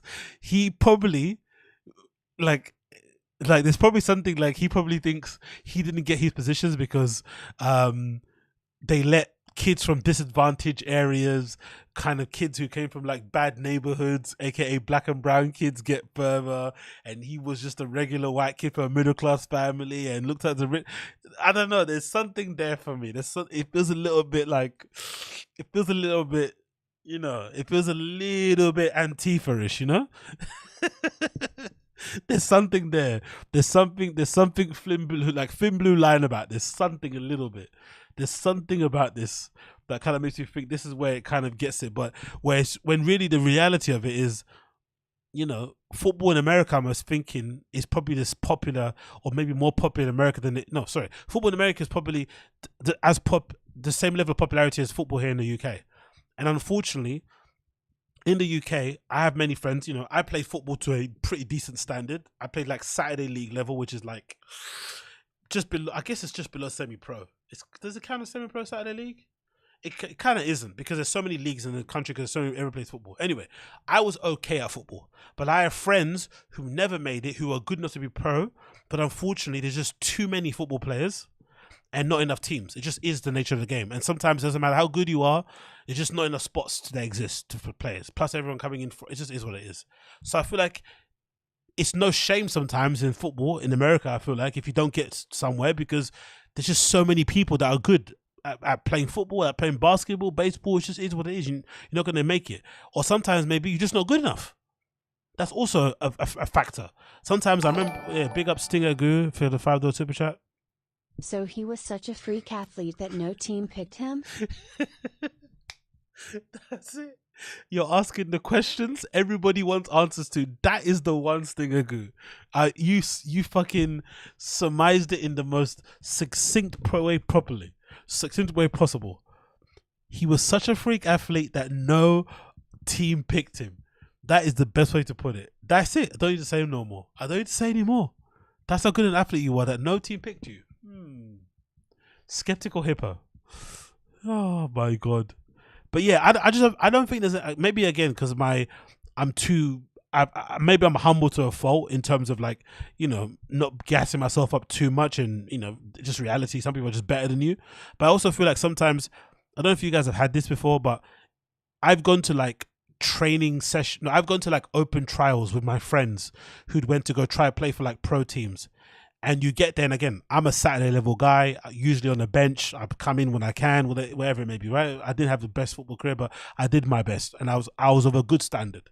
But I have friends who never made it, and I had friends who did try and make it, and I'd go with them to trials, help them, you know, whatever, be encouraging person on the sidelines, cheering them on. And sometimes you go to these trials, and you realize how shit you are because of how good other people are. It can be quite humbling. It's quite nice to go to these kind of things. It's quite cool to go to, like, you know, you see under 12s playing and you're like, shit, these under 12s will fucking spin me in circles. It's good to see that. So there's no shame sometimes getting to that level, realizing you're not good enough for that level, and just being okay with it, because there's only certain places that your talent and your ability can take you in sports. It's quite black and white. But for some reason, he doesn't have the ability to even, and the funny thing about Brendan, it's the ego thing, because even now, when this video was filmed, you're rich, you're successful, you've made it in a new career. You should be maybe a little bit more introspective, a little bit more humble, a little bit more, you know, you should be able to be like, you know what, actually looking back, I wasn't that great. I thought I was amazing. Actually, these kids are much better than me, and just be okay with not making it. But it must be such an insecurity of his that he's still holding on to it. Big up Crash, big up you. He couldn't even beat a cheerleader in a foot race. That's all you need to know. P.S. Great to see you back doing your thing, AZ. Crash, banger super chat, fucking banger. Exactly. I can't even say anything more. You guys are killing it with explanation. I'm rambling and talking about, but you guys are killing it. He couldn't even beat a cheerleader in a foot race. That's all you need to know. Exactly. And thank you for hanging out, Crash. Appreciate you, brother. That's it. He couldn't beat a cheerleader in a foot race. A cheerleader who's, you know, overweight, a cheerleader who hasn't been cheerleading for a while and is now a comedian and living a regular life in Chappelle Lacey. He beat him easily. He had to fake an injury. This alleged former athlete, former professional athlete in football, former professional athlete in the UFC, always dieting, riding his bike all the time, and he lost a foot race to a guy who spends his time more on stage performing or being part of fucking punk bands, and he does cheerleading, because cheerleading is something he did when he was in college. He doesn't even cheerlead anymore, Chappelle, right? And he's still able to beat him with ease. Just took off his shirt and beat him with ease. And Brennan had to lie, had a hamstring injury. Fucking hell. Anyway, let's continue. This is fucking incredible video. Big up Dicey. Yeah, business thing where I was like, that's trash. But I don't get it. Yes, the token narcissist response of, oh, it was the politics, man. I was one of the best players on the team, but the politics really held me back. It would be bad enough if that was the only thing he claimed, but it gets worse. Brendan Schaub actually goes on to blame race for his lack of success in football. Yeah. I was the only. See, I knew it. I knew it. I had a feeling. This for me is an origin story and basis of why I've always got the feeling he's had a little bit of a thing against black people. It's no surprise that he warmed more to Chappelle Lacey than he did to Malik. And I love Chappelle, but let's be honest, you know, he acts a certain way that you would imagine somebody that don't like black people would probably like him in that respect. It's weird to say it, but I know Chappelle probably would agree in some respects. Just the nature of the beast. I've suffered from the same thing myself because of, you know, I'm into metal. I go to, you know, metal festivals. I listen to certain type of music and shit. When you get around certain people, you know, when you be a black person, they can act a certain way, but because they think you're kind of one of them, they can excuse your skin color. It's a bit strange place to be in. Anyway, that being said, I always got that feeling because it came from football, because it's clearly insecurity of his, because he lies about it still to this day. And I think part of his, deep down, if you asked him, without any no witnesses around, I think he honestly believes the reason why he didn't make it is because, you know, some black kids got given special privileges or advantages, as he might be able to say, ahead of him, as opposed to he was just fucking shit at football. But hey, let's see what he says. White guy with all black dudes, and my coach was black. I remember breaking down film on Missouri or something like that, and they had a white running back, and the coach goes, I don't get it, man. White guys just can't do what black guys can do. He goes, I would never play that kid. I was like, oh, I'm fucked, man. I'm super fucked. That's trash. It was awful. So It's kind of ironic that the guy whose whole comedy set is about mocking other races is actually blaming racism for his lack of success in football. But I remember it would just put these chips on my shoulder. Oh, he just made a Pringle reference. Pro day at University of Colorado, I got ready for and just balled out. And then I got an invite to the Buffalo Bills. So let's talk about his Buffalo Bills. So racism held you back, but then you're so good that you got over the hurdle of racism. But then when you got to the final step, you didn't get there because of what? Does this make any sense to you? Racists held you back, but then you were so good you balled out that you got there, but when you got there, you couldn't get over the line. Days. Brenda claims that he made the Bills practice squad, but here's the thing. If you look at the Bills personnel losses for that year, he's nowhere to be found. So either I'm mistaken or he was just a tryout player, since teams typically don't sign them. They just go to the facility to do tryouts, and after that, if the team likes a player, they'll sign them to the practice squad. In this case, he was either asked not to return after the tryouts, or he was never invited in the first place. So exactly what somebody said in the stream chat. Big up you who said it, who clarified that. Exactly what he said in the stream chat. So there's practice squads, and there's tryouts for practice squads. He went to try out for a practice squad, didn't get in, but then he says because he went there, he had a cup of coffee with the Buffalo Bills. No, you didn't. That technically isn't a cup of coffee. That is nothing. I went to trials for teams that I didn't get into. I can't count that as if I played in that team or I was in that league. Doesn't make it. That's why I say I was a Saturday league player / Sunday league player. That's where my level was, because I went to trial for like semi-professional teams that played, like, because in the UK we kind of have loads of tiers of football, and basically in a way to kind of get to the professional ranks, you kind of have to say you start playing games midweek, because that's usually a sign that you're playing for a professional club, because they might have games on Wednesdays and Saturdays, and sometimes you get paid some money. You might get paid 100. So sometimes you don't pay subs, you pay they actually pay you to play, and they actually can have your name on the back and shit. But I only played consistently Sunday league and for a little bit Saturday league, but I can't then say because I went to trial for teams that were semi-professional and never got in that I was on their team. No, I wasn't. I went to trial. I went to go run around some cones. I played a match. I was fucking terrible. They told me don't come back again, and I went home. You know, that was it. There was no fucking, oh, because I went there and I ran around a couple of cones and I got shouted at that I was on a team. That isn't, I could never claim that as a victory. That is a fucking insane thing to say a win. Really weird. Place. Bills alumni here. So after his glory days with the Bills, Brenda set his sights on Arena Football League by signing with the Utah Blaze. He went on to have a great career for them. So what is arena football? Is that like flag football? Again, I need to fucking find out all this shit, because I want to get balls deep in football so I can understand this shit. What is arena football league? What the fuck is that? AFL, I'm assuming, right? What does that look like? AFL. It's is it smaller teams? Let's see what that looks like. Is it smaller teams and indoors? So it's kind of like those girls that played naked and shit. Arena Football League can refer to one of the three success preference leagues. The first was founded in 1986 and played blah blah blah. What? So let's see. Arena Football, NFL difference. Is it the size? Okay, at 50 yards long and 28 1/3 wide, an indoor football field offers players roughly 1/4 the area of an NFL field. To accommodate for this, indoor football permits fewer on-field players and is outdoor 8 and 11 respectively. Okay, so it's smaller pitches. Are people saying here?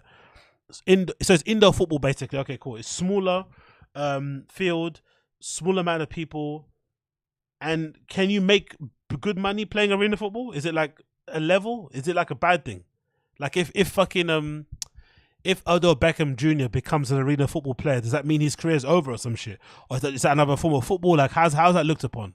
I'd love to go know the Americans in my chat who knows about football. Is it looked as a downgrade?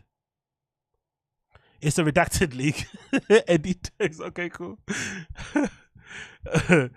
A QB can make over 100K. Okay, so you still make good money. So it's like start playing in the lower leagues, basically. Some people try to go pro from it, but I think it's a bit more brutal. Okay, cool. Like $1,000 a game. You heard of a special? You heard of a Special Olympics? You're fucking evil. Huge downgrade, but it's okay, cool. So it's still a good level, but it's a downgrade to some extent. Okay, let's see what Dice said about this. Women like. No, isn't there women that play arena football like naked? Am I? It's like skimpy clothes. Arena football women, like they're like wearing bikinis and shit. Do you know? Have you guys seen it on Twitter? People, look. I'm not mistaken. I see these clips all the time. What's this then? Okay, not that, but what's this? Is that an arena football too? Is that an arena football? What is this? Is that an arena? That's arena football too, right? Is there a men's version of this where men's dicks are just hanging around? Is there the same thing? He should have. I'm gonna have to do this research on a separate time. Okay, cool. I thought this was the same thing. No, okay, same without the. Okay, cool. Same without the booty shorts. Okay, cool. Thank you, Martin Moose. Okay, same without the booty shorts. Okay, cool. Okay, let's go back. Cool. Let's go back. Where he was released not once, but twice in one season. He got released twice from playing AFL. Let's go back to that one more time. Yo.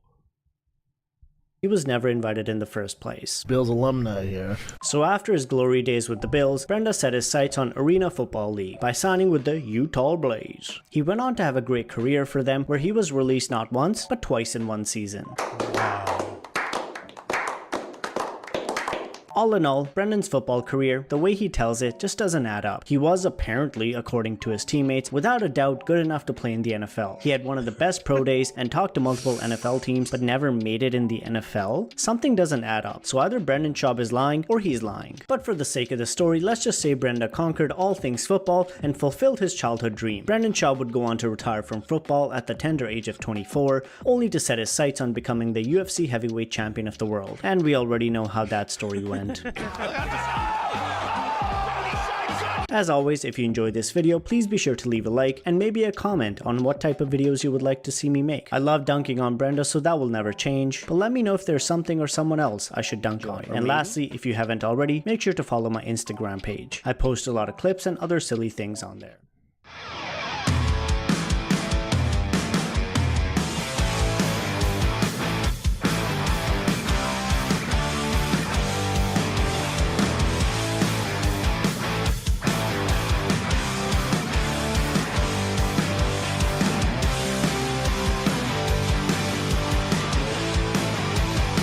By the way, for the people who watch football, would I just have to get used to this? Because I think I'm a bit still stuck on sometimes with football. There's so much going on the field in terms of the defense and people screening and shit. Do your eyes just get used to it after a while about what to pick up about seeing who's blocking who's doing this. Do your eyes just get used to it, the speed of it? Because just feel like there's so much going on. I used to football, it's like everyone's kind of following the ball and you can kind of see the flow of the game a bit better. But I feel like with football, there's so many mini battles happening on the field at the same time. Football's the same, soccer, but I feel like in NFL, there's so many mini battles happening at the same time away from the ball. It's hard to keep an eye on both things at the same time. Do your eyes just get used to it after a while? Is that what happens? Because I don't know, it's hard to kind of like focus on that shit. You see it going everywhere. Hey, big up Talking Thrones. Good to see you, brother. Big up. Nice to see you, brother. Nice to see ya. I actually watched a video about George R.R. Martin the other day, and it made me want to throw my laptop out of the fucking window, documenting the fucking numerous. George R.R. Martin and Brendan Schaub. Who lies more? Who lies more? George R.R. Martin or Brendan Schaub? Who lies more? Please let me know in the chat. Fuck. Yeah, people follow the ball. You know what to look for eventually. For me, it's a bit slow. Really? Doyd is saying they find NFL slow. Okay, cool. Fair play. It takes a while, says Jan. Talk about the Will Smith lie. Okay, cool. Let me get up as well. You'll be able to recognize it if this running play or is a pass, and then you can focus and we'll go either line or the field. Okay, cool. All right, cool. Cool. Okay, cool. Let's continue playing it. Play 2004 electric EA Sports game called NFL Street is fun and you'll learn basic football. Okay, cool. That's a good one. Noted. Let me take a screenshot of that actually. I was just saying that, my friend. Because I actually want to get into football. I really want to get into it, but I also want to understand the rules. I also want to watch it like a fucking casual. Do you know what I mean? I want to understand what's actually going on. Anyway, let's continue with this Brendan Schaub highlight reel.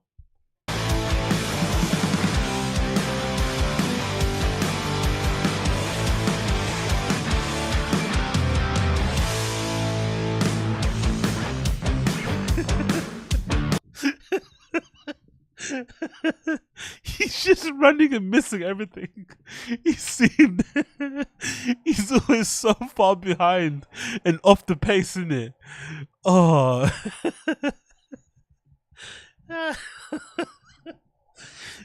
This is him at his fittest as well. Youngest, fittest, like he's just so off the pace. It just is what, again, I've done it before. I played football to a decent level, but it's so humbling when you go play football, especially when you play like five-a-side against, you know, it's humbling. In England, we've got this thing called goals, right? Where it's basically these five-a-side pitches that you book and you play with your friends, five-a-side football or whatever, eight-a-side if you want to. And sometimes at goals, there'll be guys that just book a pitch and wait for people to come and they'll just play whoever plays there. And sometimes it might be retired pros. Sometimes not even retired professionals, like sometimes retired semi-professionals with a big gut, you know, fat as shit, and they will run laps around. They will spin you in circles because they used to be pro.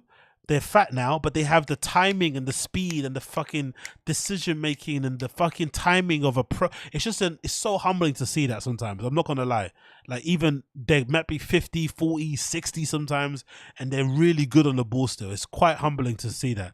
So sometimes when you play people at a certain level, you just have to accept you're just not good. But seeing Brendan here chase the ball or try to like get to his man but not get in there is fucking hilarious.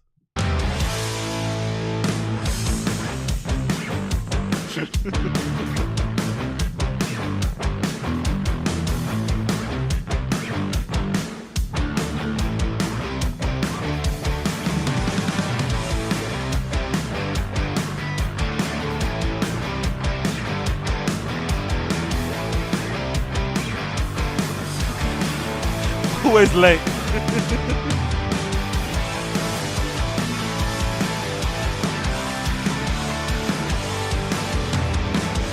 Oh, honestly, big up, Dicey, man. You're an absolute legend.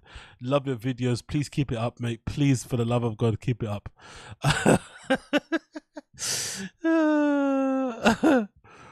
Oh, mate, honestly, what are you guys saying in the chat, though? I want to hear this. What are you guys saying in the chat? George R. Martin or Brendan Schaub? Who lies more? George R. Martin and he's fucking never meeting his deadlines and just enjoying the trappings of the fucking early success of Game of Thrones TV shows and all the appearances that he does, all those fucking stupid hats that he buys and whatever, like those fucking fat men vests. Like who's worse? Who lies more? I'm gonna say George. You know, I think he's got a longer track record of lying more than Brendan. Like they're probably the same level, but I say George probably more. The amount of false promises, mate. The amount of false promises is fucking insane. Oh god, that was fucking brilliant. I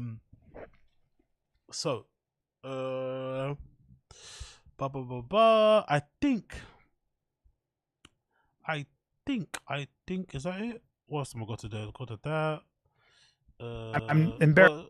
Oh yeah, you see this here. This is another one. Another good one, right?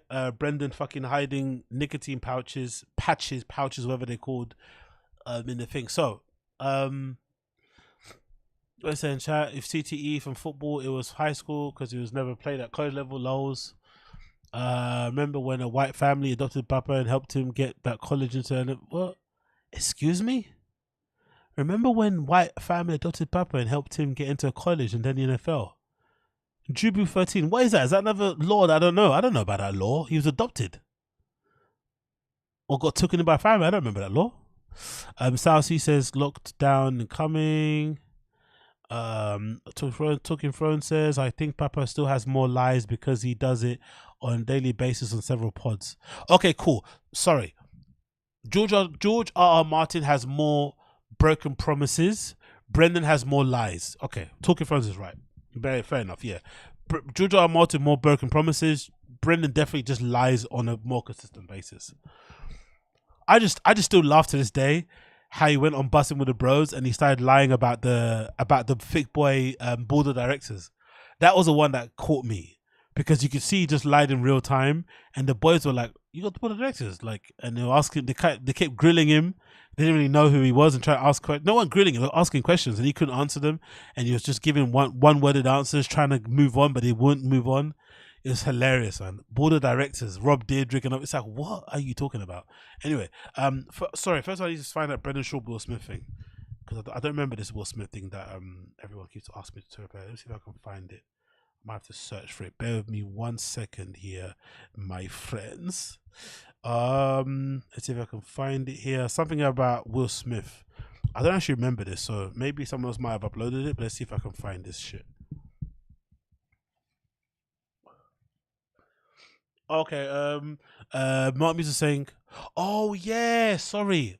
Okay, Mark Muse, thank you. That's to do with that, yeah, that's to do with that player, right, recently.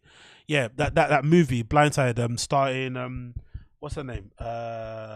The woman that's a fan of Man United, Julia Roberts, right? Julia Roberts is in it. She's a big Man United fan, yeah. And the guy originally based on that film, Blindside, is now suing the family because it wasn't as it, as it was intended. So let's see, yeah, let's see here. Okay, Will Smith, a B. Schaub story. Wow, okay, this is fucking. Please don't tell me he lied that he knows Will Smith. Please no. Let's play this clip here. Oh my fucking god. No fucking way did he lie about knowing Will Smith. Let's see this. Hope you guys are not lying to me. Let's see here. Actually, I upvoted the post, so I must have seen this. I probably don't remember why I upvoted it, but let's see if this is You know what? That party took all our phones. It was an Oscar. Okay, I do, man. Okay, let's see this. Let's see this. This guy is fucking embarrassing. Let's see this. Will Smith and Brendan Schaub. Okay, let's see. Let's see this. Let's see this, because this is fucking insane. Is this guy lying about knowing Will Smith? You know what? That party took all our phones. It was an Oscar party, and everyone's in tuxedos, yeah. so there's no cell phones. I've been to those parties. And Will Smith asked me to. Will Smith asked me if I did private training. He did? Who? Will Smith was like, "Hey man, So you're the reason why he punched Buddy in the face. Yo, the reason he slapped old boy. Oh, I didn't train. You're with the him. reason why Chris Rock. No, I didn't train with him. You did it, right? Didn't take him up on it. I get different vibes. What'd you from say that. to him? No. Want me to hold mitts for you? You didn't say no. I promised you. I was like, well, at the time, as a current UFC fighter, I'm like, oh, I don't like hold mitts, dog. If you want to put me in fucking whatever the fucking I Am Legend 3, I'm in. But I don't hold mitts, dad. Will I am? You get there and he's got a latex mask on. You like, oh fuck, I didn't plan on this. You're gonna be a zombie. Can you go? I like how he nearly said he basically nearly said, but he kind of pussied out of it. He nearly said that Will Smith, he tried to like go down that lane of like Will Smith is gay. I got different vibes, like he was trying to fuck him or something. So not only was Will Smith sexually attracted to Brendan Schaub back then, he was also a fan of him in the UFC and wanted him to hold mitts for him. What? When he played fucking Muhammad Ali. Yo, the way this guy lies is almost impressive.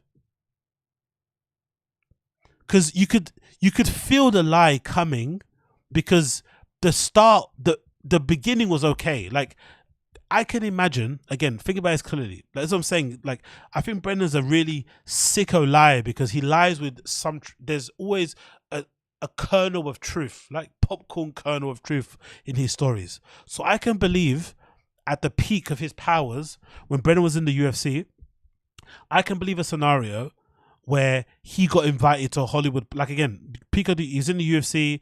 He might have been doing Fighting the Kid.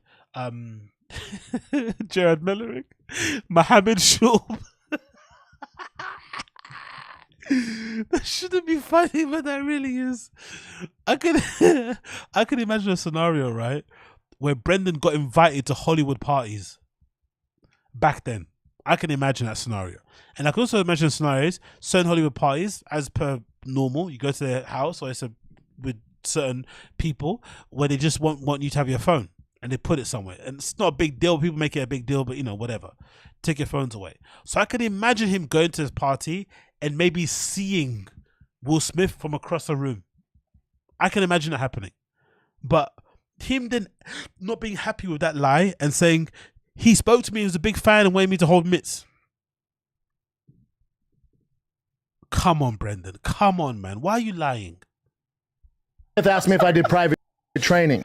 You hear him shout it twice because no one paid attention to him, and he says it twice. He shouts it across the room to one-up people, or to prove how more famous he is or how cool he is. Because this is insane. Normal people don't do this. Normal people maybe say it once, no one's paying attention. Okay, move on. You know? I know Will Smith. It's like, bro, shut up, man. I've been to those parties. And Will Smith asked me to. Will Smith asked me if I did private training.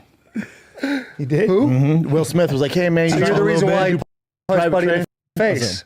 Yo, the reason he slapped old boy. Oh, I didn't train. You're with the him. reason why Chris Rock. No, I didn't train with him. You didn't take him up on it. I get different vibes. What'd you say? I got different vibes, man. So Will Smith not only knew who you were, knew who you were, came up to you, wanted you to offer him training, and then also wanted to suck your dick.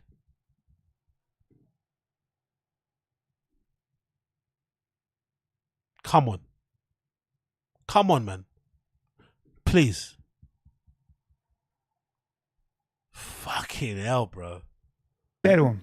No. Want me to hold mitts for you? You didn't say no. I promise you, as a guy, well, at the time, as a current UFC fighter, I'm like, oh. Of course I said no to Brendan. It's cool I said no to Will Smith. I'm Brendan Schaub. Of course I say no to him. Of course I say no to Will Smith. I'm fucking Brendan. Why would I lower myself to being part of Will Smith's entourage of maybe progressing my career and helping myself out by being a part of his fucking journey, using that as something to kind of propel my career forward so I can become an international movie star? Why would I do that? I'm fucking Brendan Schaub. Of course I wouldn't fucking kowtow myself to fucking Will Smith. How lower myself to that? I'm Joe Rogan's friend.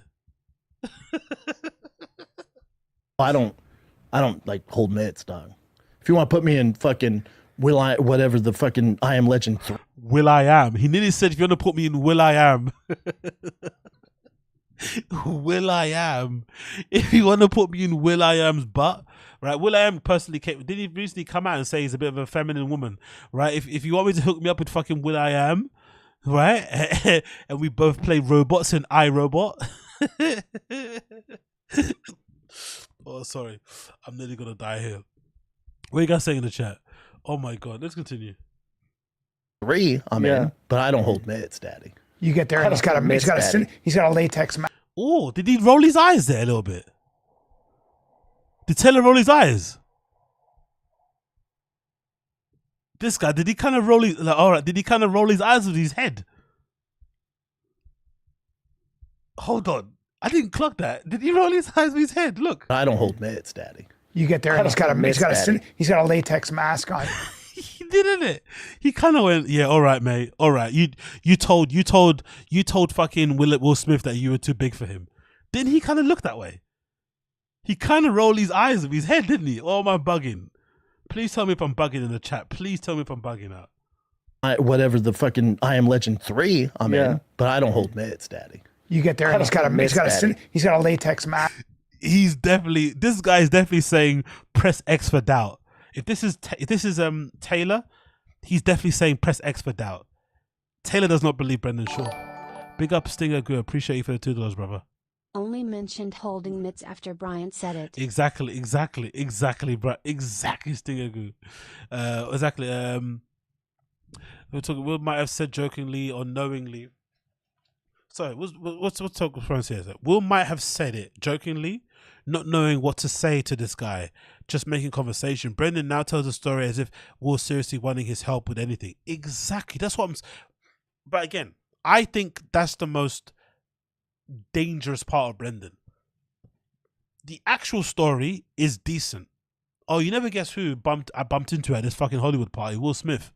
I don't know if he recognized me or if he saw my cauliflower ears and stuff and thought I could fight. But he was asking me suggestions about training and what kind of, sparring he should do and shit. And I was like, bro, I hold on a miss. I'm a current fighter. I've got a fight campaign. I was so confused. That's a funnier story than trying to say he knew you, wanted to fuck you, and also wanted you to hold mitts. Like, come on, what? You wanted to do like a fucking naked sparring session with him? Like, come on, bro. Like, come on. Why lie? Naked sparring session with Will Smith, right? That's what you wanted to do. Cool. We'll go back to what's that joke said? We're going to go back to the dojo and suck each other off. Like, you went to do one of those type of jokes, isn't it? And suck each other's dicks. Like, bro, like, come on, man. Come on. You're that amazing, right? All the guys want to fuck you. Every fan from here to Portland knows who you are. You stop fights between fucking Antifa and Proud Boys. Like, come on, bro. Come on. Everyone's a big fan. Even fucking Will Smith. All right, cool. Okay. Okay.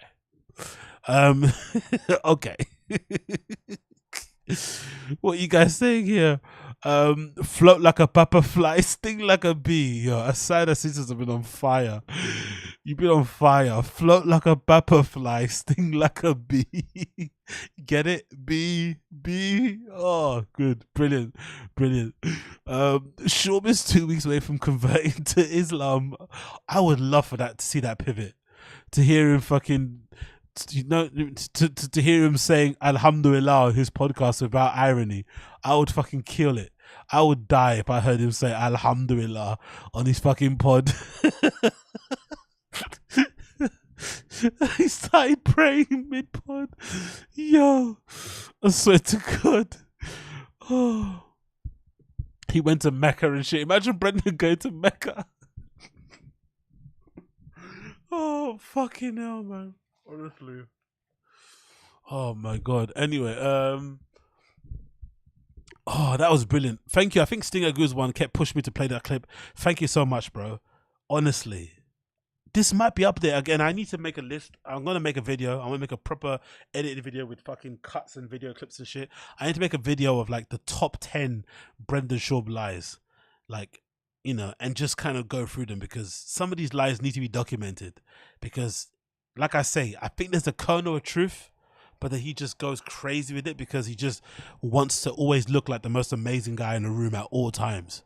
Like, he legitimately reminds you of that neighbor. I keep speaking about it a lot, but that neighbor that I grew up with who used to lie about the girls he was fucking, he used to lie about the computer games he had, he lied about knowing karate, he lied about his dad being in the fucking SAS. Don't know if you guys know what the SAS is, but essentially it's our version of like the Marines in the UK, right? Like that guy neighbor, the neighbor next to me used to lie about his dad being in SAS. That's why he was never at home. Then when we got older, we found out his parents just divorced. His parents just divorced. He kept trying to explain the reason why his dad wasn't around because he's in the SAS, but his parents just divorced. Can you imagine that? Somebody lying about their dad not being around and saying that they're in the Navy SEALs. Brendan reminds me of that kid so much. I swear to God, big up John. John, wherever you are, if I ever find you in real life, we're gonna have a big laugh about this because you were horrible growing up with. Like, I hope you remember. Honestly, if I ever find this John guy, if I ever find you, I forgot your surname, but if I ever find you, we need to laugh about this over a beer because this John guy was the same guy that he pretended that there was a girl in his room. And he got us to kind of creep up next to his window, had like a balcony thing you could kind of jump on. And he got us to all kind of peek at his window while he's hooking up with this girl, allegedly. And it was just him under the duvet with a pillow. That's the kind of so that's why I kind of despise liars, I think, because I grew up with people like this. I grew up with guys who would lie they had girls over and they were under the pillow, under the duvet with a pillow. I grew up with guys who, instead of just admitting their parents got divorced, would lie and say their fucking dad's in the special forces. Their dad's away in fucking Afghanistan fucking fighting the Mujahideen. Could you like, come on, man. Oh my God, man. Honestly, John, wherever you are, you're a fucking psychopath, man. I hope you're doing well, but we need to laugh at this over a beer. We have to.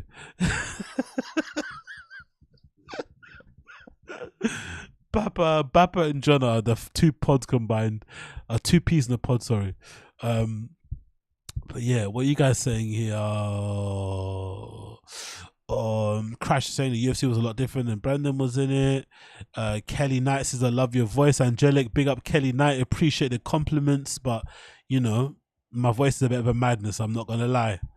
No, many bad things have gone inside his throat. I'm not gonna say pause either because you guys know what I'll go on. Martin Moose says I remember the kid in my neighborhood who told me he just got a NES and went to his house and he had no. Exactly, we all know these kids. He had no video games. Exactly, that's what John was.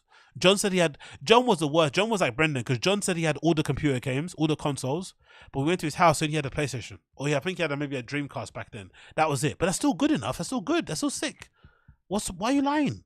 But he said he had a Sega, he had a PlayStation, he had a Dreamcast, he had a Nintendo. Like, why are you lying, bro? Why? And the funny thing was, John was a rich kid in our neighborhood.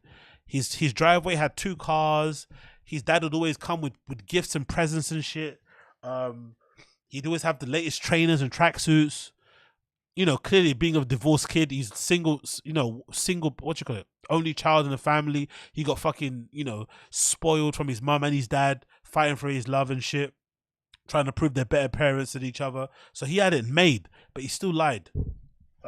Honestly, John, wherever you are right now, hopefully I can find you one day, but fucking hell, man. You are awful. Also, everyone knows that person who was a person, auteur. Yeah, that's your name, right? Everyone knows that person, uncle, sister, or friend that topped every story they told, exactly. What's people saying here? John's last name is SCHAUB. Exactly. Yeah, imagine if it was. Dreamcast is the only console I bought at launch. Yeah, the Dreamcast was fucking amazing, man. That was one of the best ones. I remember was it Dreamcast? People started producing songs on. I remember there's a console. I forgot what computer console it was. There's a computer console and people started you could do music production on it. Early, it was kind of like Fruity Loops. It looked a bit like Fruity Loops. I forgot if was it Dreamcast or was it PlayStation? There was a particular game people used to make tunes on. Because I remember back in the day in Grime, that was a bit of a trend. People were making tunes off of this fucking game. I forgot what console it was. I don't know if it was a Dreamcast or if it was a PlayStation. Was it PlayStation? I'm not sure if it was PlayStation. I'm not too sure. A particular type of console everyone was doing game, but yeah, that was a good era, man. That was a good fucking era. People saying it was PlayStation. People are saying it was PlayStation that you could play. There was a music production, but I forgot the production game of it. What it was called? It was some sort of music production game that you could fucking use. I think I remember that game for the PS. Says Good Robot. Okay, cool. Maybe it was the PS. It was fucking brilliant though. And then yeah, man, that's about it, brothers. It's late now. 6:40 over here. PS2 people are saying not Guitar Hero. Let me just see if I can find it before I leave. What was it? Let me say here. Let me say PlayStation music production, music maker. Maybe that was the one. Maybe it was this. PlayStation Music Maker. Is that what it was? I remember JME used to use it from Boy Better Know. Yeah, I think it was this. I think this might have been it. Music 2000. That's the one. Music 2000. That was it. This is actually it. Yes, that's the one. I remember this. Do you guys remember this? Everyone used to use this back in the day to make grime tunes as well. This was the one. Music 2000. 100% this was the one. 1,000,000% this is the one. And it kind of worked a little bit like Fruity Loops, you know? With the little fucking dots and shit to make the loops and shit. That was fucking the one. Yep, this was the fucking one. Let's click this guy's video and see it quickly. This was definitely fucking the one. Oh man, this brings back so many memories. Let's play this. PlayStation Music Maker. This was the fucking one.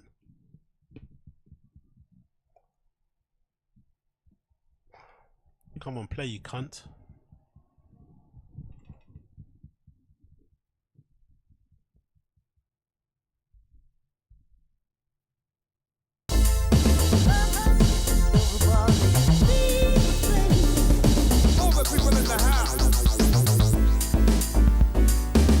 Hello, how's it going? So which retro nostalgic piece of junk are we going to try and make music on today? Well, if you've seen the title of this video, then you've probably guessed it already. Yeah, you're right. It's a sound meter.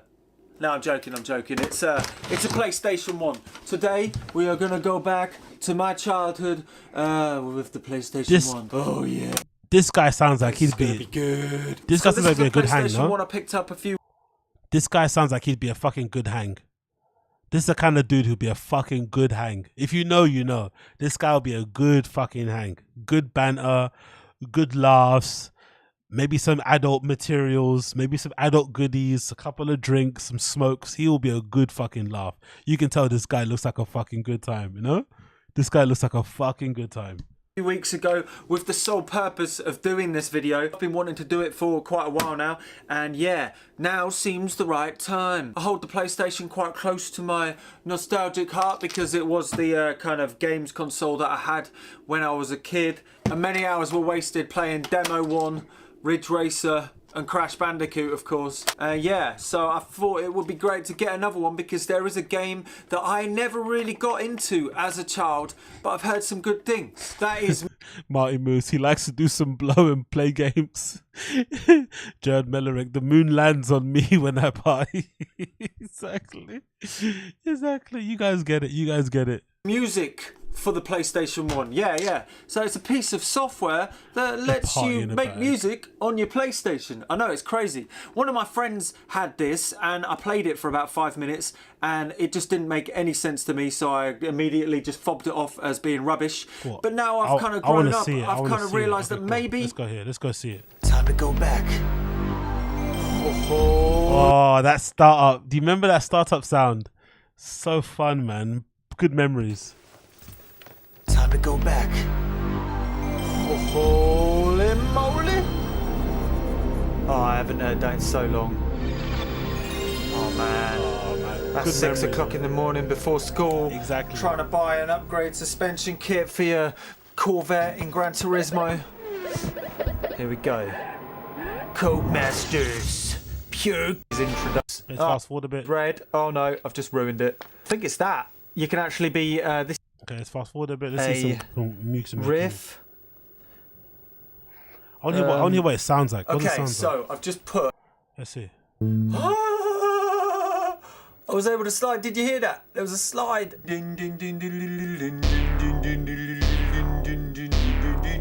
This is coming along.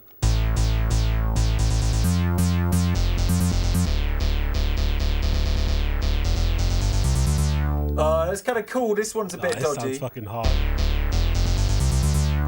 Yes. You can make some good EBM, electronic body music on stuff. You can make some good acid stuff on this. You could make some fucking bangers on this if you wanted to nowadays. I might have to get an emulator and see if I can fuck around with this, because this sounds fucking hard. Oh yeah. I don't know. I don't really understand this quite yet, but I hope you're seeing that this is how you make the song. Oh my god, it's got rapping in it. Oh yeah. Drop the bass. Oh yeah. Put your feet on the floor. Oh, this is gonna be good. Here we go. Here we go. this is how you edit it, and then I'm just gonna get kicks. Yeah, I'm gonna quickly add a rap. Oh yeah! Oh yeah! Oh yeah! Oh come on, play. Are you ready? Are you ready for the tune of the day? Oh yeah! Oh yeah! Oh yeah!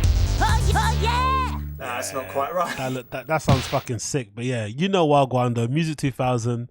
Oh, this sounds fucking great. I might have to get an emulator and see if I can fucking check this shit out, man. But that sounds fucking good. But yeah, good shit. Maybe the scroll down here. Let's see. Okay, this is the end bit. Let's see what it plays here. Towards the end. What do you play? Anyway, let's have a listen.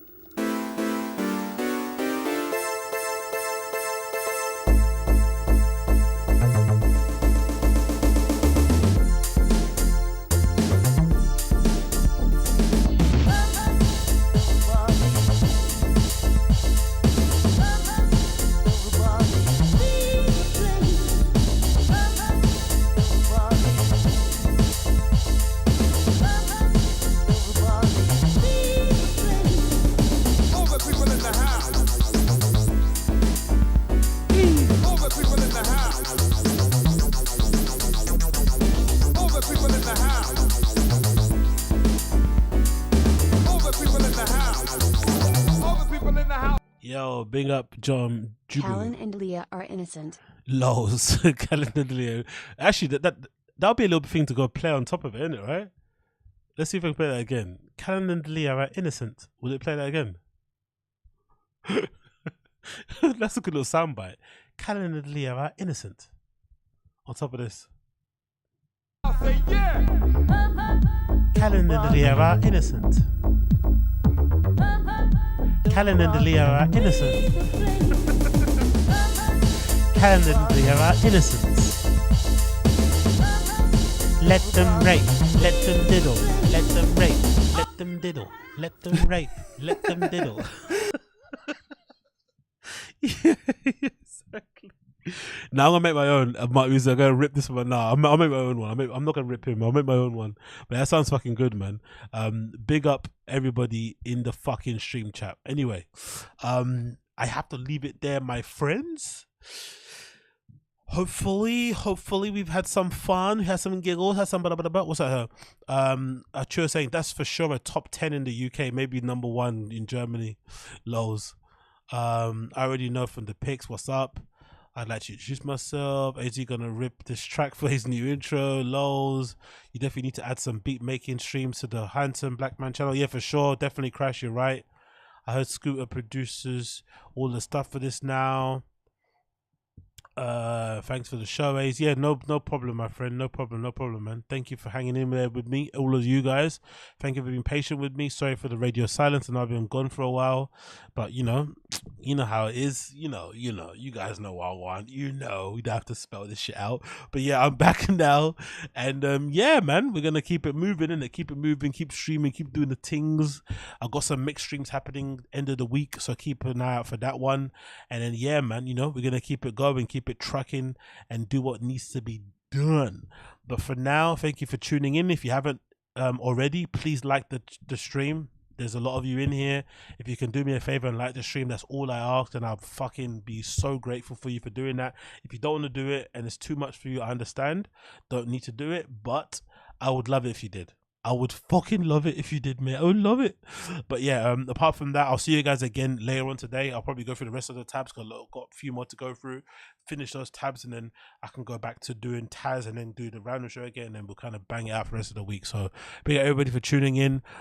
Big up Jared Mellerick here. So I guarantee you things will get started in Pyramid. What's this about? What's Pyramid chat about, Jared Mellerick? What are you saying here? Wagwan. Big up Jared Mellerick, big up Crash. I see Michael here, big up there, thank you.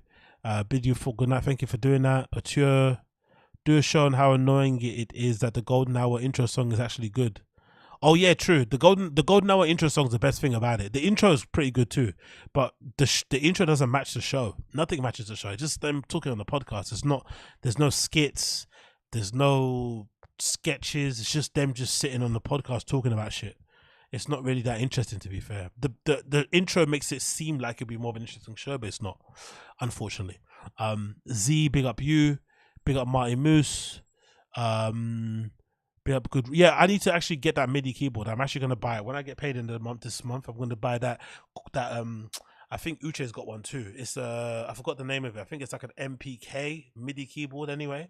So I'm gonna buy that and I'm gonna start producing and making some tunes because I want to make some jingles mostly for the streaming shit. So I'll be fucking around making some jingles on that.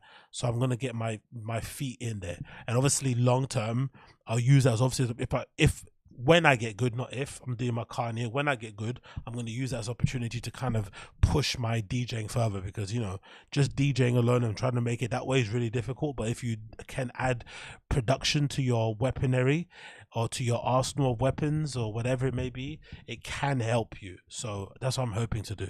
Or that's what I am going to do. No hope. We do. Big up Good Robot as well. Thank you for being here, my friend. Crash as well. Marty Moose, who else is here? Let me shout you all out. Aryan Privilege, I see you. Who else has been here? Aryan Privilege, Good Robot, I said before. Jad Merrick, I said before. Otura, I said before.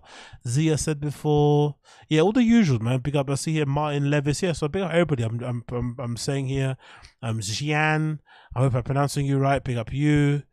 Big up Stinger Goo, of course. Big up Wuhan Institute of Virology for hanging in there. Thank you for letting me know I should keep my mask on. Big up Kelly Knight. Big up Yo Doc C. Too many of you here. Way too many of you bad boys and bad galas in here. I appreciate all of you. It's been a fucking pleasure, never a chore. And I'll see you all again very, very soon. Peace. Peace, peace, peace, peace, peace.